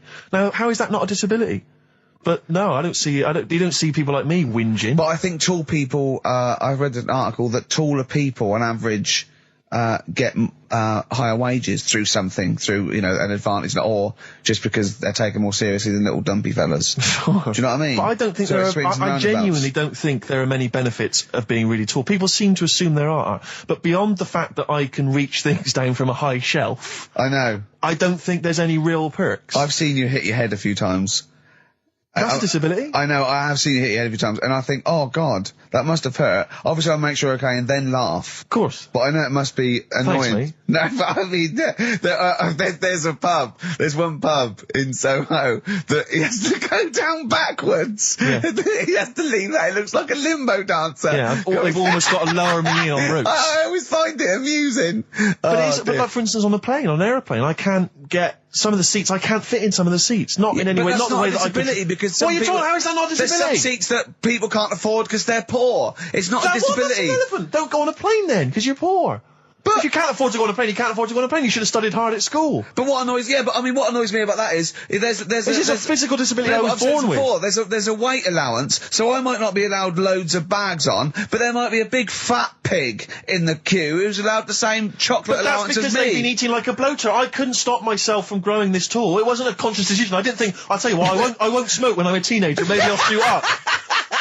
I'll eat healthy. I'll probably add an extra 2 feet. It just kept going. You do eat too healthy. You eat way too many greens. But that's not why I grew to this height. It's a genetic thing, isn't it? Yeah, but if you lived near, some sort of pylon or something and just, as I say, smoked from an early age, you wouldn't have been that tall. Don't think when I was a gangly teenager having the piss taken out of me, I wasn't thinking I wish I'd been born near a pylon. Could you, or Chernobyl. Could your mum or dad, could they have banded you like they did with little, didn't they do that with someone's feet? Well, yeah, concubine, yes. I didn't come out this tall, did I? No, but snip it in the blood. How would they bandage him? They'd have to bandage him round the feet and round the top of the head. Yeah, I'd be walking around like a mummy. Yeah, yeah, or a bonsai boy. But people didn't really realise I was going to be this tall until I was 14 or 15. You know, you don't realise when you're an 8-year-old. How tall were you when you were about like a gangly... Okay, so a typical gangly teenager, 15. How tall were you at 15? I don't know, 6'5" maybe? And I bet you were like a beanpole, weren't you? Well, of course. Yeah. And what sort of glasses did you have? Cool. No, what did you have? I don't know, a monocle. No, I can't remember. Did you wear a bow tie once? I wore a bow tie? I thought I was trying to preempt the styles that might be coming around. I think I've been watching a lot of George Formby films. And I thought it can only be a matter of time before the bow tie comes in. I thought it might be quite kind of urbane and debonair. Yeah. So what was Robin Day at the height of his fame? I think he might around this time, yeah. Yeah, I wanted to go for that dandy look. I thought that's what the girls would go for. I know, the dandy. Oh dear. So I still want to see you with a pipe and trilby. Yeah. I just think you'd look great walking on the street. Yeah. Oh, I genuinely, I really, it does frustrate me that I don't get any allowances for being very tall. It doesn't count as a disability. Well, it does count. No, it doesn't. It's not a disability being 6'7". But how can you explain, for instance, travelling on a bus or a coach? There's some seats I can't sit in. The only disadvantage is, people look. I've seen people stare at you, but they stare at me because I've been on the telly. What's that a disability? People being recognised. Yes, but you could avoid that by not being on the telly. It's your choice. This is my point. It's your choice. Yeah, it's the same as the big fat people. It's their choice. It's a different sort of stare, isn't it? I've been there. Yeah. When the sort of stare that you get and the sort of stare. Well, obviously, sorry, Steve, but I'm gonna, follow up this inquiry. What do you mean, Carl? No, I'm just saying it's more of a stare of fear than, like with you, they go, oh, it's him. Yeah, go on. Whereas with you, it's more like, jeez. Do you know what frustrates me? What? I thought he did deserve having a Monday off. I've changed my tune. Yeah. Sometimes you don't realise this, listeners, but sometimes I'm an intermediary. I do step in when he's winding him up, because Carl gets to the point where he's going to explode. Yeah, and it's crazy. Okay, Jerv, and I step in, and this is the kind of response I get from Carl. This is the kind of back chat I get Well, I tell you, he's a little user. I'll tell you what, because he's too scared of winding you up, because he knows that you'll just walk out of here and he won't get his Monday off. Absolutely. Play a record, you little oik. Weasel. You're a weasel. Title track from an album called 1972 by Josh Rouse. Well worth listening to. XFM. Yeah. Ads. Yeah. Joe Jackson, Different for Girls on XFM 104.9. Ricky Gervais, Steve Merchant, Karl Pilkington. He's annoying me now because he's got a day off and he's got 2 hours and he's miserable. He's not even doing anything to the show. It really annoys me. Well, hang on, wait a minute. You've forgotten his brilliant film quiz. Yeah. He's contributed that. That he probably did during the week. Well, do you know what I mean? What, are you going to change your attitude, Carl, or what? Or should we just, not bother with this show? Told you. What? Don't annoy me and you'll get the best out of me. Yeah? I told you. I told you. This show is to annoy you. You knew that. But this is what you're going to get. Do you know what I mean? But no, you've got to be good and get the day off, or there's no point for any of us. Right, if you were having an operation, would you annoy the doctor? What? You can't concentrate, can he? Don't wind him up. That he's the doctor. All of a sudden. Yeah. He's got to press a button and find out what a monkey did in 1932. And he's, Where's the monkey news? It's been a bit quiet, hasn't it? I've been... What, in the last 3 months? Okay, there was something that I found last week about one that was in an old people's home. It escaped from some zoo. It was wandering about. It was enjoying itself, and then when it got to the night time, it was like, oh, what am I going to do? And the first place it came across was this old people's home. Yeah. Went in there. I think it was there for about a week and a half without anyone realising. No, it did. No, so the helpers and the nurses and the social workers and the matrons and all that, they thought, well, Mr. Sanders looks a bit hairy. But I mean, that happens, it comes out your ear and your nose when you get to about 70. And he stooped over, of course he has, he got bow legs, And he eats more fruit. Of course he does. Well, that's when they realised. Why? Because someone in the kitchen said, hang on a minute, getting through more bananas than we normally get.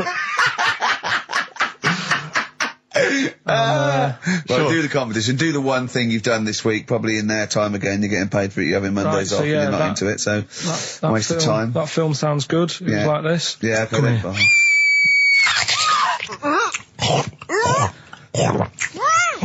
I'm well happy now I've had that. Oh, yeah. Right. So that's a bit of a cryptic clue. Yeah. Someone eating this woman. Yeah. And it says a young mother says her partner has dumped her to become a vampire. Rebecca Roberts from Somerset says Matthew Barrett fell for a blood-worshipping woman in a US cult. The 23-year-old mother says he began shaving all his body hair, dressed in black, and used Rebecca's lipstick to redden his eyes. Rebecca caught him performing weird blood rituals in front of his computer at night, cutting himself to prove commitment. She said, I thought it was just a hobby. Everyone's got a right to one. I was pleased he'd found an interest. Brilliant. This is apparently from The Sun. Apparently he's left. He's gone to America. He's living in this Ohio-based cult. But it's the last bit where she's been asked whether or not, if he came back, would she take him back? Sure. And this is where I wonder if the journalist, you know how journalists are supposed to just report the news, be objective. Yeah. I wonder if maybe the journalist here has maybe had some interference. Made the quote better for them than go on. Because it says, I never thought this would take over his life. Now, if he came back, I'd say fangs, but no fangs. Oh dear! I can't believe. Imagine you're the woman, Rick. Okay. And I've come round. You're the journalist. I'm the journalist, and I've come in and I've said, okay, I read about this. All I have to do is not say that thing. You've come. I understand you're obviously quite upset. Your husband's gone gutted. off. If he came back, would you take him back? Definitely not. Right. Really, what would you say to him then if he came back? Just get lost. Right, but I'm really pissed off with you. Would you perhaps say something a bit more pithy? Not in this situation, no. You're upset? He cuts himself, he drinks blood, he's left me. Sod off. I'm not interested, mate. Because I tell you what. Go on. I mean, I like what you said there, but I wonder if we could condense that a bit more. If he came back, would you say... Go away. Would you say something... Would you ever say something like, thanks, but no thanks? No, because it makes it flippant, because I'm really angry. I know you're annoyed. And I'm upset, so I wouldn't say... I certainly wouldn't say thanks. I might say no thanks. But what if you sort of said it like aggressively, like you're giving him the finger, thanks, but no thanks? Like you didn't really mean sort it. of sarcastically? Sarcastically, would you possibly say I that? might say thanks, but no thanks, and that'll be it. And that's and I'd leave it there. I'd never change that. Sure. I'd never change those words. Can I ask you a question? Go on. Do you like puns? Hate them. Right. I don't like Countdown. I don't like QI. I don't like any of those posh Cambridge, Oxford types. I hate puns. If you had to say thanks but no thanks in the form of a pun, what would you maybe say? I wouldn't. I never would. Right. I'd say thanks but no thanks. I would. I mean, I feel embarrassed that I'd even say that because I don't think I would even say thanks but no thanks. Okay. But if I did go that far, I'd leave it there. Sure. So, have you ever noticed, as I have, the similarity between the word thanks and fangs? Not really. It's very similar. Not thanks, really. Fangs, F-T-H, there's a K. Fangs very much. G, it's A and N. Well, the A, the N and the S, but that's about it. Would you agree it sounds marginally similar? Yeah, Is it possible you might one day say fangs but no fangs? I wouldn't know. Right. I could put that though, could I? But don't say I said it. Right. I mean, yeah. Fangs, but no fangs. Yeah. This is the thing.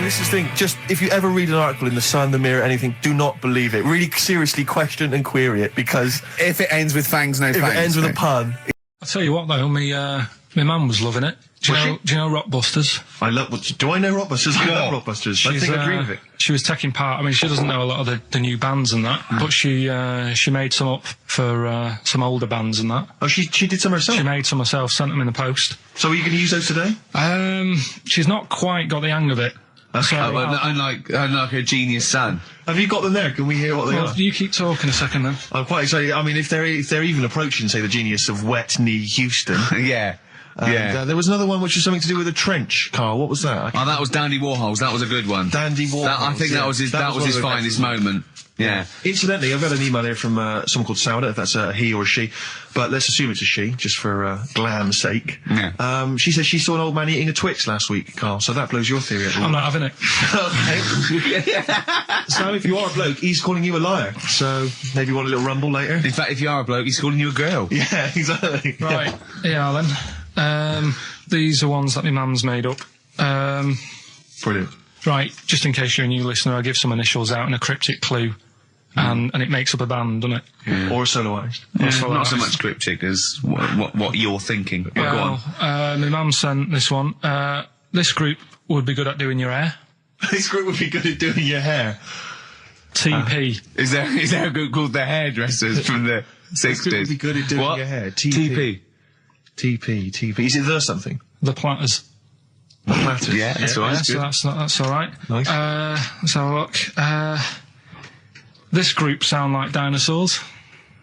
Group sound like dinosaurs. T-Rex. T-Rex.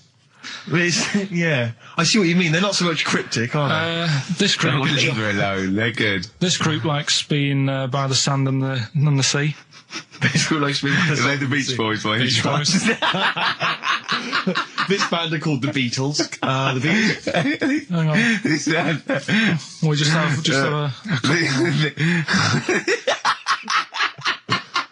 What else you got? It's funny because one of them that she's done, I'm actually doing today. I thought of in the week. Right? So, is it the same clue? It was, yeah. Wow, great minds think alike. Here's So the this last is one. obviously coincidence. Here's the last one from her. This guy sounds superb. This guy sounds superb. The Bachelors. Glenn Campbell. That's good. I like that. I'd say this. I think you should get onto one of the big game organisations, Parker Brothers or whatever, because this has got to be. This could sweep the nation at Christmas. Don't you think this is the perfect Christmas game? Yeah. Well, I think this is what's going to make or break the MTV thing. Right. Some kind of TV version. Yeah. I'm just thinking into ad breaks, coming up next is this band. Be careful though, Carl, because, make sure you retain the rights, because I can see this selling abroad. And I can see someone coming along and taking the sort of like the Rockbusters and changing one word and making another another game out of it and just using the same format. I don't know.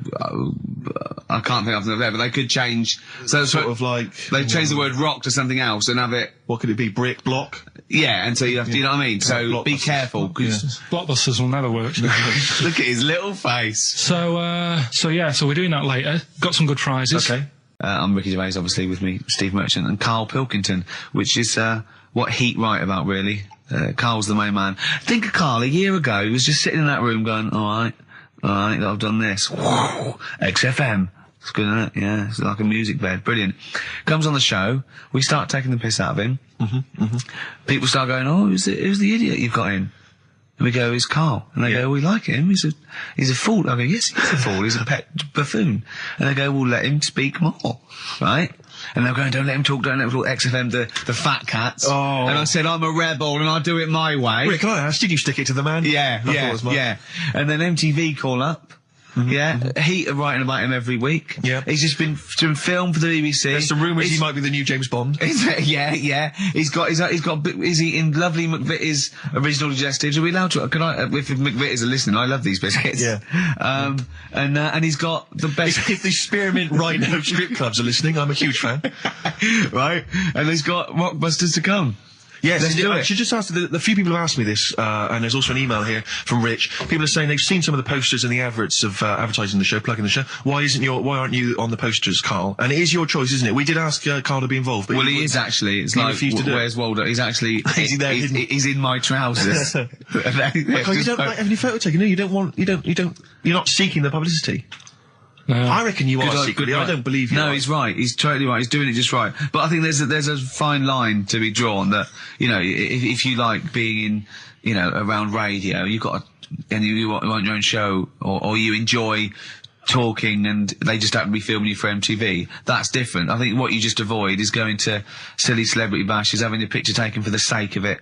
I think you're right, but I think you should do the screen test. On a serious note, I think you should do the screen test, just because it might be fun, and if it's no good, they won't do it. And you can stop any time you want. No one has to keep going on telly. I just think we're going to lose him. No, we won't lose him. Listen, right? I'll always be part of this. I'm just worried that you're going to exhaust yourself. You're going to be drained. You're going to have told all your anecdotes on MTV. He certainly will if you have to help the old fella upstairs with the bed. Yeah, £50 an hour. Oh, that's terrible. Go on. But what I wanted to do, right? Because I don't want to embarrass myself, right? I don't want to embarrass the woman at MTV when I turn up and she thinks, oh, look at him. Yeah. What a waste of film this is going to be. Because it's not cheap. I know that. It's not film either, but go on. Well, it is cheap. It is cheap. They're filming a DV camera that they can go over.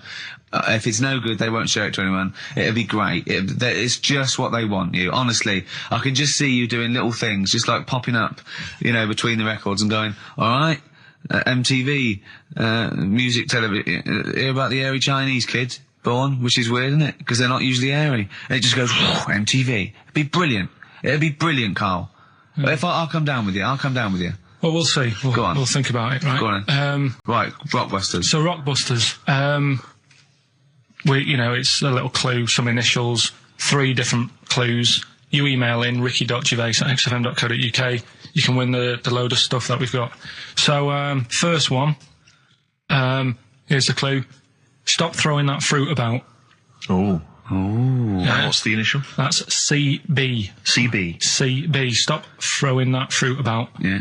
All right. Is Anders listening? Has he emailed us in yet? Anders, not had any response from Anders. I'll keep Maybe he hasn't stopped listening. Because he doesn't like the show. He's gone off. Oh, he hasn't gone off the show. So, the second one, that Scottish fella has made an error. That Scottish fella has made an error. Yeah, Interesting. That's M. M. Right, that Scottish fella has made an error. Right. Okay.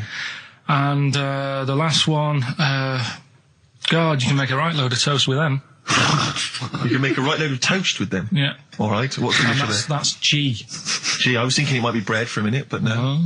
G. So, me mum sent some more. What we also needed He's got a letter from his mum. My mum did some more Rockbusters for us. I reckon they're secretly listening, Carl. They've said they're not listening, but I reckon they are. Does that worry you? Well, let's play a record and let's hear your mum's Rockbusters.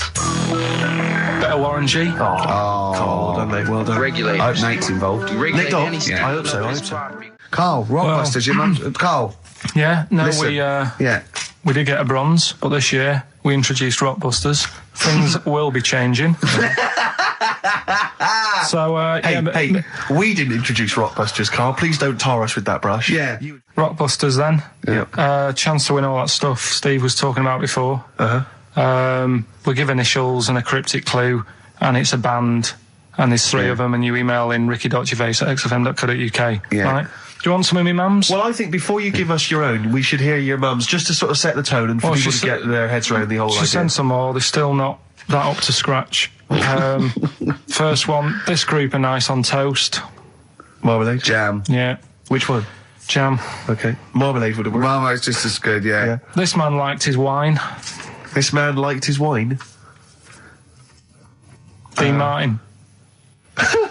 What? So no cryptic clue, just a man who drinks? Yeah.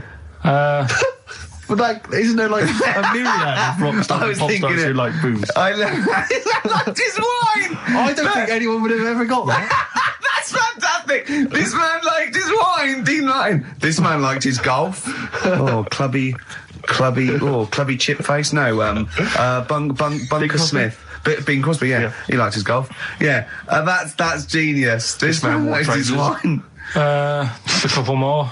Hope you're not speeding when you meet these. The police. Oh, it's great. And is there any other good ones? Sounds like these lads work for the hospital. The porters. Say that again? Sounds like these lads work for the hospital. Jerry and the pacemakers. Right. So we'll Carl, I have to say, if there was ever in the future any doubt that you were your mother's son, that would pay that. Believe me, you are a chip off the old block. Okay. Well, let's so we have a little record and then educating Ricky and Rockbusters. When the show really starts. Okay, so if you haven't heard it before, I'll give you some initials. It's like initials of an artist or of a band. It's Blockbusters. And a cryptic clue to who the band is. There's 2 easy ones, 1 difficult one. First one is That'll Never Get Off the Ground. Right. Yeah. That'll Never Get Off the Ground? That'll Never Get Off the Ground is the clue. Not LZ. The initials are LZ. You are joking. 2 easy ones. Right. Yeah. Okay. Right, and then you've got, that woman's got her husband's gloves and a pair of her own. Right? Say it again? That woman has got a pair of her husband's gloves and she's got a pair of her own. That's HH. Right? Bit of a difficult one. And then the last one, you'll get a right load of bacon off them. Right? You'll get what? A right load of bacon off them. That's L. L. Yeah, so once you'll again, get a right load of bacon off of them. You'll get a right load of bacon off them. So first one, That'll Never Get Off the Ground, LZ. That woman has got her husband's gloves and she's got a pair of her own. That's HH. Brilliant. And you'll get a right load of bacon off them. That's L. And it's an email-only competition? Email only. ricky.gervais@xfm.co.uk, and we pick a winner before the end. So, and the Wicker Man, the weather, best of the weather, the best of the weather. That would be amazing. The best of the weather as a compilation, Channel 4. Exactly. Winds light to variable. I love 1976 Remember this weather. one from August 1979. Warm, isn't it? Oh, this is warm, isn't it? Oh, the best of the weather. You forgot to read your mum's clues out, didn't you? Yeah, these are just for fun only. This is Carl's mum. She listened 1 week, and now she sends him a little example of Rockbusters every week. She's got what did she send? This group would go well with your Christmas dinner. Cranberries? Yeah. They make a few good cupboards. They make a few good cupboards? Yeah. Carpenters. I was thinking of EMF. I was thinking B&Q. The B&Qs. This group thinks of lots of things. This group thinks of lots of things. Yeah. Go on. Imagination. I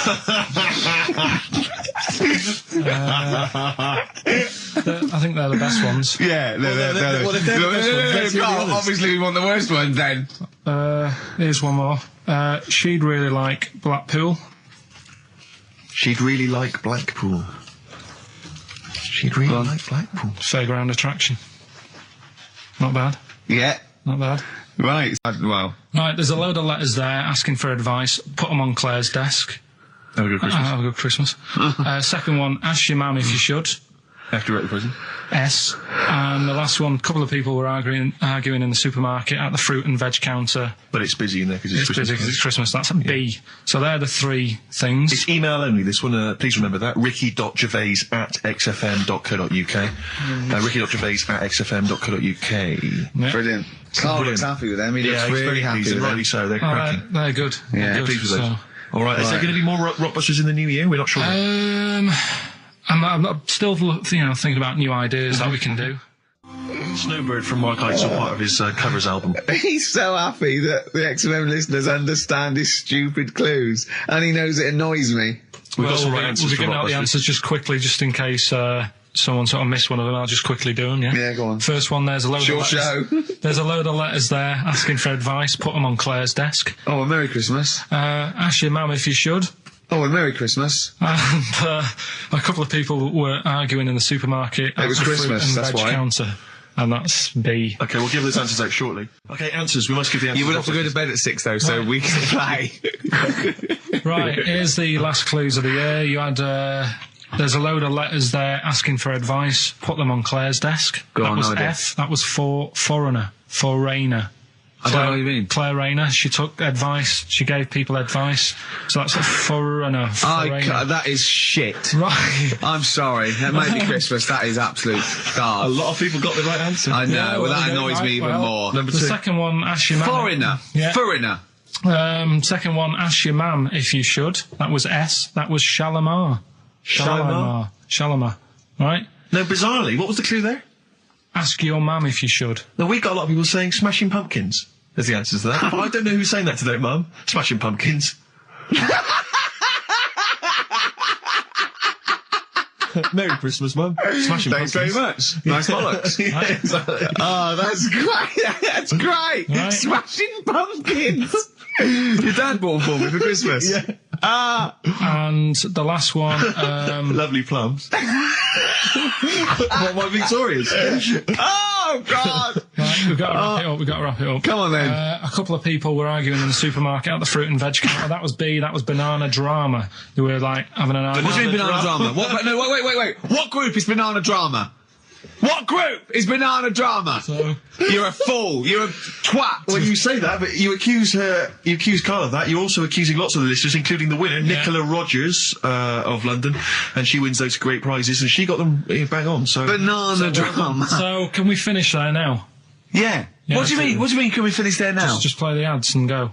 What? No, what are you talking about? We're going to play Jerry River. in your all day. Play that then. Goodness me, Carl, look at you. We haven't got time. Merry Christmas, Carl. Merry Christmas, Carl. Enjoy the show. Let's give him a little kiss. Oh, a little kiss. Oh, no, with tongues, it's Christmas. No, don't. Stop messing about. Get off! Right, well, Rockbusters. That's old. Look at your face. Play some adverts. XFM. Honestly, Juan by Billy Corgan's new band there. Ex-Smashing Pumpkins. Sounds a bit like them, but I like it. It's all right, not bad. I like it. I You're like to know, Rick, incidentally, that someo's got the right answer. So Carl relieved. knows the answer. Yeah, brilliant. Well done, Carl. You're a fool. Right. Right, what are you doing then? Let's have a quick reprise, if we could, of the Rockbusters clues. Yeah, Rockbusters, if you've just tuned in, you've missed it this week. Here's your 3 Well, no, clues. you haven't. That's why we're giving the clues again. Yeah, no, but if they haven't. Eh? What? Say if they've been busy. Just give the clues again. First one. God. Don't argue with him, because he isn't going to change his mind. That's AA. Second one, he always gets what he wants and doesn't worry about anyone else. That's P. Yeah. And the third and final one, I might have to put that woman in the oven. AB. Interesting. Are we telling him or still? No. People have still got a chance to win those extraordinary prizes. ricky.gervais@xfm.co.uk. So the answers to this week's Rockbusters. Yeah. Can you give us the clues again and the answers? Yeah. The first one was, don't argue with him. He ain't going to change his mind. The initials there were AA. That's adamant. Yeah. All right. That's good. That's a good one. Second one, he always gets what he wants and doesn't worry about anyone else. That was P. That was Pixies. Right? Picks his. It kind of works, yeah. And the third one, I'll let you have that one. I'll have to put that woman in an oven. That was AB. That was Anita Baker. Anita Baker. It's good. Anita Baker. I'll let you have all 3 today. So you've done well. So do you want to pick a winner, Steve? Well done to Mark Leder from Bow. He wins those fairly mediocre prizes. Enjoy them. Oh, brilliant. Now listen, it's Rockbusters. I've got the prizes here. Rick, I'll be honest with you. I mean, we've given away some shoddy stuff in the past. This is the worst collection. Tat, is it? This is really scraping the bottom of the barrel, Carl. I mean, let's hold on. The how phones many are going more mad. of these can we give away? If you're still phoning, hang up, because we're not going to bother anymore. We're really sorry about that. Maybe email us or something. How many of these can we give away? Look at that. It's only Fools and Horses. It's the Christmas special from not this year. Can I just tell you a story that Carl told me a couple of weeks ago? Is this another ghost story? Another spooky story? Yeah. I called him out. I was, what are you doing? He said, I've just been reading ghost stories again. He said, you don't believe in them, but how do you explain this? Right, I went, go on. He said, I'll tell you as he told me it. He went, bloke, right, just sitting at home, doing, watching telly with his cat. And, the phone rings, and it's a bloke going, is that fire, in your oven okay now? 'Cause your wife called. And Carl went, well, 1, there was no fire in the oven. 2, he wasn't married. I went, right. Go on. He went, well, then right, there was a knock at the door and there was 2 sort of people in sort of white coats and they came and said, we've come about that fire. Your wife called us. He went, 1, there isn't a fire in my oven, and 2, I'm not even married. Right? And he said, they saw the cat, and they looked at the cat. It looks a bit weird at the cat came out, nothing. And he said, and then he went back, sat down, phone rings, and they said, did they sort out the fire in the oven that your wife told us about? Oh. He went, 1, there is no fire in my oven. 2, I haven't got a wife. And Carl went, what do you think of that? I went, that's not it. He went, yeah. I went, that's the end of the story. What? He went, well, how'd you explain that? I went, explain what? I thought he was going to say, a year later we got married, but she died in an oven fire. Right? I thought it was going to be that. And I went, that's people winding him up. Yeah, or someone did report a fire oven, and their name was Johnson, and they looked up Johnson, they got the wrong thing, it was the gas board, and they sent it round to the wrong person, right? You know, he went, yeah. I said, I explained it to him, he went, yeah. Why did they look at the cat funny? Oh, man alive, Carl. This is really weird. I was I was in my house once, right, and the doorbell rang. Yeah. Right, I opened the door, there was no one there. Yeah. Right? And then I looked across the street, There's right, and there were some kids running away. Yeah. Now, how do you explain that? Yeah. There was another time, right, where, like, I opened the door and there was a bloke goes, "You've ordered pizza." I went, "I haven't ordered pizza." And I heard my mate upstairs giggling and putting the phone down. Yeah. How do you explain that? Carl, seriously, why did you tell me that story? What do you think it was weird about that? The fact that it was 3 different people. Is this all the information? Is that the entire story? It was 3 different people. Did you fall hassling asleep him and not read the about end? A fire that didn't happen, about a wife that didn't exist, and a cat that didn't look happy.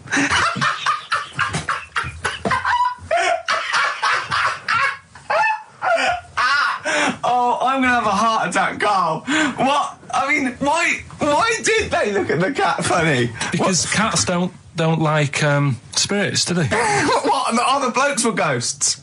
Yeah. Yeah, that's it. So these are kind of beetle about type ghosts.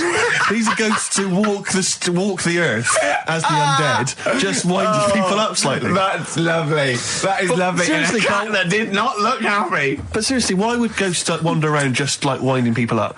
Oh, maybe something did happen there years ago. Some fire. Some woman might have died in a house of a fire or something. Yeah. And it's sort of all happened again. But yeah, it's certainly a mystery. It's a mystery. I mean, I can't. What's this book you were reading? You were reading a book, which is interesting enough. It was the Fortean Times. Oh, Carl. Yeah. Well, I don't know what to say. Yeah. Right, okay, Educating Ricky, part 2.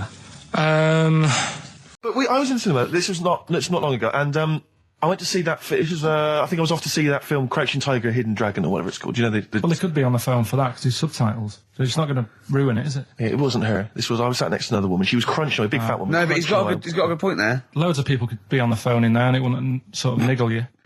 Fine. Well, at least we've cleared that. Imagine if that was true. No, because it's like when you go on the tube and read a paper. There's loads of noise, but you can still concentrate, can't you? He's got you. Do you know That's such a great point, isn't it? Right, yeah, because it's so easy to lose yourself in that magic realism world, you know, with all the sound effects and music and surging, exciting noise, and there's a woman clattering on going, "Yeah, well, I'll probably meet you later, Stan. Should we get some Diamond White in and around by the park?" Yeah. Switch off. I do it. Yeah, but we know what you're like. Yeah, you can switch off, Carl. It's like you could turn your ears off. That's the skill you have. It's not the ears, it's the behind the ears. Yeah. It's the process that between the ears and the brain that you can switch off, so you can still hear all these things like a cat. But I was in there, there was this woman sat next to me, she was a big fat one, she was crunching on some popcorn. Again, that's a crime. Why they're selling popcorn in cinemas? I don't understand why the noisiest... regularly. Why the noisiest food in a cinema? Yeah. I don't understand why that's come about. Yeah. It really makes me angry. Yeah. Exactly right. Smoothies. We want smoothies without straws. Exactly. The trailer for that film AI, Artificial Intelligence, came on. Remember that? And the tagline was, "David is 11 years old. He weighs 60 pounds. He's 4'6" tall. He has brown hair. His love is real, but he is not." Oh, yeah. And she just went, "How old was he again?" To her boyfriend. Right? Just ruined everything. War film trailer comes on for some Pearl Harbor or something. She goes, "Yeah, I don't fancy that. Just announcing this, don't fancy that. Too many war films." So then the then the opening credit comes on for Crouching Tiger. Before that, you know that thing that comes up that says it's signed by the BBFC and it has the kind of certificate and everying, and that certificate to say what age you have to be to see it. That came up, and it said Crouching Tiger, Hidden Dragon, in brackets subtitles. She went, "It's not subtitled, is it?" I thought this was the most famous foreign film for years. It won Oscars. It was a huge film. Everyone knew it was foreign. She goes, it went, and so the credits begin. It says Crouching Tiger, Hidden Dragon. She went, "Stupid name for a film." What? She paid to see it. She was with her boyfriend. So then it starts, right? And obviously it's in Japanese or Mandarin or something. She's like, and they're all talking in Japanese. Japanese or Mandarin. Whatever it is. So they're speaking in this, Japanese language, Oriental language. And she's going, "Don't they sound stupid? Oh, ching chong chong chong chong chong. Don't they sound stupid?" She was going, and then the subtitles come up, and it's quite a weird kind of strange language they're talking. And she was going, "Can't make the subtitles out either. It's both gobbledygook."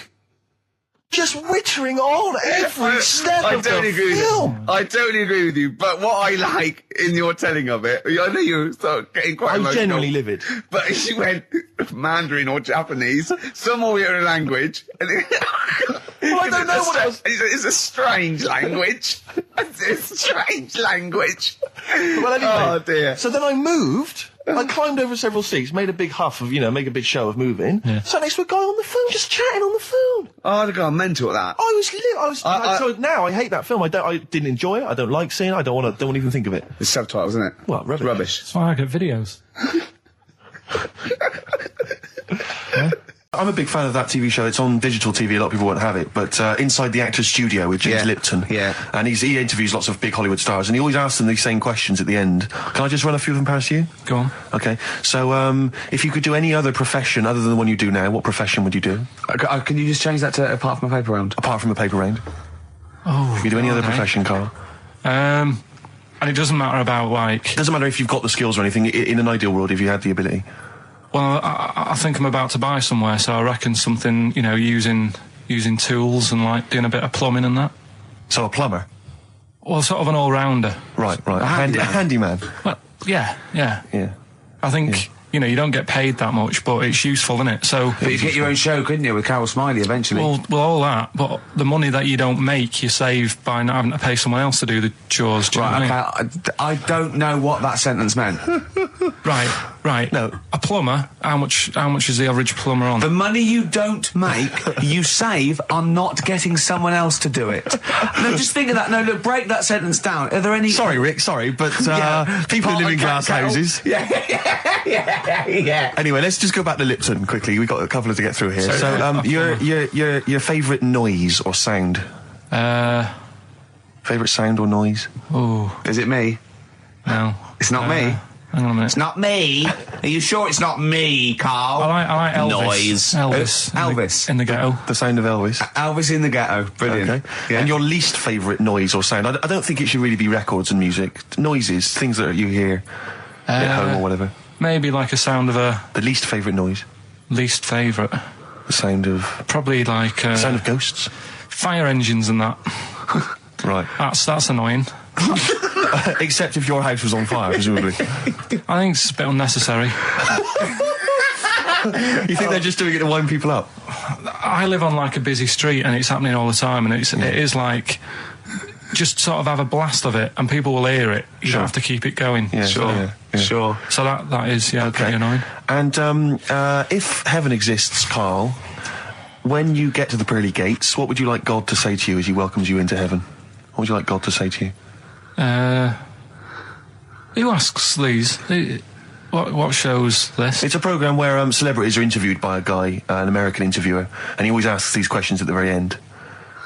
What would I say to God? What would you say to God if you believed in heaven, and if heaven exists, when you eventually go up to heaven and you're welcomed in through the gates by your God? Parker and your Stussy t-shirt and what do you want God to say to you as He welcomes you in? Say, you all right? Don't know, just be friendly. Right, in Turkey... Nice. It's not, actually. Mm-hmm. That's where I went, and there was them little fellas after Suzanne in the kitchen. What? What do you mean? We went to Turkey. You went to Turkey and there were some little fellas? Well, they had quite a few sort of midgets working in the kitchen. Why? Is it a theme? No, is it a theme holiday? I don't know. Might get them cheaper or something. Was it... So they were working... cheaper? They were working in the kitchen, and one of them fancied Suzanne and kept sort of... eyeing her up, and she was winding me up saying, "Oh, not eyeing up and down, just eyeing her up." Anyway, no. So what was she doing in the kitchen? No, it's like a pick what you want to eat type buffet, but you have people clearing the tables and that ready for you to come along. Are they low tables? And you know, he was just keeping an eye on her. What did he say though? Was he Turkish? So I don't know what he was saying. But he was a little fella, yeah. Did he? What do you mean a little fella? What do you mean little fella? Sort of dwarf-like. What do you mean dwarf-like? He had magic powers, or he was 4 foot? No, what do you mean, Carl? A little bloke, just like a normal bloke, but small. If you stood him in the desert, you wouldn't know. But he'd be hot and says, right, Carl. You should watch out for the monkeys. Yeah, underground. There's underground monkeys. Look, you can't just say there was a little midget fella who was eyeing up my girlfriend and then leave it. What do you mean? What was happening?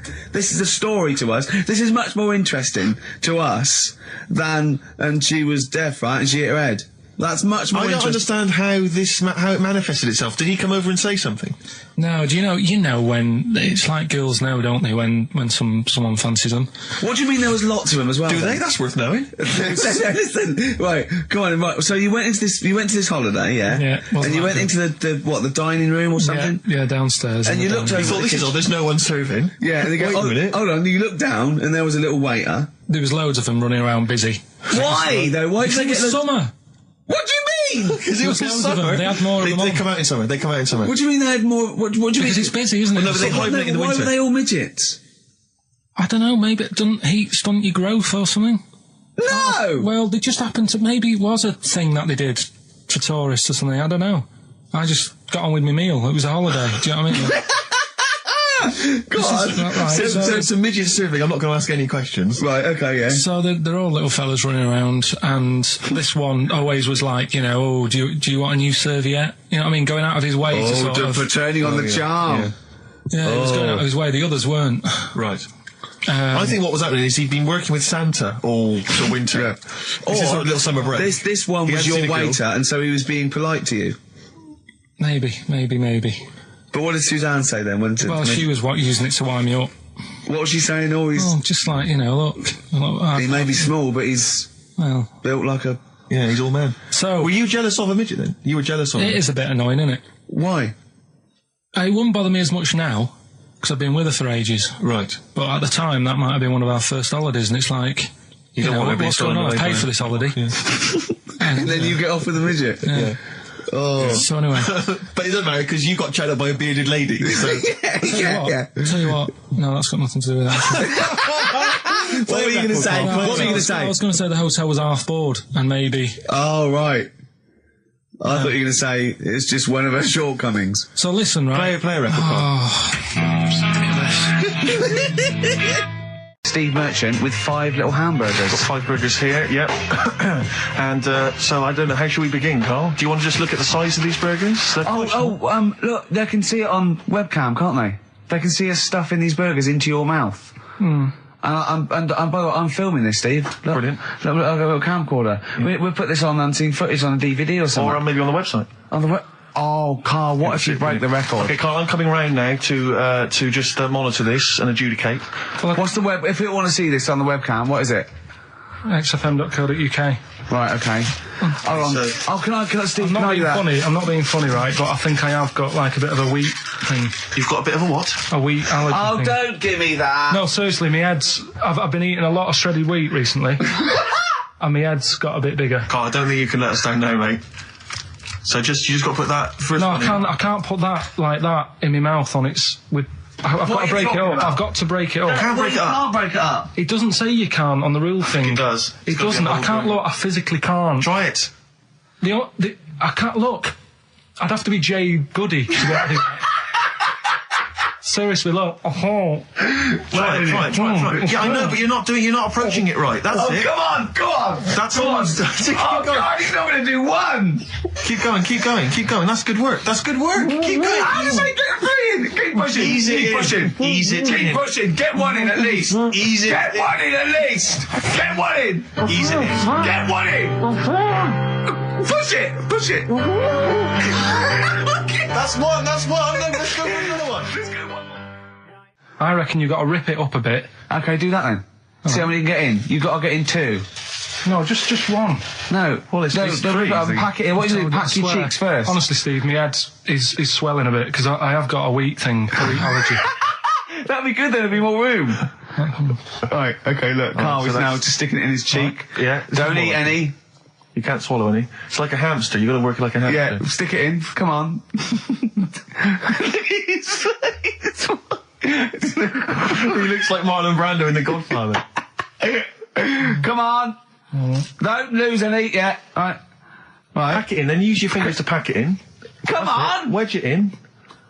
Like you're grouting the bath. I can't do this either. Keep going, don't give up so early.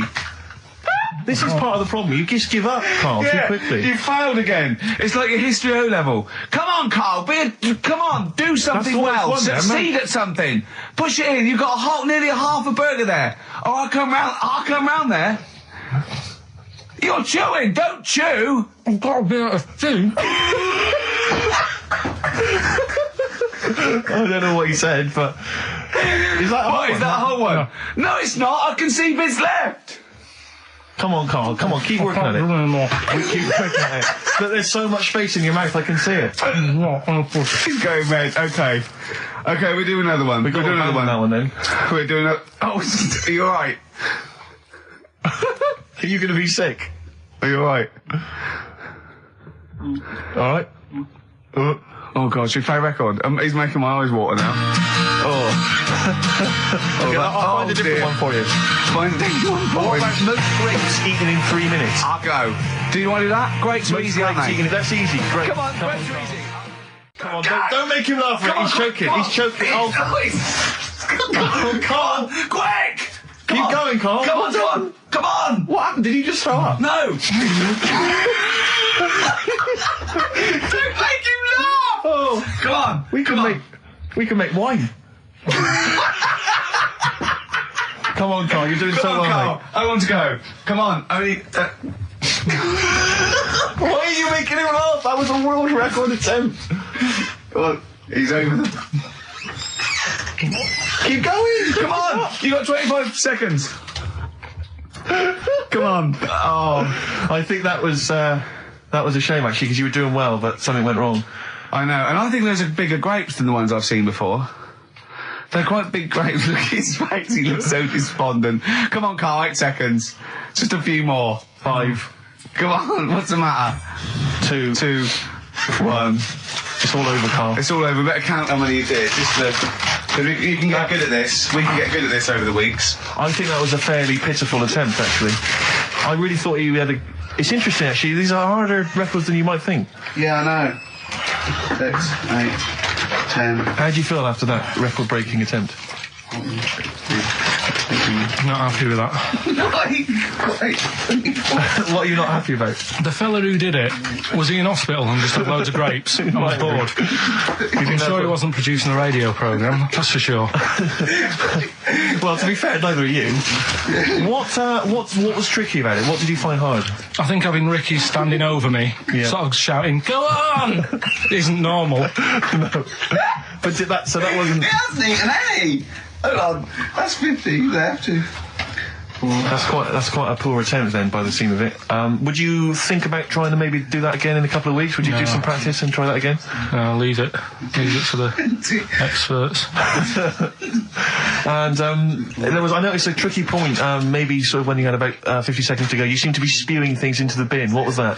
Again, mainly Ricky standing over me, so... 88. He's got 88 left. Okay, so what's the mental arithmetic there? Because we put how many in? It was 150 in the thing, wasn't it? What did I say? What did I say I had left? Well, I'm not doing it again, 88. So... You had 88 left. So it's 62. God, you're only at 62. What's the matter with you, Carl? There's people start you at 62. That is rubbish. That's disappointment. Let's leave that. So you failed on 2 world record attempts then? 62, and the records are... That is rubbish. What were you doing? Oh, yeah, but like I said, I've got a small throat. I can't drink a drink quick. Ever since the Mr. Freeze Pops when I was 6, that I nearly choked on, I nearly died on, I can't go back. It'd be like asking, I don't know, someone who got run over to play Frogger or something. Is this something that happened to a friend of yours, or is this... No, I read about it. You read about it, okay. There's this little lad, right? Okay. First of all, it's years ago, right? When they didn't have decent doctors in, like, every town and that. Yeah. And, this little kid is dead ill, right? Yeah. And the local doctor... Well, there's a phone call involved, so I don't really get the impression that it's like medieval times. Yeah. Yeah. But I didn't say that, I just said it's years ago. So this kid's ill, right? Yeah. And he's lying in the bed, and he's all going funny colour and that. Yeah.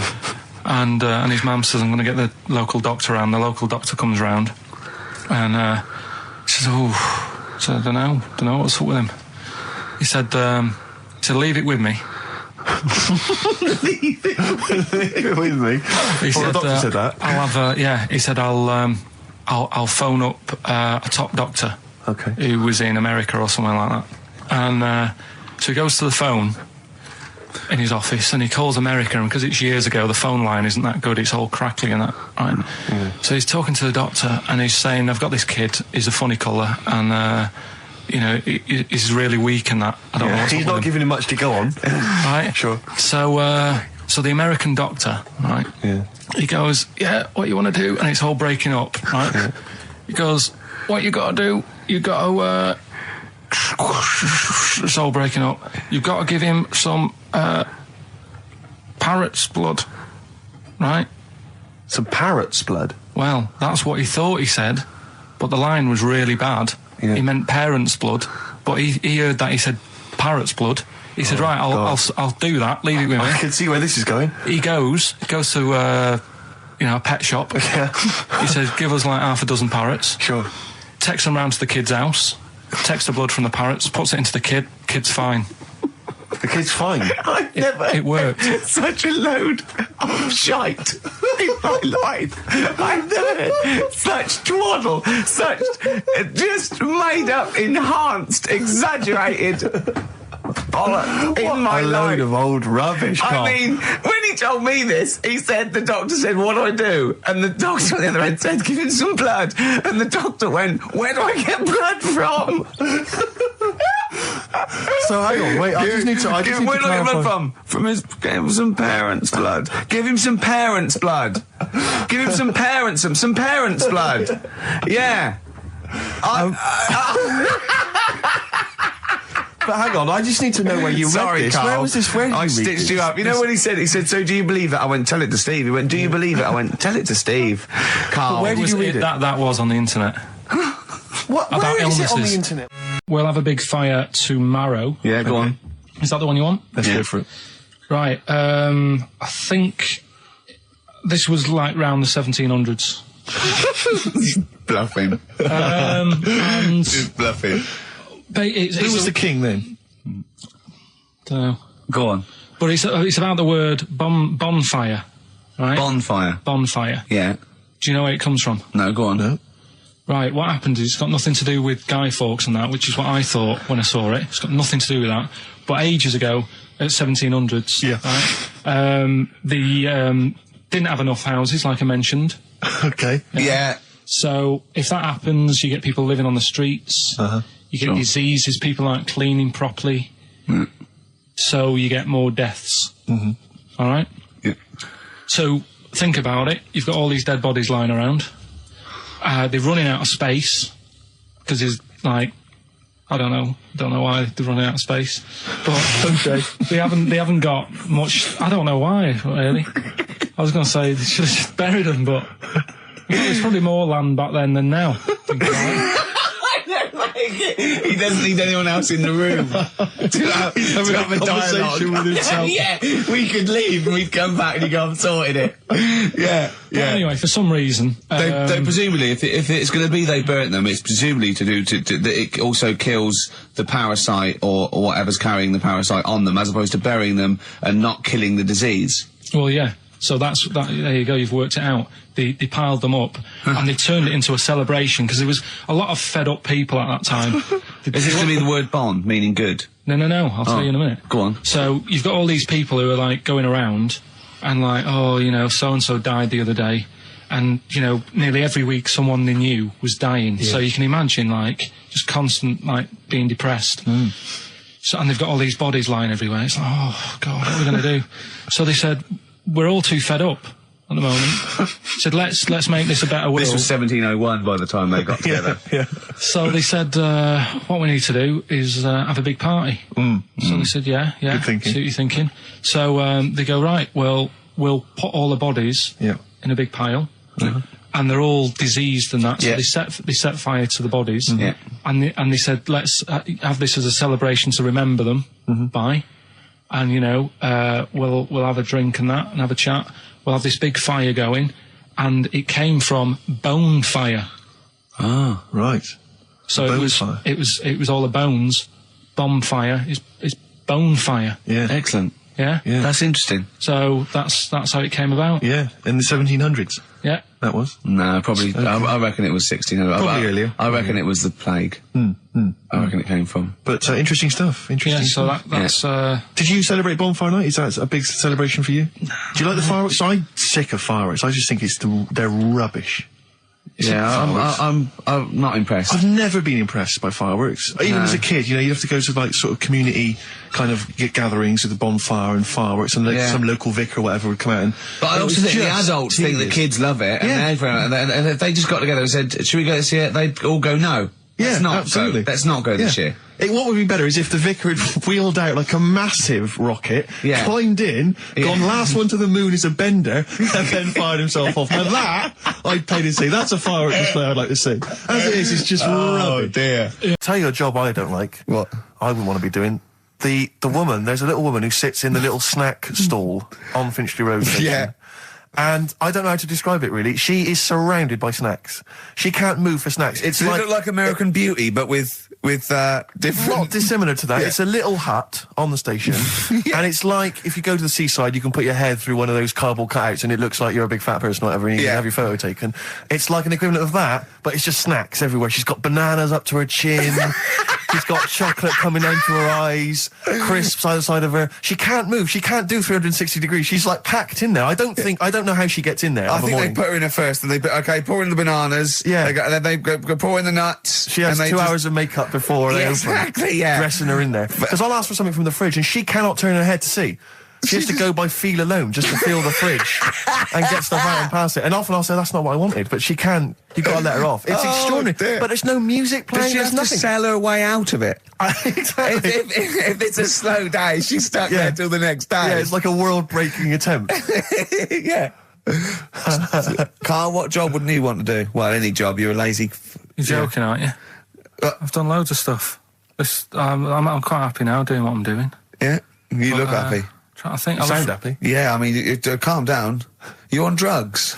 I'm all right. Are you on E? Before England have won and that. I'm happy for them. Yeah, go on. Happy for them. I'm happy in that. Yeah. What do you mean happy for them? We are England.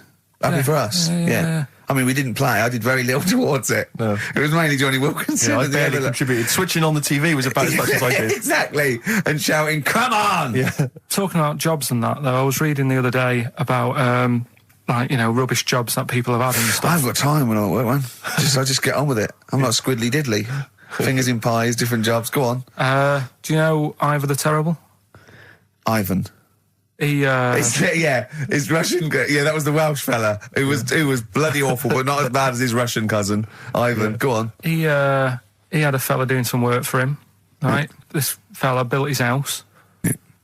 After it was done, right, the terrible fella was like... fella, Ivan. He was going, "Oh, it's brilliant, you've done a good job there. Yeah. I don't want you to build another one like that." Took his eyes out. Just stopped him making an house like that. One? Blimey. That's bad, isn't it? Why didn't he take away his trowel? Then he could have seen, but he couldn't have built a house without a trowel. You can't build a house without a trowel. Yeah. I suppose he probably later thought that once he'd been nicknamed Ivan the Terrible. Yeah. He thought, why? Because you gouge people's eyes out. Yeah, but I didn't want to build another house. I know, but take his trowel away. What would I have been then? Ivan the Crafty at most. Exactly. Yeah. Ivan the Jealous. Ivan the spoilt brat. But yeah. Gouge someone's eyes. That is bloody terrible. I'm surprised you're not called Ivan the... Do you know what I mean? You're going to get on in history like with Vlad the Impaler. Yeah. He's mainly remembered for impaling people. Yeah. He did a lot of other stuff. Did a load of great charity work he did. The impaling is the thing that's really gone down in history. When were you reading about Ivan the Terrible? No, it's just... Or Ivor the Terrible is the thing you remembered from this informative article? No, it was just little bits like that. Talking about him, there was a thing about someone who worked for... That fella who painted the ceiling. Sistine Chapel? Yeah. There was a thing, a woman who worked for him in his house. And I love how you assimilate information when it's just bordering on the academic or just the interesting and true. It's wonderful. Ivor the Terrible gouged someone's eyes out because built him an house. That fella who painted that ceiling had a woman work for him. Imagine if you wrote that down in an essay. Imagine if you wrote that in a school essay. Well, you'd probably end up with not getting a grade or thinking you turned up to more than you had. Exactly. Anyway, the woman who lived with... Yeah, the woman who lived in a shoe. Go on. Yeah, there was this woman who lived with him, and she used to, go out and do all this shopping and that. Yeah. But because she couldn't read or write, he used to have to draw everything that he wanted. Why couldn't you just tell her? I don't know. No, wait. That's an excellent point. Could she talk?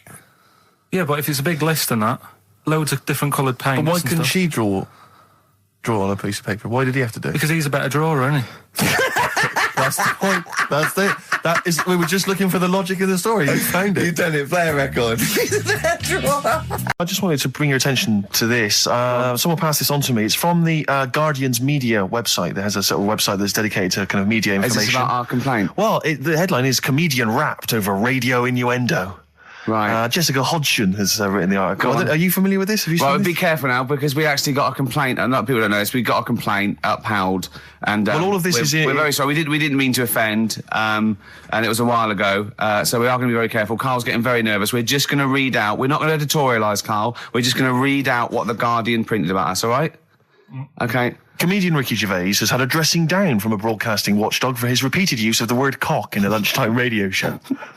That's all right. That's what it says. Fine, Carl. that's what He's not going to say it again. He's not. Yeah. Go on. Imagine this is the news and I'm reading it. Yeah. The Broadcasting Standards Commission upheld a complaint against the comedian for coarse sexual innuendo in the programme on London station XFM. The Commission acknowledged that the presenter's remarks were intended to be humorous, but took the view that the amount and detail of the coarse sexual innuendo had exceeded acceptable boundaries for broadcast, said the BSC in a statement. The complaint objected to a section in the Comics Saturday afternoon show when he discussed the different meanings of the word cock. Gervais wondered aloud whether the word was acceptable when discussing birds, but not the male sexual organ. A BSC spokesman said the comedian went on and on about it for nearly 5 minutes. XFM, a self-styled alternative radio station, said in its defence that its remit was to provide cutting-edge programmes for a youth audience. The station said the programme's brief was to include elements of alternative comedy within certain shows that would not fit within a more mainstream radio station format. In this particular show, it was not the presenter's intention to shock when they took a humorous look at how the English language could be construed in different ways within different contexts. Gervais, whose big break was on Channel 4's 11 o'clock show, has shot to household status through the portrayal of David Brent, the middle manager from hell in BBC Two's cult show The Office. Just in case you didn't know who I was talking about. Yeah, he's a household name, but they just thought... You might not have heard of him, but he is a household name. Now, that's good. That's good reporting, and they're quite right about it. And just to remind people, it was when Steve said the only bird that hasn't got a penis is the swan, and I went on about the male bird being called the cock, but I couldn't use that to mean, and it was childish. But what annoys me is, I'm sure I've heard things on like Radio 1 like that. Oh, what's what's her name in the morning? Sarah Cox. Yeah, and as there's a DJ like Carl Cox. Yeah, so you got Carl. What's the matter? I'm just saying. You're just saying there's a pair of DJs on, yeah, but we've done this. And what are you talking about? We're just talking about names. They're just saying the names. Now, I love cocks in the morning. You're a big fan of cocks. And at night. The reason I did this was to get that kitchen, right? Now, brilliant. As we speak now, right? Builder's in the flat. He's been annoying me. Of course he has. Of course he has. What's he been doing? When he turned up on Monday, right? Yeah. Wanders in, and the first thing he says to me is, said, the pub across the road, is it any good? I said, well, it doesn't matter, does it? You're working on the kitchen. Think of saying that to a builder. Probably making conversation. Probably meant, do they do a toasted sandwich? Because I've got a half-hour lunch break. Not an hour, like Karl Pilkington. So I'll probably go and get a nice, cheese and tomato sandwich. So is that genuinely what you said to him? Yeah. The first thing you said so to him? Suzanne had a go at me saying, why have you said that? He hasn't even started on it yet. I cannot believe that. You're unbelievable, Karl. And you say it's us that are rude, crass, I wasn't being thoughtless. rude. I just was letting him know. Do you know what I mean? I know what he they're up knows to. what he was there for. He had it down on his little docket. Do the kitchen this week. He didn't come there and go, what did I come out for? Was it to go to the pub for a week? Why am I wearing these overalls? Yeah. Who's the little bald mank twat insulting me? Let me just check. Let me call the head office. I wasn't having a go, though. I mean, they should have finished it yesterday, and they're there now, right, on their own. And what annoyed me is they turned up late today. Hold on, Karl, I've just realised something. They're probably listening to the radio. This, I assume, tuned to XFM, isn't it, in your kitchen? Yeah, but they don't know it's me, do they? Do you know what I mean? No. They'd go, he's got a whiny mank voice as well. So's the bloke who owns this place. And the bloke who owns this place, when I said, what's that pub like across the road, said, well, you won't be bothering that. He's working on this. No, he won't be able to put two and two together, will he? You've suddenly, the penny's dropped, doesn't it? You've suddenly realised. Look at his face! Yeah. He's suddenly realised they might know it's him. And they could be listening, and they're going to clean you out, mate. Oh, if you are the builder working in, where is it? I won't say the address, but it's... Central London, isn't it? Yeah. Go mental. Have whatever you want.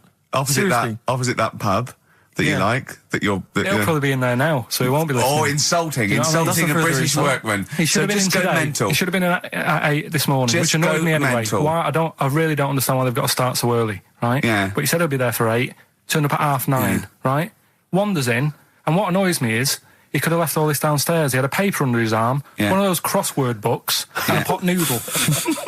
Now, I'm not being funny, but most of them take up quite a bit of time. A crossword book, he's not happy with just the one that's in the paper. If you're listening, if you are the builder that's listening now, doing Carl's flat, what about pissing in the laundry basket? So then I was thinking, imagine like going to the doctors and he's saying, yeah, everything's all right, your heart's good and everything, but... Your art's good? What, your Larry's, or...? Yeah, your heart, you're in good form and whatever, yeah. It's good news, I had Giano in earlier, he's not looking good. Yeah. But you're all right, but your hands need to come off. Right. Blimey. That's bad. Like, I get a second opinion initially. But I better good news, I've got a nice pair of feet I can sort you out with. Yeah. And he puts them on, and then I was thinking, right, first of all, washing up, what would that be like? But Steve! That'd be tricky. Yeah. And then the second thing was, it'd probably ruin the sort of the shape of your jumper. Because you have to keep putting the feet through there. Yeah. And then I thought, but I could still cycle in. Okay. To work. You could run in. Well, that's the thing. You'd be really fast. Well, that's what I was thinking. I thought I could still cycle because I could balance, and then I thought, but the only thing is I probably couldn't pull the brakes. Because of the little short things. Yeah. And then, like you, I thought, but then again, you're running in half the time. So that's what was going on in last night. Right. That's what I was thinking about. Did you? How long did this take? Well, how long does it take to wash up? Right, because I imagine you just being there for, like, all night. Probably 25 minutes. How long did the little Chinese fella dance for in his pants? He's always doing it. Last night he was at it for, like, 10 minutes. Yeah. And his girlfriend never sits in the same room as him. She's always sat in the bedroom. She's going, you dance in pants again, I go in next door. Well, she was in the bedroom. She's always in the bedroom, sat on the floor, on the mobile phone. Right. All the time, yeah. It's weird how people's lives are just like, it's like that Groundhog Day thing. It's like, he's jumping about in his underpants. The old woman's sat there reading a book. Yeah. And that's what got me thinking about my life. Do you think she ever goes... Are you sure she's not dead? Every time you look down there, she's just flicking through it. She's just reading this book. The pages never turn. She never seems to finish it. She never moves from her chair. Are you sure the Chinese girl's cats going... are dead around her. I'm going into next door again. That little round-headed fella's looking in. He's looking in at me. The bouncer goes, "Don't worry, love, I'll go and beat him up." But he's always getting ready. That's true. They see you staring at him, washing up, going, "I could have feet here," and they get scared. The old woman's dead. Pilkington, Carl, you went to Lanzarote. Yeah. People said don't go to Lanzarote. They told you it was Lanzarote. They told you, were they right or wrong? They were right, yeah. Really? Yeah, it's a bit ropey, yeah. Is it? Why? Just, out there. If it wasn't for the volcano they had, it'd been knackered. That's their big draw, is it? That's it, basically. That's all they've got going for them. When you landed, was it really hot? Were you quite excited? You were thinking this is okay? It was warm. It's, we can't complain about the weather. The weather was all right. Sure.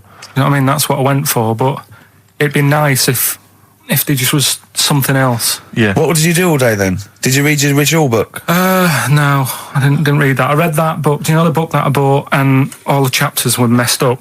Oh, yeah. I bought a better version of that. All right. And I read that. Excellent. And then... Did it make more sense in order? Yeah, a lot easier to follow. Yeah. And then we went and had a look at the volcanoes and that. They've got 36 of them to look at. How many did you look at before you realised that pretty much, you've seen one volcano, you've seen them all? Probably about 6 or 7. Really? Yeah. And then when you got to the 8th, you thought, now I know what this is going to be, Suzanne. This is going to be like a mountain with a hole in the top. Yeah. Really? But it happened years ago as well. It's like, just keep a couple, fill the rest in, tidy it up. Fill the rest in! Yeah, no. Well, getting some builders. No, seriously though. Okay, 4 million tons of concrete, please. They're an absolute death trap. Yeah, what do you mean fill them in? Do you know what a volcano is?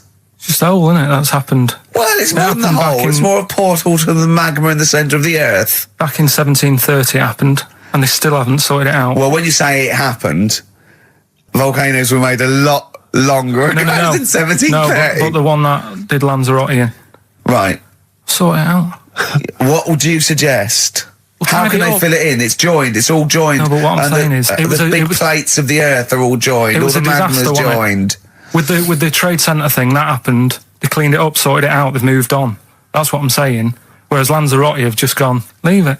It happened back in 1730. You misunderstand me.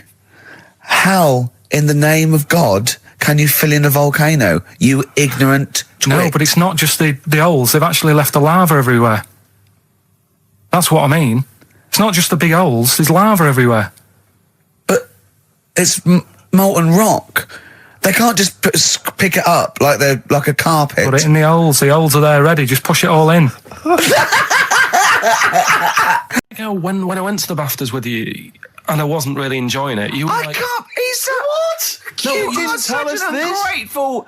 There are so many people. You're like a little charity case. You're like... Oh, I God. had chicks queuing up around the block. You'd usually have to... someone like you would have to write to Jim or Fix It or Esther Ranson to get them to meet us sort of people. And now it's on your doorstep. I'm amazed that you didn't enjoy it. Why didn't you enjoy it? You got to walk down the red carpet. You went in. There was George Best, one of your footballing heroes, was there. A load of other big names. You sat there, you had prime position. You came backstage with a load of other big names. Hey, you had a lovely bit of grub. You were filming this thing for the DVD we're making. That's you, a cameraman on our DVD. And yet you think, now you look grumpy because you had a couple of pints and I can't believe it. So tell us why you didn't enjoy it, because the ceremony, what didn't you enjoy about that? It was interminable, wasn't it? Far too long. Wasn't it awful? 3 boring. hours. I'm sorry. I thought you were going to say something. Really? Sorry. 3 hours. Yeah. I mean, I suppose for you two, at least, you know, you were going to get something. Sure. Yeah. But with me, it's like... I mean, I've never graduated or anything, so... Have you not? I'm trying to think of a situation. Basically, I sat there for 3 hours knowing that I'm not going to get anything out of the night. Yeah. Right? Now... Sorry, when we invited you and you said yes, did you think you were up for an award? No. But I thought we were going to be sat round tables having a nice bit of food whilst people are going up there winning awards. Yeah. But 3 hours of the same thing over and over again. I mean, if a film's 3 hours in the cinema, you go, well, it's long, but, you know, I wonder how it's going to end. Yeah. But this was just like the same thing over and over again. Some guy going up, thanks a lot, cheers for the bit of brass. And then going down, sitting down, the same thing over and over again. Honestly, right, I'd say it was one of the worst things I've ever had to do. I enjoyed the night afterwards when we did have a bit of lamb and a nice bit of veg and that. That was all right, and I went home and I was happy, and I got the little freebie bag that you're talking about that we're giving away. Yeah. Which wasn't much good stuff in it. Oh, all right. Right. No, what would you have done on that Saturday night? Suzanne what would you have done or the Sunday night rather, what would you have done had you been at home? I would have stayed in with Suzanne, right, watching telly, having a nice bit of pate on toast or something, cup of tea, watching 24. But instead, I had to buy an expensive suit, so I didn't show you up, right? Jesus, what are we doing? Yeah. How much did you spend on your suit? Well, in total, right, because, you know, the shoes and the suit and the shirt and the tie, it was about 600 quid. That's the most expensive evening ever. And that's what I'm saying to you. And the daft thing is, it's dark in there. I don't know why you've got to wear a nice suit. You can't wear a tracksuit, for goodness sake. It's dark in there. No, just the shirt and that. It doesn't make you a better person wearing a suit. No, doesn't make you a better person, no. We're not claiming it made you a better person. No, well, that annoyed me. Yeah. We should run a competition. Who's the tastiest cartoon ever? Well, actually, I threw up Cheetara. I threw up Jessica Rabbit. I've had some people contribute here on email. We've got someone here. Dom has emailed us. He's told us that for him, Daphne from Scooby-Doo. Yeah, always popular choice. And obviously, this is one I've never quite understood. Wilma from the Flintstones. I've actually always felt that Wilma. I don't know. I just thought she was a bit. No, not Wilma. Betty, surely. Yeah, Betty. Well, this is what I mean. Wilma. I mean, yeah, Betty, surely, but Wilma. No, I mean, she's quite homely. Betty, Come on, Steve. You wouldn't say no to Wilma. No, I suppose not. If it was like, I'd be worried about Fred if he found out. I'd hate to do it, you know. I wouldn't want to do it to Fred. He's a good guy. He is, isn't he? He's a bit of a chump. Whereas Barney, to be honest, I don't think he deserves Betty. Do they both work in the quarry? Because, I mean, let's be honest, Fred, not a smart man. I mean, he obviously didn't come out of rock school with anything other than a couple of basic O-levels. I know, but he's a hard-working, sound sort of guy. They got a big house, they got like a TV, they got that bird thing. Yeah. I be honest, if I was Fred, I would be a little bit disappointed that my kid does nothing, whereas Barney's can lift up sort of tall buildings. Sure. Bam, bam. He's a very strong... You know. I mean, interestingly, Fred loves his job. He's always yabba-dabba doing at the end of the day. He does spends the whole day lifting rocks from one place to another. I'll tell you what, I wouldn't take that from that cat, though. I would. If a cat picked me up by the scruff neck and put me out, right, on the doorstep, I'd go mental. I'd get rid of it. It is a saber-toothed tiger, though, Carl, so it could rip him to shreds. It's not like a normal domestic cat you have nowadays. You know when they go to the drive-in at the beginning? Yeah. And they order, maybe some ribs. Yeah, that huge rib, and it tips the car over. Yeah. Was that her first day on the job?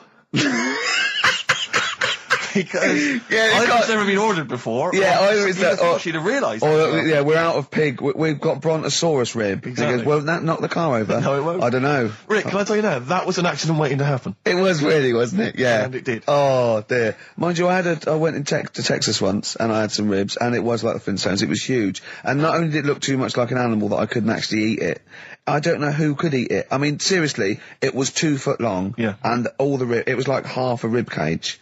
And It's incredible. See Christian's giving away a trip to Salem, Massachusetts. That's bizarre, actually, because I was in America recently and I went to Salem, Massachusetts, and that's not a prize.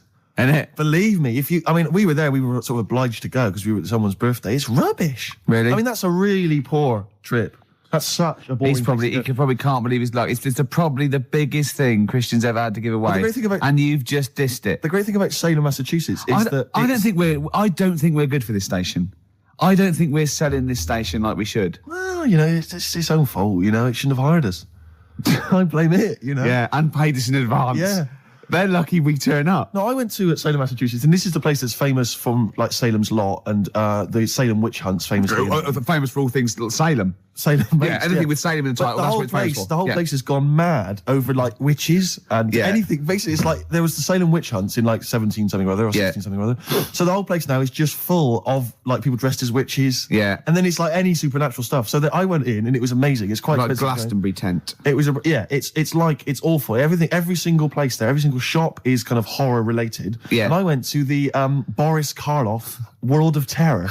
Yeah, right? It's amazing. You went in there, right? I don't know if Boris, the famous horror actor, has actually been involved, but you go in there, you walk in the door, you've got to put these 3D glasses on, right? And it's supposed to be this kind of chilling journey around this kind of like a sort of a crypt, you know. And you put these glasses on, and I couldn't tell. They were so poor, I couldn't tell what was supposed to be a 3D effect and what was actually three-dimensional. Really? So I couldn't tell if, like, the floor was actually sloped or if it was just appeared to be. Yeah. Whether the wall was actually kind of knobbly or whether it was 3D glasses. It was so much, and it literally took about 45 seconds to get through it. Imagine and he just that. came out blinking into the light again. It was so rubbish. So I just want to throw us over to Carl. So there's Steve Merchant with funny glasses on in this place horror, and he's walking round. Do you think he scared people, Carl? I've set this question out, haven't I? I've loaded the question. I know the answer you're fishing for.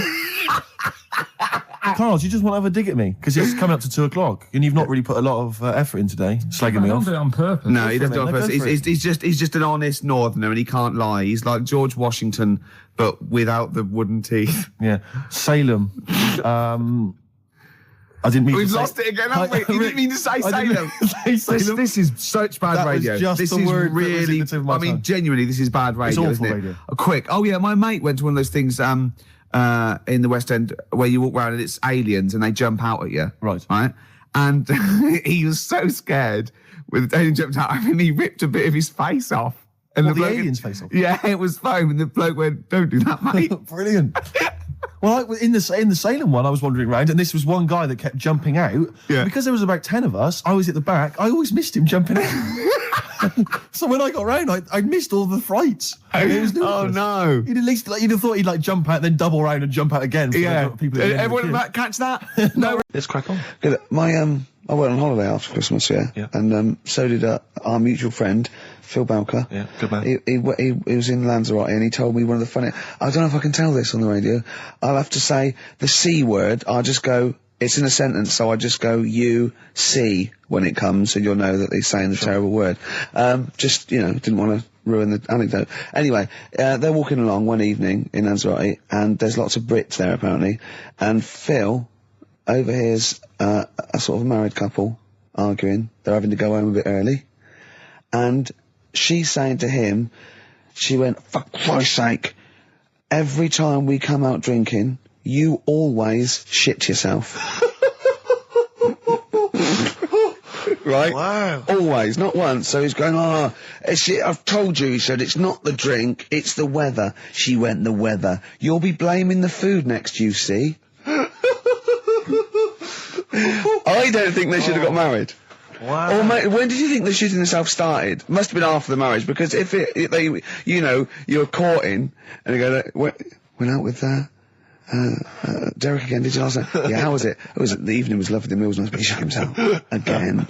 That's 5 dates, 5 different heaps of shit. But I think I can change him. I think I can change him, yeah. It must have happened after the marrying. Or he just might think, oh God, or he's got to that age where I think, look, I'll just empty it when I get home. Yeah. I'm not going to keep going up and going to the toilet, you know. It's the ice that does it. Yeah, Carl is right, I think. It is the ice. What do you mean? People forget, you know, they say, oh, don't drink the water when you're on holiday, and they don't. They drink, you know, they buy Evian and stuff. Oh, I see. They forget about the ice. The ice cubes, you're right, in a bar. Made from tap water. And that can do it, can it? Yeah. But she said every time you're drinking, didn't she? I assume that she wasn't drinking ice then. Yeah. What, I mean, why is it just happened to him? Let's be honest, everyone that goes on holiday doesn't end up crapping themselves. Yeah, they usually make it to a toilet. He does it every time he drinks, doesn't he? Yeah, well, apparently. Just don't let him carry the baguettes. Can I just remind you, when we were in the office recently, we've got a little office that we write in, we work in, and many moons ago, we were doing some work. This was when we were writing the first series of the office, and I was typing away. I was just typing something up we'd written, and I read it back to Ricky, just check he was happy with everything. I was reading it back, and as part of the thing, there was a knock in the script. It said, you know, knock, and so I was acting out for him, and I knocked like this, and I realised he wasn't listening. He was in fact asleep underneath his desk, and I knocked like that as part of reading the stage directions. I knocked. He thought someone was coming in. He leapt up, plunked his head, zipped up, thought someone. I said, Rick, it's not. I'm just acting it out for you. He just wasn't paying attention. He wasn't listening. And can I just throw in? So recently we're in another office. We're typing away. I look round. He's got his shirt off. It was hot. He's taking his shirt off, right? So he sat there, 41-year-old man, or whatever you are, 40-year-old man, there with his shirt out. Beautiful. I mean, I've seen most parts of your body now at one point or another. I think from the early days when we used to work at XFM, you started showing me bits of your anatomy, which is something he does to people he likes, friends of his. I'm sure you've seen most of it, Carl. No. And so, it's not that sort of relationship. He was sat there, and there was a knock at the door because we'd asked someone who worked in the building to bring us something, and so I had to delay it by sort of not opening the door so he could get his shirt back on. Yeah. So he was running around trying to get his shirt back on. So what would they have thought? What would they have thought? They'd have walked in, he'd have just been sat there, stripped to the waist. Didn't they sort of think, hang on, what's going on? Look through the keyhole.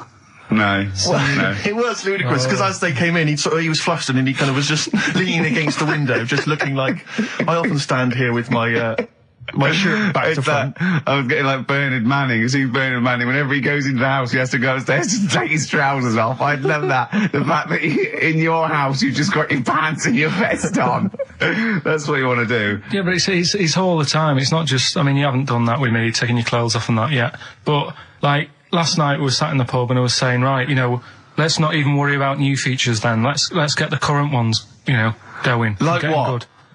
Like, the one that I was trying to work out, the cheeky freak of the week. Think of that! Yeah, but Think of that, though, as a normal conversation. Yeah, but I'd looked online, right? I didn't find that much. I found, actually, I'll tell you what I found later. Brilliant. We're looking for them, right? And then at one point, I think you said to me, go and, you know, what about the Guinness Book of Records? Yeah, you know, they'll have, like, the best freak in the world or whatever. Yeah, ever. So I said, yeah, bring one in. Now, you've got one at home. Yeah, I've got a couple. But you couldn't be bothered carrying that in today, so I had to go out of the pub that I was at. Yeah. Nip into Borders. Yeah. Buy a Guinness Book of Records. Yeah. Out of my own money, $18.99. Yeah. Bring it back, and then you said, oh, I don't know if I want to do this feature. So it cost me 20 quid for that. I had to buy a video for Silence of the Lambs film clip, I'm actually out of pocket at the end of this. But do you want to work with me is the thing. If you want to work with... people would pay that sort of money to work with me, Carl. You're a lucky bloke. Think how many people think, oh, Carl, he gets to drink and sit. Yeah. Well, you making a cup of tea and I surprised, didn't I? Little surprises. Steve, you know, last night, do you know when I left the pub in a bit of a mood because I just fed up with not getting anything done? Yeah. Walking down the road, I was thinking, how can I get out of this? How can I stop having to work with them? I'm thinking, I wonder if I leave, I wonder if they'll be funny and they'll go, and then my boss will be giving me stick. I'm thinking, how much notice have I got to give out? And all this is going through my mind. I'm walking home and I got in, said to Suzanne, I'm sick of it. She's going, you need to do it when I get a new kitchen. And I was like, yeah, but how big does the kitchen need to be? I was saying, do we need a big kitchen? Can we get a small one? Have we got enough for a small kitchen? Do we need so many cupboards? Can we just have wood instead of steel? But at the same time, I was thinking about this a couple of weeks ago. If you get, I think I read that like a big chunk of ice fell off one of the ice, what do you call them? Caps. Ice caps. Something like that. I think they said it's the size of the Empire State Building or something. Right. It snapped off and went into the water and it's melted. And they said, oh, it's bad news, you know, that something that size is melting. But the way I look at it, if something that size falls into the water, it's like a big ice cube. And it's gonna freeze it up again. Are you with me? Not really, Carl. Go on. Right, you get a giant ice cube, the size of the Empire State Building, stick it in the water, it's gonna make it's gonna stick back on again, isn't it? Well, no, only if it freezes up again. Yeah, well, it will freeze up. The water's going to get cold again because you've just put a giant ice cube in the water. So when you put an ice cube in a drink, the drink doesn't freeze, does it? No, the ice melts. If you put one the size of an Empire State Building in your glass of Jack Daniels, it's going to make it freezing. It's not going in a glass of Jack Daniels, it's going in the ocean. I know, but I'm using my fables. Imagine a world. Use your brain instead. Imagine the world, imagine the sea, like the Arctic or whatever, as a glass of Jack Daniels. Okay. A big ice cube falls into it. Yeah. It freezes, it melts back on again. So we're all right. I don't know why everyone's worrying. Thank God for that. I was getting panicked. Oh, fine. Do you understand what I'm saying? Yeah, no, you're right. Yeah, that will happen. Should we play some more music? I always imagine your house as having, and actually, to be fair, I imagine your house has been very much the same, always stinking of chip fat. Yeah, also, my mum was always cleaning, so again, it was always sort of like clean. It was just, it smelled and cigarette smoke, maybe? Yes, it smelled of Dettol, pets, and cigarette smoke, and such chip fat. A working class and smell, chip fat, yeah. That's a real working class, sort of smell and look and stench. Yeah. Are you talking about me now? Yeah.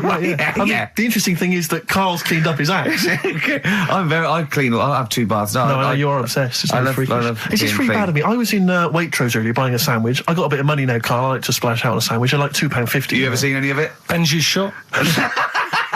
He does go to Benji's. I'll tell you what. I love Benji's. We go for lunch, right? And if he looks in a restaurant and it's sort of like $6.50, he goes, Rick, I'm not made of money. Yeah. He is. We have to go to Benji's. He gets 2 sandwiches that have to fill him up, right? Because they're £1 each or something. But I'm a big guy. I need a lot more food. I genuinely need more food than most people. I'm like a brontosaurus. It is. He's just grazing all day. So I can't afford to sort of splash out in Pret a Manger all the time with your fancy French sandwiches. I like to get a lot of bread for the money. I want a lot of bread. So I was in Waitrose and some guy came in behind me. And he was sort of, I don't think he was mentally doolally, but I think he'd been homeless for just too long, and he was really. What's just right amount of time to be homeless? Well, I think it was. You want to get out of that game early, don't you? He's past the point of no return. This guy. I think it was too late for him. I think there was no going back really. 6 months. He was sort of walking at a bit of a weird angle. He walked like the Elephant Man, even though he wasn't deformed. It was probably like you were in the week. It was quite unpleasant. And he sort of came up to me and he went, and weirdly he spoke a bit like I'm speaking now because of my throat. And I thought, if I speak to him back, is he going to think I'm taking the mick? So I kept quiet. And he went, all right, what's your name? And I said, Steve. And he shook my hand. He forcibly took my hand and shook it. But he had these cuts and bruises on his face. Oh, the open sores. Yeah, and he was shaking my hand, and I was just terrified. I was just thinking, get off my hand, let go of my hand. And thankfully, did he have a bow round his neck? Well, he may as well have. I mean, seriously, and I caught the eye of a security guard. I didn't throw it out.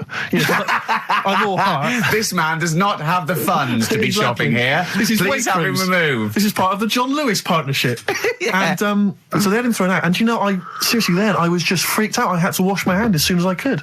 I couldn't imagine the kind of grime that was crawling across Weatherby's kind of homeless ways. Are you still doing your social work? Or whenever I can, Rick. Yeah.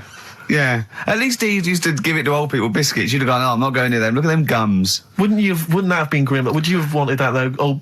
Old kind of homeless people touching you? Well, no, I'm not Jesus Christ. No, I know. It's not on my list. I don't have a shopping list on. What do I know? I need some batteries from a Walkman. I need to be touched by some old people. See you later. Cheers. I was watching, the one thing I did watch all week was Columbo, which seems to be on constantly. I was watching Columbo, and I know you're a fan of Columbo, Rick. One of my favourite programmes of all time. Right. I was like, do you not think that All right. I just thought you were going to talk about it. Well, which one? They made about 90, and they're showing on about 4 channels in rotation. But it doesn't matter if I tell you who did it, because you'll find out in the first 5 minutes. Yeah, exactly. You find out in the first 2 minutes anyway. Let's be honest, if Robert Vaughan's the star, it's probably going to be him. Or Culp. Often Robert Culp. Yeah. Yeah, sometimes Patrick McGowan. But do you not think that Columbo looks like he smells? Would you imagine he smells a bit? He's a brilliant detective. Well, he's got that dog, and he smokes cigars, so I imagine he smells... I reckon he stinks. I reckon he doesn't clean his clothes enough. Oh, I think he has. I think he gets up and washes, but I think he puts on a he's too absent-minded. I think he's too busy thinking on solving crimes and stuff. What do you think? Do you think his wife makes him clean his pants now and again? I think they're quite a bohemian couple. I'm not sure she's really interested in that. I think she's got her own mind. Maybe she's a painter or something. No, maybe she's losing it a bit, and he's a bit embarrassed by it. Yeah, that could be true. And she's probably incontinent, so while she's ironing his trousers, she just all over them, and he goes, "Oh God, she's shatting my pants again. I gotta wait a minute." Yeah. So that's what. Oh, ding dong! Who's that? Who's this? Oh, hello! Oh, look, it's David Gray, the bent piano player. Oh, all right. I thought it was going to be Columbo. That would be the joy. Ding dong. My wife loves you. No. Hello. Oh, I don't believe it. Look who's turned up, Carl. Did you, do you want to do Rockbusters, Steve, now? Can we listen, with the whole Rockbusters thing, I don't want to be responsible for bringing it back. So I think we should put it to the vote. You should email in. We'll give people 5 minutes to email in. I'll take a straw poll. Do you want to see the return of Rockbusters or not? We're leaving it to you, the audience, to decide. Okay, Steve. I guarantee it's going to be a landslide. They are all going to want it. But why have we ever trusted our listener? We know what they're like. You've just described some of them with a bloke in Waitrose and Columbo's wife shitting herself. So that's the sort of people that, you know what I mean? Yeah. It was weird because the Waitrose guy did ask for my autograph before he was hauled away. So maybe he is a listener. But all I'm saying is maybe the posters have drawn in some fresh blood. There's some people who've maybe not heard Rockbusters before. They're the ones who probably vote for it. Anyone else who's heard it before, surely they're not going to see the return of that. No one wants to see the return of that. What's the number? No, let's email only. We don't want to speak to these freaks. Ricky.Gervais at XFM. I know the fact we don't want to speak to these freaks. We work with one of them. Yeah. God. Yeah. If you want to see the return of Rockbusters, vote yes. If not, no. Tone it down a bit. Let's not do 3. No, it's got to be 3, otherwise it's too easy. Oh. Ricky.Gervais at xfm.co.uk. Right, just choose the best one. The Seeker from The Who. Brilliant. Classic rock. On XFM 104.9, I'm Ricky Gervais, with me Steve Merchant, Karl Pilkington. All right, well, unsurprisingly, the overwhelming consensus is that people would like to hear the return of Rockbusters. I should, however, point out just some of the no responses. Let me see what we've got here. Is Dickie Anderson called in yet? Sadly, nothing from Dickers. I think I might make him one of my hilarious sort of comedy characters. What do you think he would sound like? What would he sound like? I sort of probably like that, I think. Ding dong. Hello. Hey, it's Dickie Anderson. I can't believe it. Your show's rubbish. Something like that? I mean, I think you should work on them perhaps before you're saying there's not a lot of substance these I'm just saying that, once the novelty of the doorbell has worn off... I don't think you understand comedy on radio, Steve. I'm not sure I do, to be honest. Listen to Noel Urbans, listen to Moyles. You'll see you don't need to riff with it. It's just, you just do the doorbell and just say they're here. Right. That's all you need to do. Sure. So, that's the main thing. Well, so we've had a couple I'm of thinking of some more characters as well. We'll keep working on those. Yeah. Marcus has emailed. He says no to Rockbusters. He hasn't heard it, but it sounds rubbish. Believe me, you couldn't be more right. Well, does The Office sound good as a title? As we're having so much fun with penises, I thought perhaps I should just mention... That's a slogan. We should just mention this story, briefly. It's in the paper today. A Russian is selling what he claims is Hitler's mummified penis for £12,000. Yeah. Ivan Zadurprov says his ex-Red Army soldier dad hacked it off as a souvenir after storming the tyrant's Berlin bunker after his suicide in 1945. Yeah. Why did he wait till now? He's found out that that might get a bit of £12,000. Which doesn't seem a great deal. Doesn't seem a great deal of money, really. Well, it's useless, isn't it? True. You're not going to be able to use it. It's not going to be able to. It's not going to be a donor. Imagine that if you walked round. You'll never making love to a girl. You'll never believe who this is. Yeah. You never believe who's doing you, love. Exactly. This is going to freak you out.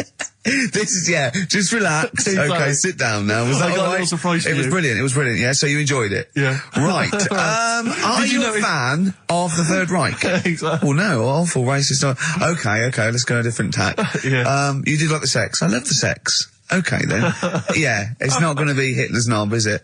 But, I like the idea that, I mean, you're you're in the Red Army. Yeah. You've just stormed Berlin. Yeah. 1945. You crash into the bunker. You've gone through terrible.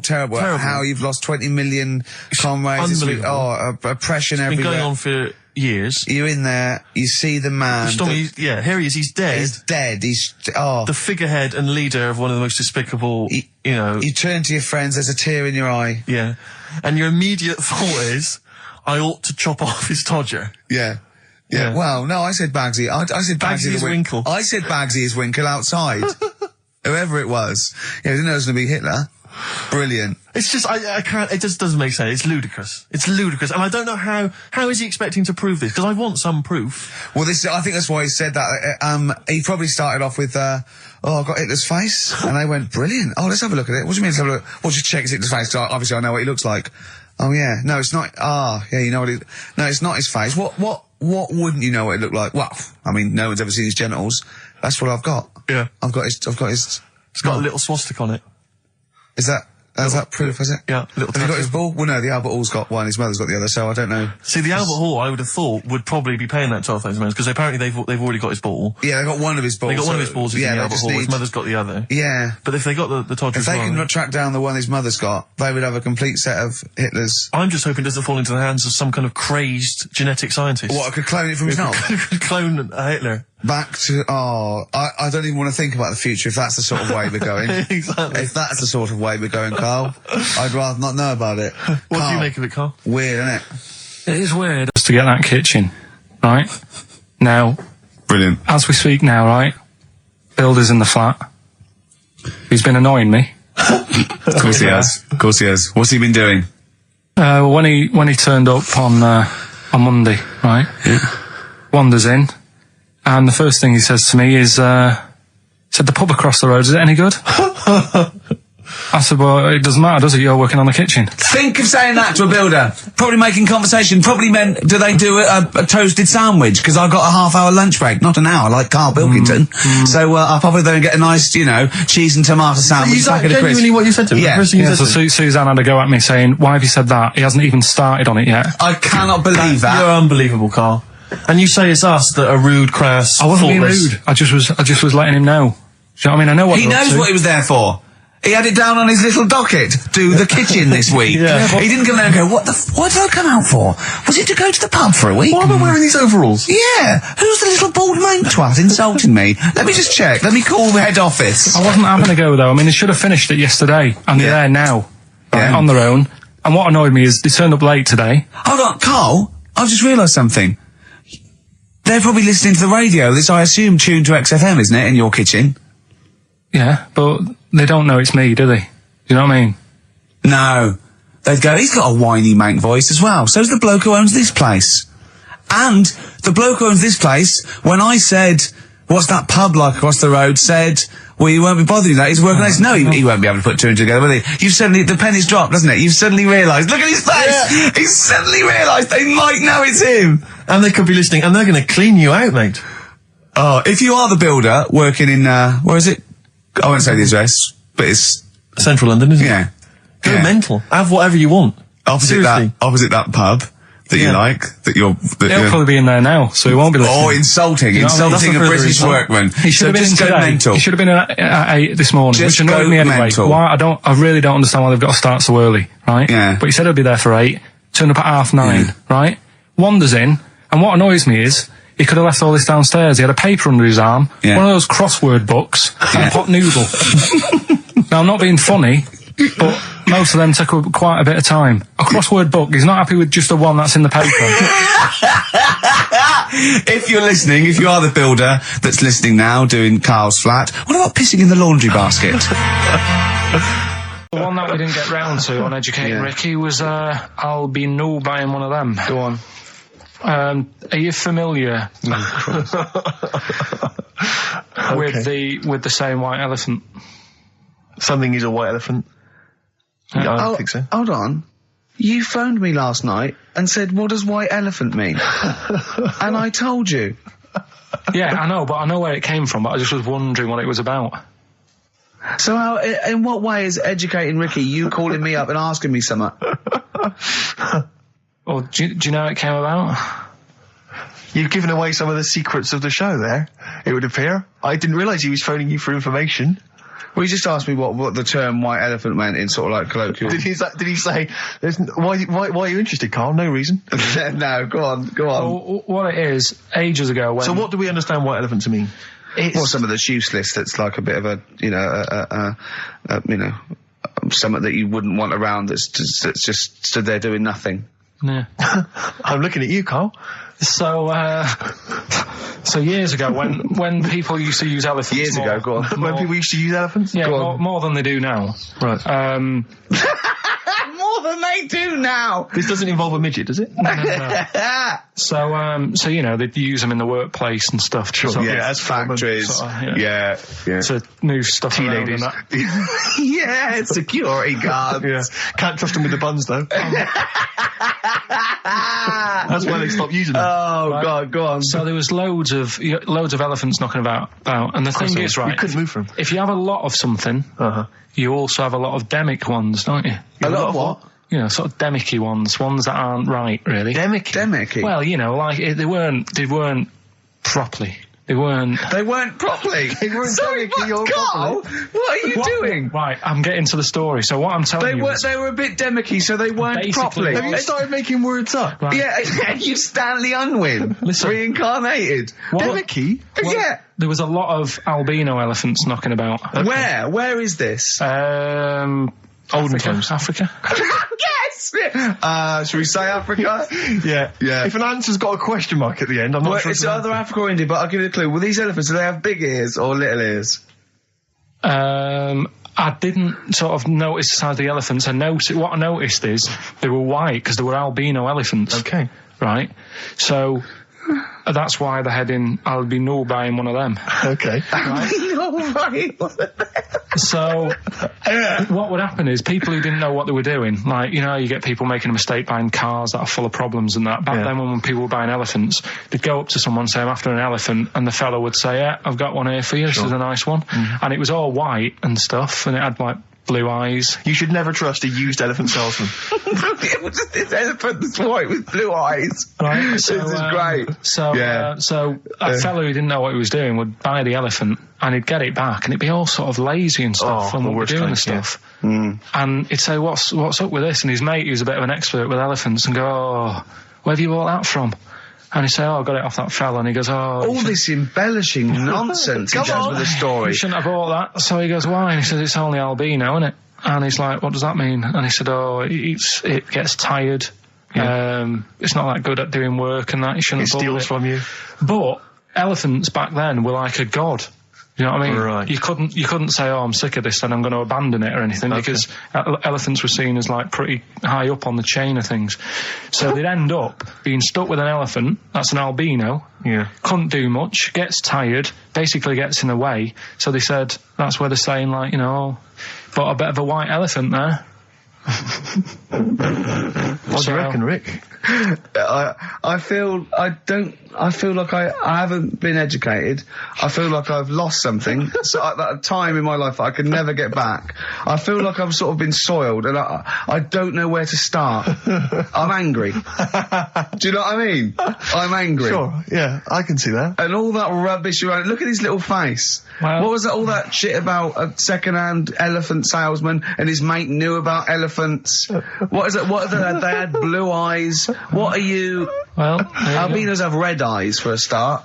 Oh, that's it. We've run out of time. Oh, what? What are you going to do about this next week? Are you going to actually do some educating next week? And what about Rockbusters? Are you going to make the clues proper cryptic clues? Well, that's the teaser, isn't it? That's what we'll leave them with. Will it be any good next week? Yeah. Here's one that I read in the week, right? Go on. About this woman.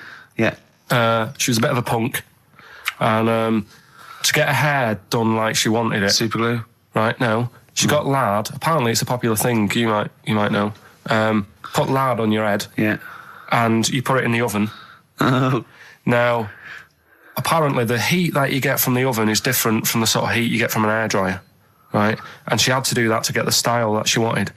But anyway, she comes into money or whatever, treats herself to a microwave, right? It's not true. Opens the door, jams the things, like the little catch, so the microwave works. She jams it with a screwdriver or a knife or something. Yeah. Puts the microwave on, sticks her head in, boils her brain. Don't be ridiculous. Right? Well, why is that ridiculous? Boils her brain. She boiled her brain. She boiled her brain. And this is what's good about the internet. I went straight from that, and there was a subject about brains. And do you know that Russell Crowe, when he dies, is giving his brain to charity or something, some sort of... some people who can do stuff with it. She gave hers to Pot Noodle. Vesta. Yeah. Oh, That's boiling a the sort of skull. Yeah. It's not true. It's not true, Carl. It's the same as the woman who put her poodle in the microwave, isn't it? And all It's that. just urban myths. They're urban myths. But again, where does it start? Someone made it up. Yeah. For a laugh. They're just too convenient urban myths. Everyone's you can tell an urban myth's not true because it's always this happened to a mate of mine, and when you say what happened then, they go, don't know, that was it. Was it? Was that it? Was it? Someone boiled a brain and that was it. There was no more story. Well, were there any dates, locations, times? I think it was in Belgium. There's that one that a bloke, right, was going to get a phone call at 4 o'clock to find out if his business was, okay, right? And if he didn't get the phone call, he knew he was broke, destitute. So dead on 4 o'clock, the phone didn't ring, so he went up to the roof, his office, and he jumped off to commit suicide. And as he was passing his window, the phone was ringing. Oh, no. Carl, it didn't happen. Didn't happen. Think it through. Think it through. Who told that story? Who told that story? As he hit the pavement at 120 miles an hour. He's the only person who could have known that series of incidents. Also, why didn't he wait? Dead. As his life's at stake, why didn't he wait till 5 past? I'm going to give it 5 minutes just in case. Just in case the lines are busy. Yeah. And what sort of bloke goes out, I'll call you at 4, okay, if your business... Well, call me anyway. No. If I don't call exactly 4, then, you commit suicide. Commit suicide. I would, because if I don't call at 4, that's the end of it. Well, call me anyway. No, that's not the way I work. Why can't you just call me and tell me the other way? Well, I'm telling you how I do it. If you're bust, I don't call. Can't you just call to verify in case something goes wrong? What if it's engaged? It won't be engaged. Just commit suicide at 4, please. It didn't happen, Carl. He says that you're winding up because you're sort of like negative about everything. Negative? Yeah. And but what I think it is because we pointed out that his lateness is unacceptable. Yeah. He said meet you at 6. He turned up at 20 past. He said, well, someone stopped me in the corridor. I don't care. I've got stuff to do. We had stuff to do. I think we're a bit busier than you, Carl. You've got one job. We've got loads of jobs. I keep telling you that. Yeah. You got one job in a little room, a 9 to 5 there, that you don't even get done in 9 to 5. That's why you're late and mucking around all the time. There's loads of work to do. Yeah, one job. No, cool. It's not. It's one job with a lot of other jobs in it. It's like those little Russian dolls you get. Right? Chang and Ang, they're in the bath, they're washing their own bits, they've got one of those dividers, right? They go, well, that's definitely yours. I marked mine. That's definitely mine. What? Don't wash that, Chang. I wouldn't, Ang. I wouldn't watch that. Right? So what are they doing? They're in the bath. Carry on with the story.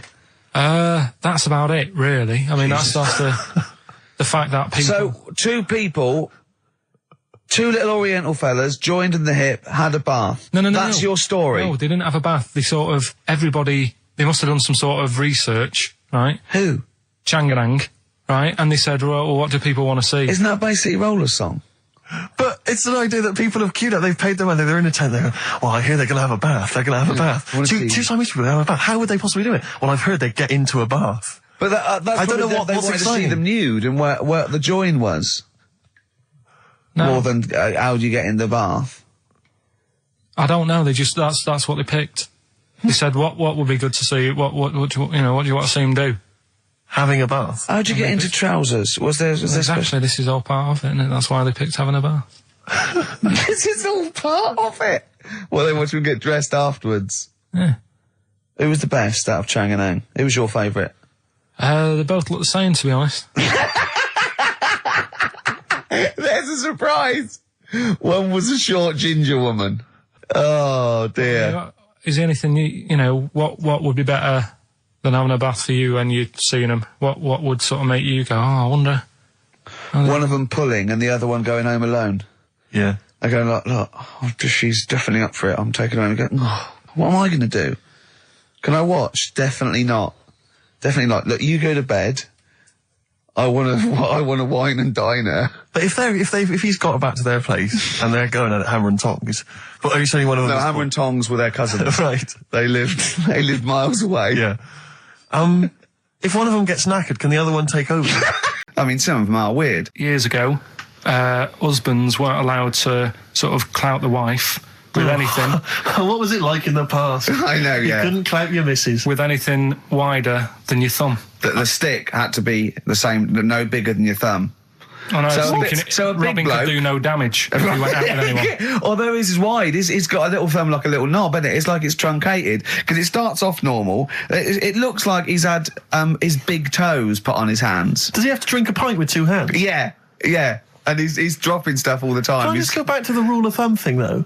The idea, what day was this? I'm not asking Carl, I'm looking at Ricky, because you're not going to have any idea, Carl. It's just going to be the past. Yeah. But I like the idea that... I think it's the same sort of day where, I don't know, you got hung for being homosexual and you could shoot a Welshman. I just love the idea that there's blokes beating their wives with shovels, logs of wood, and someone's gone, hang on a minute, everyone, Hold on, wait a minute. Let's have a look at your thumbs. What can we do? Wait a minute. We've got to have some kind of rule here. I'm all for beating your wife, but let's have some kind of rule. Let's give him a sporting chance, surely. He goes, well, I'll tell you what about you can hit her with the width of your thumb? And the wife goes, make it the width of his knob. I go, no. He slaps her again. Yeah, width of your thumb. All right, better? My parents won't let me ditch my studies. He's currently reading modern languages at London University. Sure. He wants to follow his dream, but his parents won't let him, of being a dancer. Carl.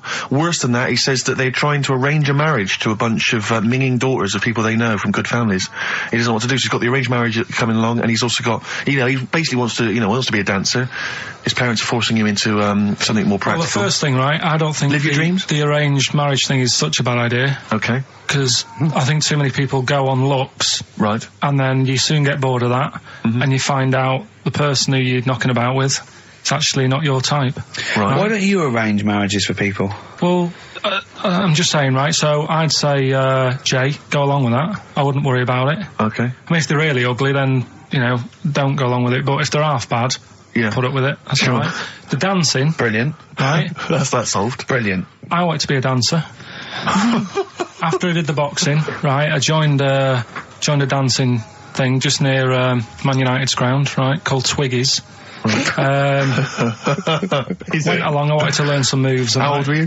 Well, it was when Michael Jackson was, pretty big, so about 83, 84, 85, something like that, around there. Wanted to do it. When I went, it was shut, and it had become like a warehouse for toilet rolls. So in a way, I wonder what would have happened. Sorry, how is that an anecdote about you going through dancing? You've told me before, you did boxing for a while, you did dancing for a while. You had a true fight in the boxing, you didn't even get in the... That's not an... Imagine if that was a film! This is a boy's dreams of becoming a dancer. oh, it's shut. Next on. I mean, how is that a story? Yeah, that was Billy Elliot. Do you think it would have won quite as many awards? Yeah, brilliant. Footloose. All right, I'm fed up. They banned it. Let's go. Eyes shut. Flash dance. First, there was. It's a warehouse. Never mind. I'm just saying, you know, you'll find something else. I think I got a go-kart after that. I bought a motorised go-kart and kept myself busy with that. So there's always other things. Just think, Alan Bennett has to sit down and really sweat over his stories.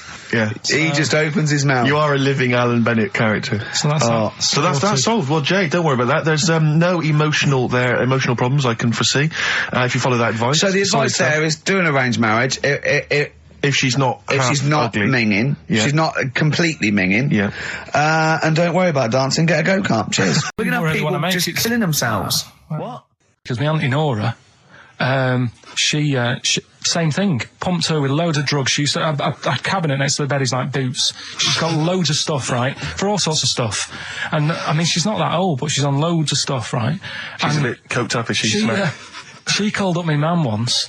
And, you told us this. Go on, tell it again. And she said, "Oh, how are you doing?" And that. She's all right. Bit worried though. My mum said, "Why? What's up?" She said, "I've been breaking wind." So she goes, "Well, you know." She says, "No, but this one is going on and on and on." And she was like, she was like, what do you say? What's like passing wind, farting for 5 minutes. one thing, not like, you know, trumping and then nothing. Yeah. Continuous drone of a fart. Yeah. I don't think she had. How big was she? She must be the size of a barn. No, she's not that big. She's good for her age. No, Quite but I mean, quite slim. No, It's but just- fighting for 5 minutes. Where's all the gas? Was she circular breathing? Was she sucking it in with her mouth? It was just, I don't know that much about it. But she called up my mum about 2.5 minutes in. Could you hear it in the background? 2.5 minutes in! 2.5 minutes in, she called my mum up, and it went on for a further 2.5 minutes. Oh. And she just stayed on the phone, did she? Where was... can you hear that? Well... Did she hold the phone next to her arse? Listen to that. She was off the ground. I'm trying to work a tune down. she was actually hovering. She was 4 foot off the ground when they found her, the ambulance men. The cat's dead. Don't light a match! Don't light that cigarette! Yeah, it's like that advert. The kids come home from school, switch on the light. Yeah. There they see Granny hovering, turn the light on.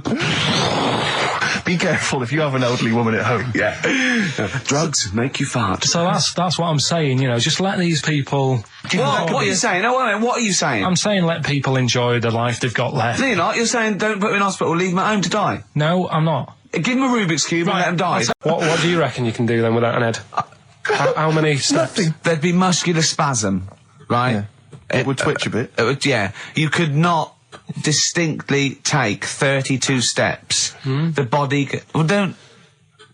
Yeah. Is the doctor still on the line? Yeah. The fella that bought 6 parrots. Yeah. And, you know, you could have got 32 steps. Right, so you don't believe that. Doing a bit of line dancing. Right, you don't believe that, but something that you do believe that a cockroach can live a week without an head. It can. Slightly different kettle of fish there. Why? Wow, insect to human is what I'm thinking. Yeah, that difference. There's not that much difference in some insects. Do you know that a snake has a heart and lungs and kidneys and stuff? Go on. No, well, I'm just saying. So? You're making out as if like they're a totally different, like... species. I am making out. I mean, call me old-fashioned. Do you know what you're talking about, mate? I don't want you embarrassing yourself, Rick. Yeah, I am suggesting they're totally different beings. Yeah, that is... Yeah. Now... Carl, the cockroach is a very different thing. The interesting there is that it lives without its head, because a lot of it's on, there's some of them are phototropic, chemotropic, some of them just literally have, irritation and muscle memory. I mean, they do have a central nervous system, but it's very different. So if you lose the head, it bypasses a lot of that anyway. All this is running around. The reason it dies is because it can't take on water. But it's very different to a man, right, having consciousness and then losing that, and the body's still going, no, I think I remember what I was going to do here. Yeah, so I'm going to carefully walk 32 steps along this white line.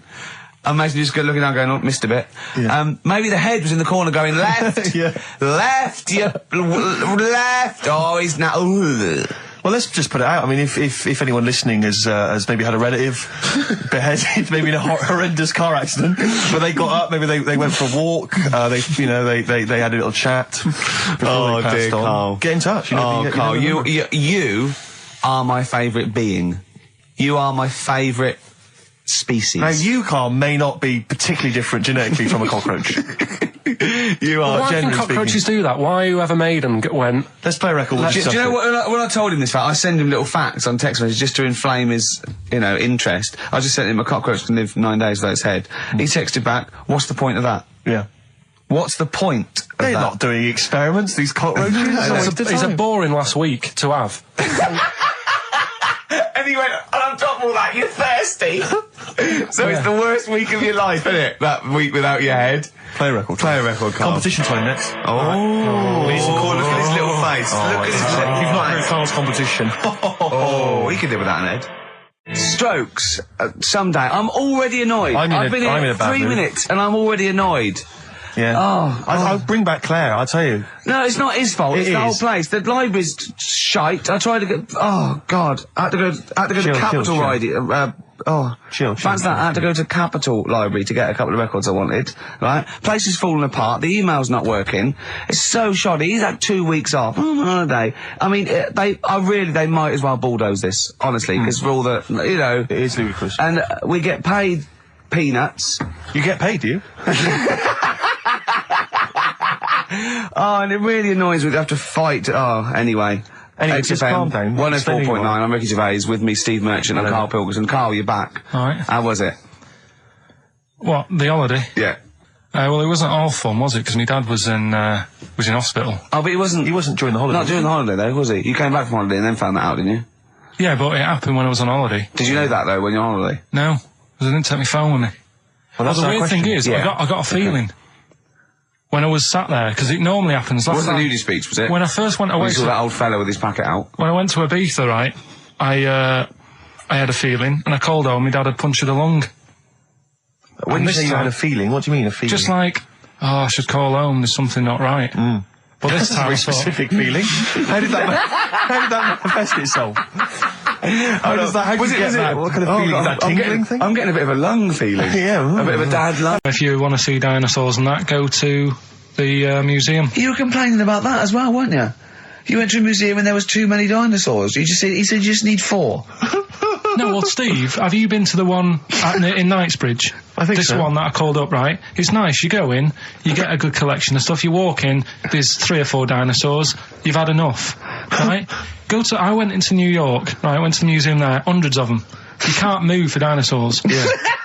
It's almost like they're responsible for them being extinct. There's loads of them. So all I'm saying is, if you want to see a dinosaur, go to the one near Knightsbridge. They've got a nice selection, some old vases and stuff. It's worth going. So, do you work for them? Because that was a pretty big sell. Well, you could work that into quite an advert, I imagine. I think that my new TV is too big, Rick. I said that when he bought I know it. what I was thinking. But I can't believe it. He talked about this buying it. He's got a bit of cash now, of course. And what is it? 42 inches? 42-inch plasma screen. What did it cost you? $3,000 or something? Oh, don't tell us. That's wow, huge. it's ridiculous. £3,500. Big spender. Of course it's too big. Well, I can't get far enough back in my living room for it. You're meant to be, I think, 4 times the screen size away from it. Really? To get out from the air. So that's 4 times 42 inches you're meant to be sitting away from it, which is impossible. Yeah. Well, I'll have to just get friendly with the neighbours. Yeah, watch it through a hat. Yeah. If that's the case, though, aren't you better off just getting a portable? What? I don't understand that rule. What are you saying? Well, you're meant to be 4 times the screen size away from the TV. But then what's the point in having a big telly if you've got to keep moving further back? Get a portable and sit right next to it. Do see your point. Why do people go to the cinema then? Did you see films that are out yet? Fair enough, he's got you there. Done. I tell you this though, I had it delivered, and are you supposed to tip delivery men? Of course you are. I don't know. You see, I've never had anything delivered before. I never spent that much money. Not if it's a courier with an envelope, but if it's a bloke who's struggled up the stairs, two fat blokes with a fridge, then give him a £5 for a drink. But the problem was, I didn't realise, and I was thinking to myself, I wonder if I've got to tip him. And the guy was leaving, and my mobile phone went off in my pocket, and I reached in to get it. He put his hand out thinking it was a tip. I went, it's just my phone. And I felt terrible after he left. I didn't know. What was I going to do? Run down the street and offer him a £5? No, of course not. No. I'm not made of money. I just spent it on TV. Yeah, I've got no money, mate. Yeah. I just spent it all on this. I had to clean out my jar, everything, the drawers. Yeah, I'd take some bottles back. The problem was it took me forever to wire it in. I thought, I'm not going to pay for someone to wire it up, you know. So it took me about 3 hours to wire it in, and it was huge, and I got it switched on, and the first programme that was on when I got it wired in was Bargain Hunt. I'll tell you this, David Dickinson's tan almost took me eyeballs out. It was incredible. It was like X-rays. It was extraordinary. So close. Glow. You know, a huge plasma screen with this orange thing coming out, and he keeps turning to the camera, doesn't he? Just to get you. Yeah, he turns away. You get a bit closer. They go, "What's he doing?" He just turns around, takes the cornea off. What do you think, Bargain Hunters? Bargain Hunters. Oh dear. I don't know if there's a jingle for that, maybe. You nearly had the eye out. Knob news. Knob news. Excellent. This is an extraordinary story. A woman tried to sue her bosses for £210,000 after finding a cooked penis in a canteen stew. Hospital cleaner Sophie, something, I can't pronounce that name, was eating goulash for lunch and could not cut one of the lumps of meat. You can see where it's going. I've got so many questions already. I know. She picked it up and tried to chew it, but it was too tough. Then she inspected it with workmates, who all agreed it was a penis. Imagine that discussion. Yeah. Miss McClarter said she vomited for the rest of the day, instantly became a vegetarian, and had to have psychiatric help. It's not known whether the organ was from a human. The case continues. Well, it can be found out, so that's one thing. Obviously, the doctors aren't confused. They're not going, I don't know, I've never seen one like it. Yeah. Also, why is she eating goulash? I know. I mean, that's my first question. Why? You got your lunch. What do you want? I fancy some goulash. Yeah. Some gooly lash. Gooly lash, like like it. Indeed. Lancashire cockpot. Is on the menu. Brilliant. Only £5.50. Wangers and mash. I'd love some wangers and mash, please. Cock o' van. Cock o' van. It's already done for There's wangers and mash, cock o' van, Lancashire cockpot. You know. That's just off the top of our brains. Yeah. So if you've got any of your own, keep them to yourself. We're not interested. What do you make of that knob news? And he's in a hospital. Yes, it was a hospital cleaner. You're right. Oh, cleaner. God. I know how your mind's thinking already. There's been a mix-up. That's been a mix-up. What kind of mix-up? I love that. Some bloke's gone in. Some lesbian's gone in, wanting a sex change. She's got a carrot for a cock. Stewing steak. Stewing steak. Woman says partner ran off to become vampire. Yeah. And it says a young mother says her partner has dumped her to become a vampire. Rebecca Roberts from Somerset says Matthew Barrett fell for a blood-worshipping woman in a US cult. The 23-year-old mother says he began shaving all his body hair, dressed in black, and used Rebecca's lipstick to redden his eyes. Rebecca caught him performing weird blood rituals in front of his computer at night, cutting himself to prove commitment. She said, I thought it was just a hobby. Everyone's got a right to one. I was pleased he'd found an interest. Brilliant. This is apparently from The Sun. Apparently he's left. He's gone to America. He's living in this Ohio-based cult. But it's the last bit where she's been asked whether or not, if he came back, would she take him back? Sure. And this is where I wonder if the journalist, you know how journalists are supposed to just report the news, be objective. Yeah. I wonder if maybe the journalist here has maybe had some interference. Made the quote better for them than go on. Because it says, I never thought this would take over his life. Now, if he came back, I'd say fangs, but no fangs. Oh dear! I can't believe. Imagine you're the woman, Rick. Okay. And I've come round. You're the journalist. I'm the journalist, and I've come in and I've said, okay, I read about this. All I have to do is not say that thing. You've come. I understand you're obviously quite upset. Your husband's gone gutted. off. If he came back, would you take him back? Definitely not. Right. Really, what would you say to him then if he came back? Just get lost. Right, but I'm really pissed off with you. Would you perhaps say something a bit more pithy? Not in this situation, no. You're upset? He cuts himself, he drinks blood, he's left me. Sure, Sod off. I'm not interested, mate. Because I tell you what. Go on. I mean, I like what you said there, but I wonder if we could condense that a bit more. If he came back, would you say... Go away. Would you ever say something like, thanks, but no thanks? No, because it makes it flippant, because I'm really angry. I know you're annoyed. And I'm upset, so I wouldn't say... I certainly wouldn't say thanks. I might say no thanks. But what if you sort of said it, like, aggressively, like you were giving him the finger, thanks, but no thanks? Like, you didn't really mean sort it. of sarcastically? Sarcastically, would you possibly say I might say thanks, but no thanks, and that'll be it, and that's and I'd leave it there. I'd never change that. Sure. I'd never change those words. Can I ask you a question? Go on. Do you like puns? Hate them. Right. I don't like Countdown. I don't like QI. I don't like any of those posh Cambridge, Oxford types. I hate puns. If you had to say thanks but no thanks in the form of a pun, what would you maybe say? I wouldn't. I never would. Right. I'd say thanks but no thanks. I would, I mean, I feel embarrassed that I'd even say that, because I don't think I would even say thanks but no thanks. Okay. But if I did go that far, I'd leave it there. Sure. So, have you ever noticed, as I have, the similarity between the word thanks and fangs? Not really. It's very similar. Not Thanks, really. fangs, F-T-H, there's a K. Fangs very much. G, it's A and N. Well, the A, the N and the S, but that's about it. Would you agree it sounds marginally similar? Yeah, Is it possible you might one day say fangs but no fangs? I wouldn't know. Right. I could put that though, could I? But don't say I said it. Right. I mean, yeah. Fangs, but no fangs. Yeah. This is the thing. Just, if you ever read an article in The Sun, The Mirror, anything, do not believe it. Really seriously question and query it, because... If it ends with fangs, no fangs. If it ends with a pun, almost certainly they never said it. Yeah. Well, anyway, right, so it doesn't matter. I think I'll go off and do some prep, right? Yes. Do some research for Saturday. Found one of Suzanne's magazines, right? Flicking through, because there's always interesting stuff in there. There was something about swingers. Right. I was like, what's all that about? Yeah. And it had an interview with some people talking about, how they sleep about a bit. Yeah. And I thought, if my wife looked like that, I probably would. Because there was a few pictures of them and they were all pretty ugly. Yes. I thought, right. So I took that in, soaked that up, thought, there you go. Carried on reading. There was a bit in there about how women still have crushes, right? Yes.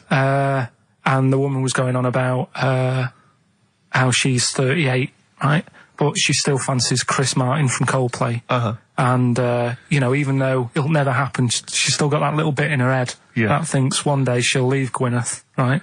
And end up with her, right? Right. Anyway, so I'm thinking this is a bit boring, but I'm flicking through it all. And, Is this a Rockbusters clue? No. Right. And I read further on, right? And she said, I like to go out with my mates, and we come up with lists in pubs of people who they'd be nice to go out with. She also came up with a list of unlikely lost objects, I think she called them. Yeah. Guess who was in that list? Ricky Gervais. Think again. Karl Pilkington. Right. Next one. Johnny Vegas. Said, lanky co-writer. Rubbish. Lanky co-writer. What do you mean lanky co-writer? Well, do I need to say any more? He said... Hang on, wait a minute. Let's not talk about... I don't know why you're laughing at my expense. I'm an unlikely lost object. Yeah, but you...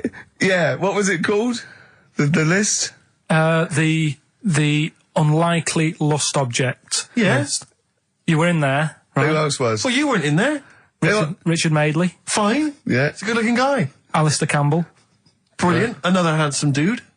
What are you talking about? You think I'm ashamed or embarrassed about that? I'm proud of it. What magazine was it? I need to buy a couple of copies. It was. Need to get a t-shirt made. And did she leave her number? Yeah. What magazine was it? I was just out of interest. I think it's called Red. Yeah, sure. Yeah. But now you've dissed those people that are putting themselves in their swingers because you've said they're ugly. So now we know what magazine it is. People are going to look at that. People are going to look at that poor woman, and they're going to know you think she's a hog. No, but I think they even know. Was there a picture of the woman who'd drawn up the list of unlikely lost objects? Mm-hmm. What was she like? I wouldn't waste my time. Thanks, mate. I know you're on my side. I'm 30 now. I can only remember being off 2 times. Oh, his memory's going as well. You had some time off. And both of them were when I was at school. What's school? One when it was windy.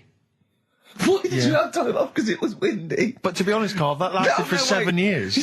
Your time off at school. Why did you have time off? Because it was windy. Were you windy, or was it windy outside? No, it was like when... Your auntie wasn't out the window, was she? When the winds were bad in the 70s, and my mum said, oh... Whoa. What? I remember space operas and flares. I don't remember the winds being bad in the 70s. Well, my mum just said, you might get blown into the road, so don't go. She had so much faith in you, didn't she? As a human being. Is that why she got fired from the pie shop? I'm not coming in today, I might get blown into the road. Oh, God. The funny thing it was, right, Steve, they had this thing going at school, because a lot of people used to wag it back then. Right? Used to what? Wag it, sort of not go in. Yeah. Right. And they sort of tried to make it interesting for you by giving you an education, a certificate if you did a full week, reward for the rest of your life with achievement. That sort of carrot, and also like let you go home at 3 o'clock on a Friday, right? If you'd done a full week and that. Yeah. So it was lovely weather all week. Then it just sort of changed on a Friday. And I got up and it was all windy. It was always windy for Friday on 7, isn't it? Don't, if you don't go in because, you might get blown into the road and that. So I said, all right, then I'll stay off. And so why did you told you to hold on to a fence or walk you there? What's this? Don't go out. Immediately give up. I love this getting blown into the road. Is that based on your cats that kept getting blown into the road? Well, so I got to school on the Monday, right?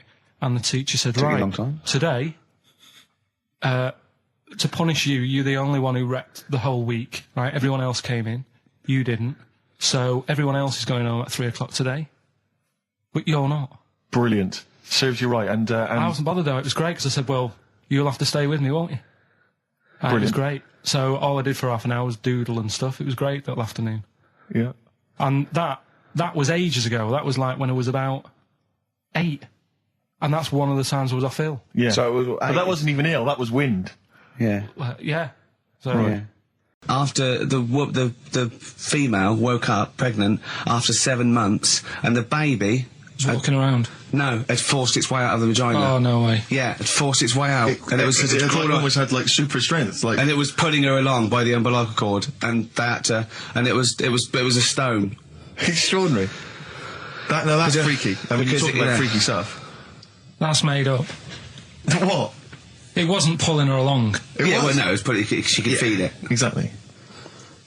And it was. Do you know what I mean? Like just went and just sort of squeezed its way out because it was ready. Because all the hormones. Because it thought it was ready. Oh God! Imagine that. Just waking up and finding that in the bottom of the bed. Freak out, wouldn't it? Because you'd think it was a nightmare initially. And it had hair and everything, didn't it? Yeah, because all the hormones there, like hair. There was something in the week about, you've got test tube babies and that now, haven't you? But they've managed to do it. I only caught half the story. I knew he'd be more impressed by the crabs than that. He doesn't care if it's No, I am. I'm telling you though, that there was something. I only caught half the story because I was busy. But there's something about babies being able to be born without having any people involved. Or something. It's like putting them in an oven or something, and it's like a cake. And after a certain amount of time, it's ready. I think you can buy those in Argos for kids at Christmas. Well, it's my first baby kit. Yeah. There's Play-Doh, I think, that they can buy. Yeah. So what do you think of that then? The baby one. Yeah. I prefer the crab one. Yeah. But the baby thing's pretty horrible. Yeah. So it was bigger than like the average. Both made up. We made those up. Yeah, they're both rubbish. They are both rubbish. Despite the fact they're both rubbish. Yeah. They're interesting. We made those up. Both those stupid stories up. Yeah. Imagine downloading a crab's memories and seeing its mum feeding it as a child. Both are rubbish. I had trouble. Yeah. I know I was going to have trouble with pushed its way out of the vagina. Yeah. I practiced that about 30 times yesterday with Stephen. I was going, I'm not going to be able to do it, mate. Yeah. I'm not going to be able to say that. Yeah. Are you disappointed? A little bit. I mean, the baby one's a bit sort of out there. Yeah. I wasn't really having that one. No. But the crab one, See, now, what's interesting, I think, is a useful experiment, Carl. I don't know what it's taught you about yourself, but would you say that that's revealed to you a certain thing? I don't know, maybe that you're a bit gullible. I mean, all I'm saying is maybe you shouldn't accept or swallow hook, line and sinker everything you read on the web. You got to think maybe a valuable lesson I there? feel bad because I said to Steve, he won't be annoyed that we conned him, he'd be annoyed that they're actually not true. You'd love that crab thing to be true, wouldn't you? It wouldn't surprise me if it did happen one day. Sure. Yeah. So, and then he'd laugh. And in the break when I said about the crabs, you know, well, I'm keeping them then. Yeah. Yeah. Tell you a job I don't like. What? I wouldn't want to be doing. The woman, there's a little woman who sits in the little snack stall on Finchley Road station. Yeah. And I don't know how to describe it, really. She is surrounded by snacks. She can't move for snacks. Does it look like American Beauty, but with different... Not dissimilar to that. Yeah. It's a little hut on the station.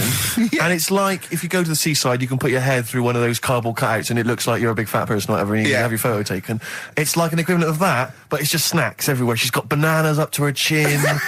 She's got chocolate coming down to her eyes, crisps either side of her. She can't move. She can't do 360 degrees. She's like packed in there. I don't know how she gets in there. I think they put her in there first, and pour in the bananas. Yeah. And then they go pour in the nuts. She has 2 hours of makeup before they open. Exactly, yeah. Dressing her in there. Because I'll ask for something from the fridge, and she cannot turn her head to see. She has to go by feel alone, just to feel the fridge and get stuff out and pass it. And often I'll say, that's not what I wanted, but she can't. You've got to let her off. It's extraordinary. Dear. But there's no music playing. Does she have nothing. to sell her way out of it? Exactly. If it's a slow day, she's stuck there till the next day. Yeah, it's like a world-breaking attempt. He was one of my best mates. Was he really? Yeah. Seriously? Yeah. What do you reckon he's doing now? Do you still keep in touch? When my mum and dad were still in Manchester and they had a butty shop, he used to go in because the bookies was next door. I love the way you paint a picture. If you did this in your history exam, Carl, you will walk it. Go on. So your parents had a butty shop, there was a bookies next door? Yeah, and he liked having a bit of a gamble, so he used to, I think he works for some insurance company. Do you think that his fiancée Beth knows he's got a gambling problem? Or that his 2-year-old son Lewis? No. Yeah, they live in Cheadle Holme. Hume. Hume. He must be doing well. He's still supporting the Blue Army and frequents the shrine on a fortnightly basis. Funny thing with him is, right, when I used to stay over at his house, and his dad was a copper, and I remember his dad came down and said, right, I want to see you two. And I thought, oh God, what's happened? And got us round the table. And he said, do you know much about drugs? So we were like, what's all this about? So he goes, you know, they're not good for anyone, you know, the stupid thing to get into. And we're like, yeah, we know. And he went, you know, do you? We said, yeah. He said, what's this then? And he'd found something in his bedroom, and it was a Skittle. What, the sweet? Do you know little sweets with the S on it? And oh, really? Drugs. Yeah. So he said, well, yeah, it's a Skittle. Yeah, I know what it is. Oh, he was bluffing like that as a slang word. Yeah, he thought because he was a copper, he probably had to be down with all the terms and that. So we said, oh, it's a Skittle. And he said, yeah, I know what it is, but what's it doing in your bedroom? Oh. It was like, no, it's a toffee. His Russian, that was the Welsh fella. It was bloody awful, but not as bad as his Russian cousin, Ivan. Yeah. Go on. He had a fella doing some work for him, right? This fella built his house. After it was done, right, the terrible fellow was like... fella Ivan. He was going, oh, it's brilliant, you've done a good job there. Yeah. I don't want you to build another one like that. Took his eyes out. Just stopped him making an house like that. One? Blimey. That's bad, isn't it? Why didn't he take away his trowel? Then he could have seen, but he couldn't have built a house without a trowel. You can't build a house without a trowel. Yeah. I suppose he probably later thought that once he'd been nicknamed Ivan the Terrible. Yeah. He thought, why? Because you gouge people's eyes out. Yeah, but I didn't want to build another house. I know, but take his trowel away. What would I have been then? Ivan the Crafty at most. Exactly. Yeah. Ivan the Jealous. You know, Ivan the spoilt brat. But yeah. Gouge someone's eyes. That is bloody terrible. I'm surprised you're not called Ivan the... Do you know what I mean? You're going to get on in history like with Vlad the Impaler. Yeah. He's mainly remembered for impaling people. Yeah. He did a lot of other stuff. Did a load of great charity work he did. The impaling is the thing that's really gone down in history. When were you reading about Ivan the Terrible? No, it's just or Ivan the Terrible is the thing you remembered from this informative article? No, it was just little bits like that. Talking about him, there was a thing about someone who worked for... That fella who painted the ceiling. Sistine Chapel? Yeah. There was a thing, a woman who worked for him in his house. And I love how you assimilate information when it's just bordering on the academic, or just the interesting and true. It's wonderful. Ivan the Terrible gouged someone's eyes out because built him an house. That fella who painted that ceiling had a woman work for him. Imagine if you wrote that down in an essay. Imagine if you wrote that in a school essay.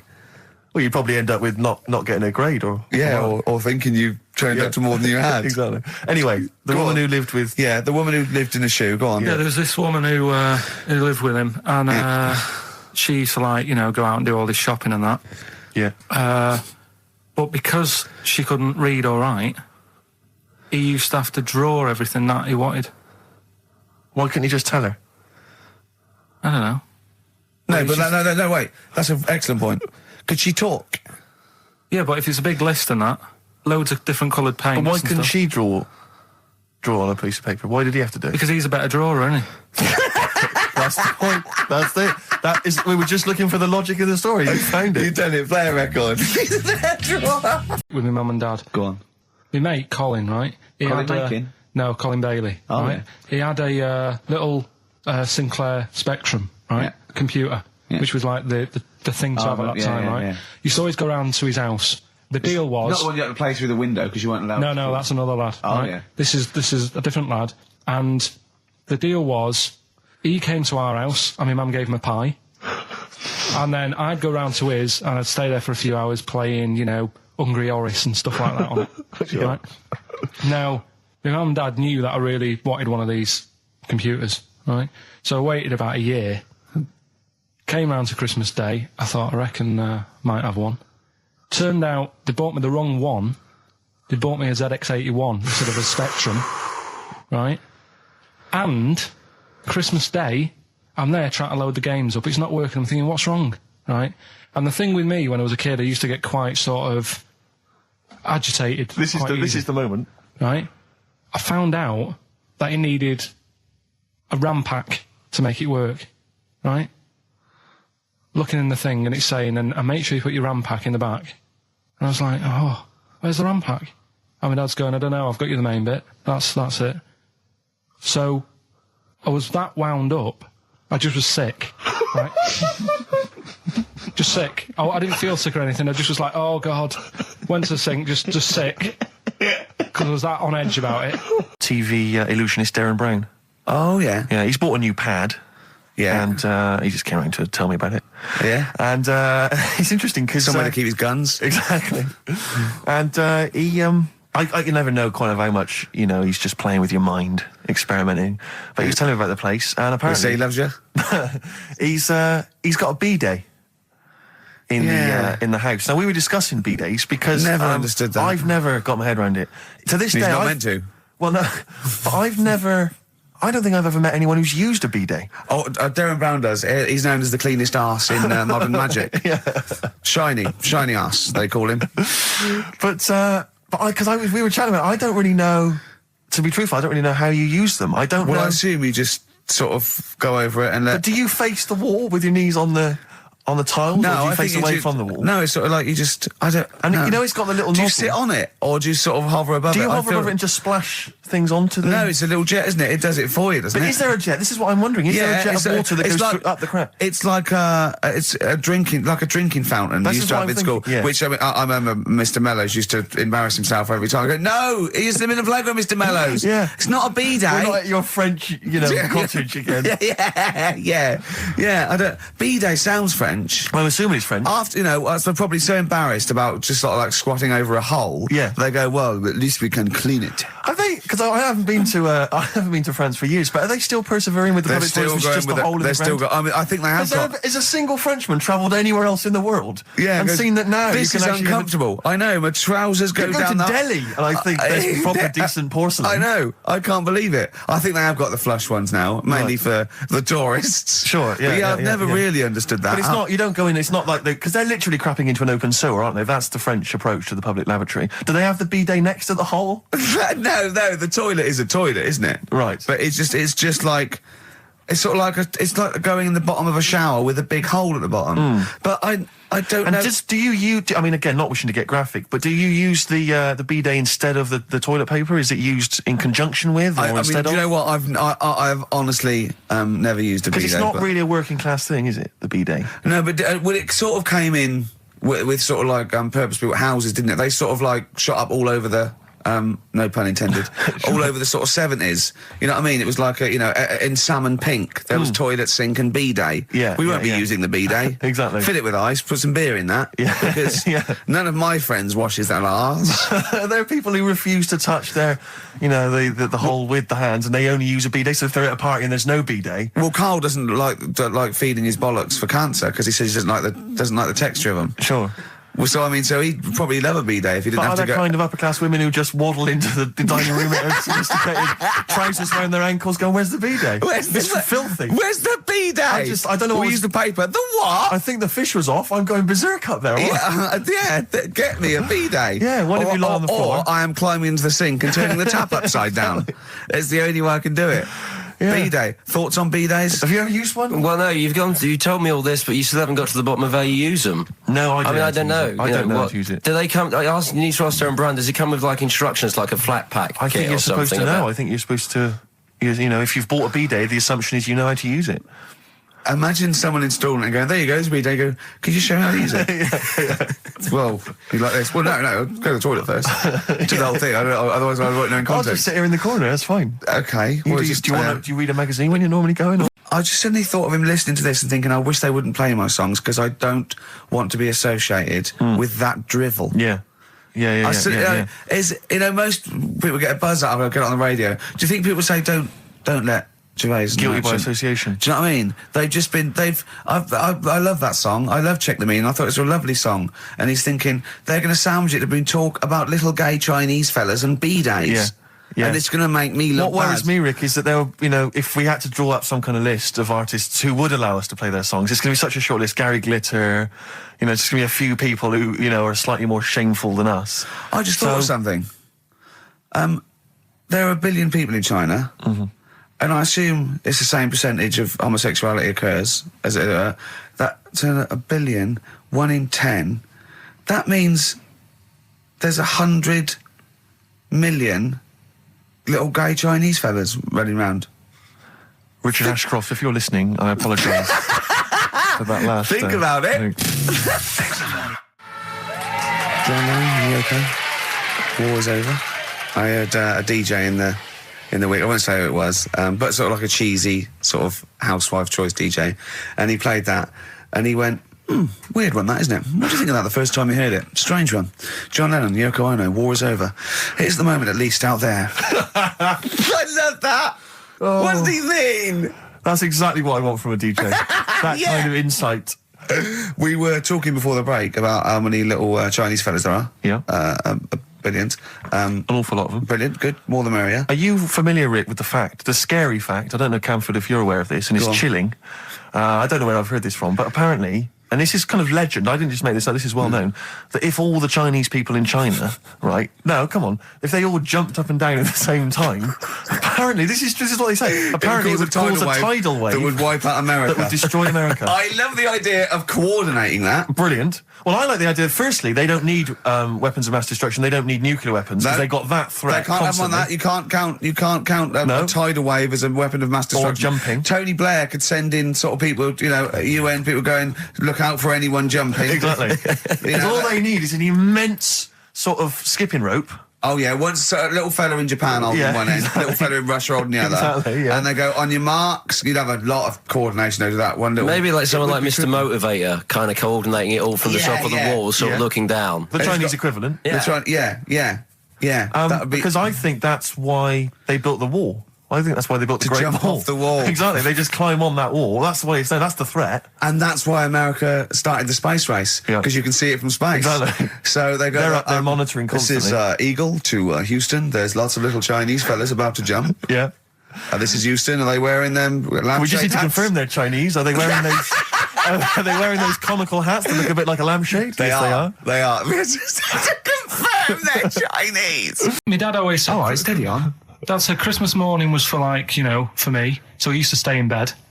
So he never... That's brilliant. That's a great thing to say, isn't it?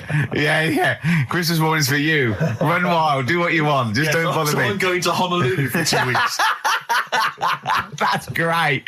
Dad, it's Christmas. Do I have to do anything? No. So my mum used to get up because she used to like to see my face light up, when I open my presents.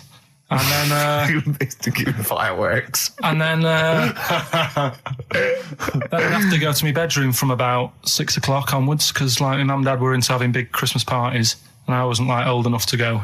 Right. So they'd say, right, you know, you've had your fun there, you go up to your bedroom, stay in there. Really? Yeah, I remember one year, right, I got a train set, that's what I wanted. Yeah. Right? It's brilliant. Playing with it all day. I thought, I don't mind about the party, I'm happy staying up here playing with this. Brother comes in, he's had a few, right? He's going, yeah, give us a go on your train. How old is he? He's a bit older than me, so he might have been like, let's see. Well, let him be 18. Yeah, probably about 18, 19, and how old something were you? like that. I had a train set, so I don't know, about 14. something like that. Yeah. Right, so I'm playing on that, loving it and stuff. And then he comes in and goes, oh, give us a go. He turns the transformer up to like 14. He went really fast for about 5 seconds, broke it, and then he went back downstairs. Wow. So Christmas, I hadn't even got Sounds Christmas like Day. the Conservative government with British Rail. Satire, though. Rick, I just thought that there's satire. If there's any satirical shows listening or magazines. It doesn't work in any way, because there's the analogy falls down apart from there being a train. Think it through, though. British Rail was trains. Yeah. And the government broke the trains in many. Well, they didn't break them, like, not officially breaking them, but they kind of... It does work. It's perfect. Oh, I'm pretty pleased with that. And I can't... And no one's asked him to be on Have I Got News For You? It's weird, isn't it? Because it's strange, that. When you've got a satirical mind that's as quick as that. Yeah. Right. And he's broke your little train set. So what did you do? I just like watched telly and had some sausages. I bet you were happy with that, though, weren't you? Oh, it's a bit annoying, though, isn't it, when your main present of the year has been broke. And did it ever get it fixed? No, that was it. Put away. I'm intrigued why your parents wouldn't let you come and join in the festive fun. Was it like really debauched down there? Was it like eggnog everywhere? Well, no, but I mean, that's fair enough. 6 is a little bit early, but I just think, you know, if you're a kid, you had those fun, put them to bed at 8, maybe. And you think so on Christmas Day? I thought that was a day for family. Well, not if there's a party going on. Well, don't have the party on the Christmas Day. Well, that's another option. Yeah. Your parents are weird, aren't they? A strange breed. Well, I think that was the year, right? You're talking about buying presents and stuff. I think I did treat my mum to... I didn't buy my dad anything. I think that was like when I got a bit older, he used to get me dad something because he wasn't that bothered anyway. No. So, got me mum. There was a cheap shop, right? Of course. Thank God for that. Called Snips. Right? So I went in there and I thought, let's see what I can get her. And remember Victoria Plum? I don't think so. Well, it's like a fairy character. Right. Right. I mean, mum's into gnomes and stuff, right? So I thought, right. She must be pleased with you, then. Victoria Plum. I was thinking, is that one of the neighbours? Is it like a brandy liqueur? Do you remember Victoria Plum? Victoria Plum. Victoria Plum, yeah. It's like a little fictional sort of character, right? Okay. So I saw it. I thought, yeah, she'll love that, right? So I did my paper round, saved up for 2 weeks, right? Oh. Got that sorted, went to Snips, bought the Victoria Plum. Next day, I'm in town with her, right? So I think, I know what I'll do. I said, come in here a minute, right? So we go in and we're looking around, and I tested her, right? I went, look at that there. That's all right, isn't it? And she goes, oh, it's bloody awful. Oh, Carl. Oh, Carl. Oh, God. So then Christmas Day comes. I said, don't bother opening it. She said, no, why? I said, oh, no. Why did you still give it to her? So, well, it was too late. I'd already bought it. Oh, Carl. So she opened it, and I was like... And she said, oh, that's nice. I said, why are you saying that? I said, the other day, she said, it's bloody awful. She said, oh, no, I thought you were pointing at something else. Oh, no. So that's why I don't get anyone anything anymore. Here's the defence. Here's an email from Scott Coomer. He says, Carl is actually right. I've got an A-level in statistics and probability. It doesn't matter how long they have and how many monkeys you have. You cannot guarantee they would type the complete works of Shakespeare. Infinity makes it probable they would get it right, but not definite. Yeah. Well, yeah. Yeah. That's what I was saying. No, you weren't saying, Carl. You don't understand it. Infinity sort of sorts it out. But if they do anything, they nearly do everything, won't they? No, I mean, they'll give it a good shot. No, that's not the point. But the I'd point be is surprised if they did one page right. Right, listen. It's not to do with consciousness. It's not to do with them aiming. They are just bashing away at the keyboard. It's like they're used to show that there isn't consciousness. They chose the chimpanzee because it can type, presumably, hit the keyboard. It's because they hadn't come across you at the time. Yeah. It's to take out thought out of it. It's to take out reason and trying, right? It's just random. They're saying that if you typed enough things, if a computer was left typing everything, if you left it for an infinite amount of time, and they chose Shakespeare because there is meaning behind it, and it's difficult to get it exactly right, to show you that infinity would come up with it's not just Shakespeare, it's every novel. It's everything. Fairly eloquent there from Gervais. A quick riposte, please, from Karl Pilkington. No, I'm just saying, what I don't understand, if it hasn't read it, then how does it know where it's going? What do you mean by coming in here at this time of day? I've just been doing some Christmas shopping, haven't I? Probably do some more shopping on Monday, because it's my day off, isn't it? Yes, I know it is. You don't have to tell me. Do you want to see what I've bought, Suzanne? No, thank you. I don't mind showing you. It's only a Christmas present, isn't it? Just bought some more condoms. Why? Well, I bought some last year. Got 2 boxes. They all got used, so... I'm very glad to hear it. How much do I pay you? Why are you asking? So the presents I buy has got nothing to do with what I earn. Like I say, if I won the lottery, I wouldn't go mental on her. Do you know what I mean? I probably wouldn't even tell her, because I think she'd want to travel around the world and all that, and I'm not into that, to be honest, so I'd probably keep it quiet. Why? Well, once you've been around the world, where do you go next year? Each to their own, though, innit? You know what I mean? Well, what do you want? What for Christmas? Not that fussed, really. And you, it's just as well I'm not that fussed, because do you know I do some work at XFM? Do you know what they're giving me for Christmas present? Nothing. No, might as well have been nothing. 2 CDs. That's it. I was well fed up. I'm sure you will. They give you a list of about 30 albums, and you get to pick 2 off the list. So I've gone for Kings of Leon album and the best of Bob Marley.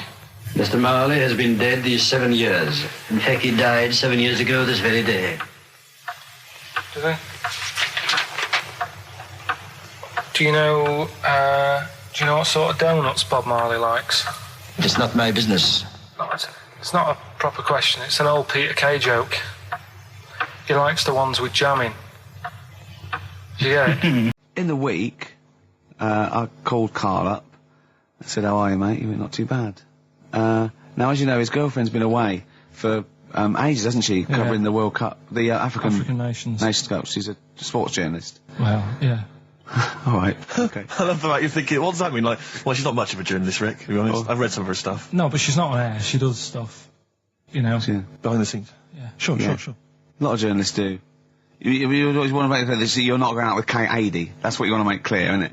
Yeah. Now, so she'd seen none of the meteoric rise of Carl as a broadcaster. She's been away for the whole time a since you've sort of raconteur, become... a wit. Yeah. A cult figure, to be honest. And he hadn't told her this, so, apparently he went home and she was sitting there, looking a bit grumpy, went, "Alright," so yeah. She went, "Should we go out then?" She went, "I'm not sure I want to go out with an idiot." Right? Oh no! Yeah. And she went, "Loch Ness Monster. Why don't you just think, of course the Loch Ness Monster lives in Loch Ness." And she was giving a bit of a hard time. And she went, "That's why that's why I didn't tell her." I think all kids go through a phase of shoplifting. Well, and when I was going through it, I used to just little things, just like magic markers and magazines, Mars bars, that sort of thing. Yeah. And one day, right, my mate Anthony, his mum called up my mum and said, I've got to meet up with you. I've got to have a word with you." And she said, "What about?" She said, "I don't want to talk about it over the phone." So she goes, "Oh, right. Well, yeah, come round tonight then." So anyway, my mum sees me. She don't want to be in an awkward position and, like, be a bit embarrassed and what have you. So she sees me and she goes, "Right, Anthony's mum's coming round. What have you been doing?" Yeah. So I go, "Oh, God." I said, I've been nicking stuff." So she goes, "Like what?" So, not big stuff. I've had a few calculators and Mars bars and stuff.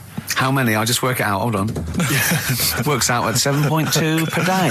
So, how many calculators do you need? So it was when that phase. You failed maths, didn't you? Everyone wanted a calculator. It was like a trendy thing, wasn't it? Right. Oh, yeah. In Manchester a couple of years ago, yeah. So anyway, I told her all this and I confessed to computers will make it there one day. I confessed to There's magic in the back of battery. Go on. Confessed to nicking all this stuff. She comes round. She only wanted to borrow some money. Brilliant. She said, I don't like asking. I was a bit embarrassed to ask you over the phone, but can I borrow 20 quid? Oh, that's fantastic. And there's me. That's great. And it's similar sort of thing to yours. And did you? And he went, hold on, Mum, let's work out the interest on that. I bank 10%. She'll owe you £4.40. Yeah. Oh, so your mum was a loan shark. There's a bloke lying on the floor, right? He's cut his head, blood's coming out of his head, and all his mates come running up, and they're all stood round him. Yeah. And they don't take their hats off as a mark of respect. That is outrageous. Why didn't they take their hats off? I'm laughing, but it's probably as good as the real absolutely. ones. A bloke's fallen with his... Yeah. He's lying on the floor. Yeah. He's dead. Yeah. His mates come running up. Was it important that his head was cut? I don't know. I mean, would it have been okay if he'd have been wearing a hat? He wouldn't have been dead if he was wearing a hat. What's your answer? No, you're meant to answer questions. You don't just go, what's your answer? You say, where's the turn? So you go, no, and I have to guess. It's obviously like sort of motorcycle stunt team or a parachute. Why didn't they take their hats off? Because they're probably still on the motorbikes or something, or... Well, yeah, but if you mark a respect to someone, you could take your helmet off. I'm getting angry. What? They're parachutists. Why can't they take their helmets off? Because they're coming down from the sky. But he's on the floor dead. Well, yeah, but they can look down and see him on the floor. Are they on the floor, Carl? They're on the floor as well. They're walking, are they? Yeah, well, they sort of stood there looking at him. They're stood there. Yeah. They're stood on the floor looking at him. They're soldiers.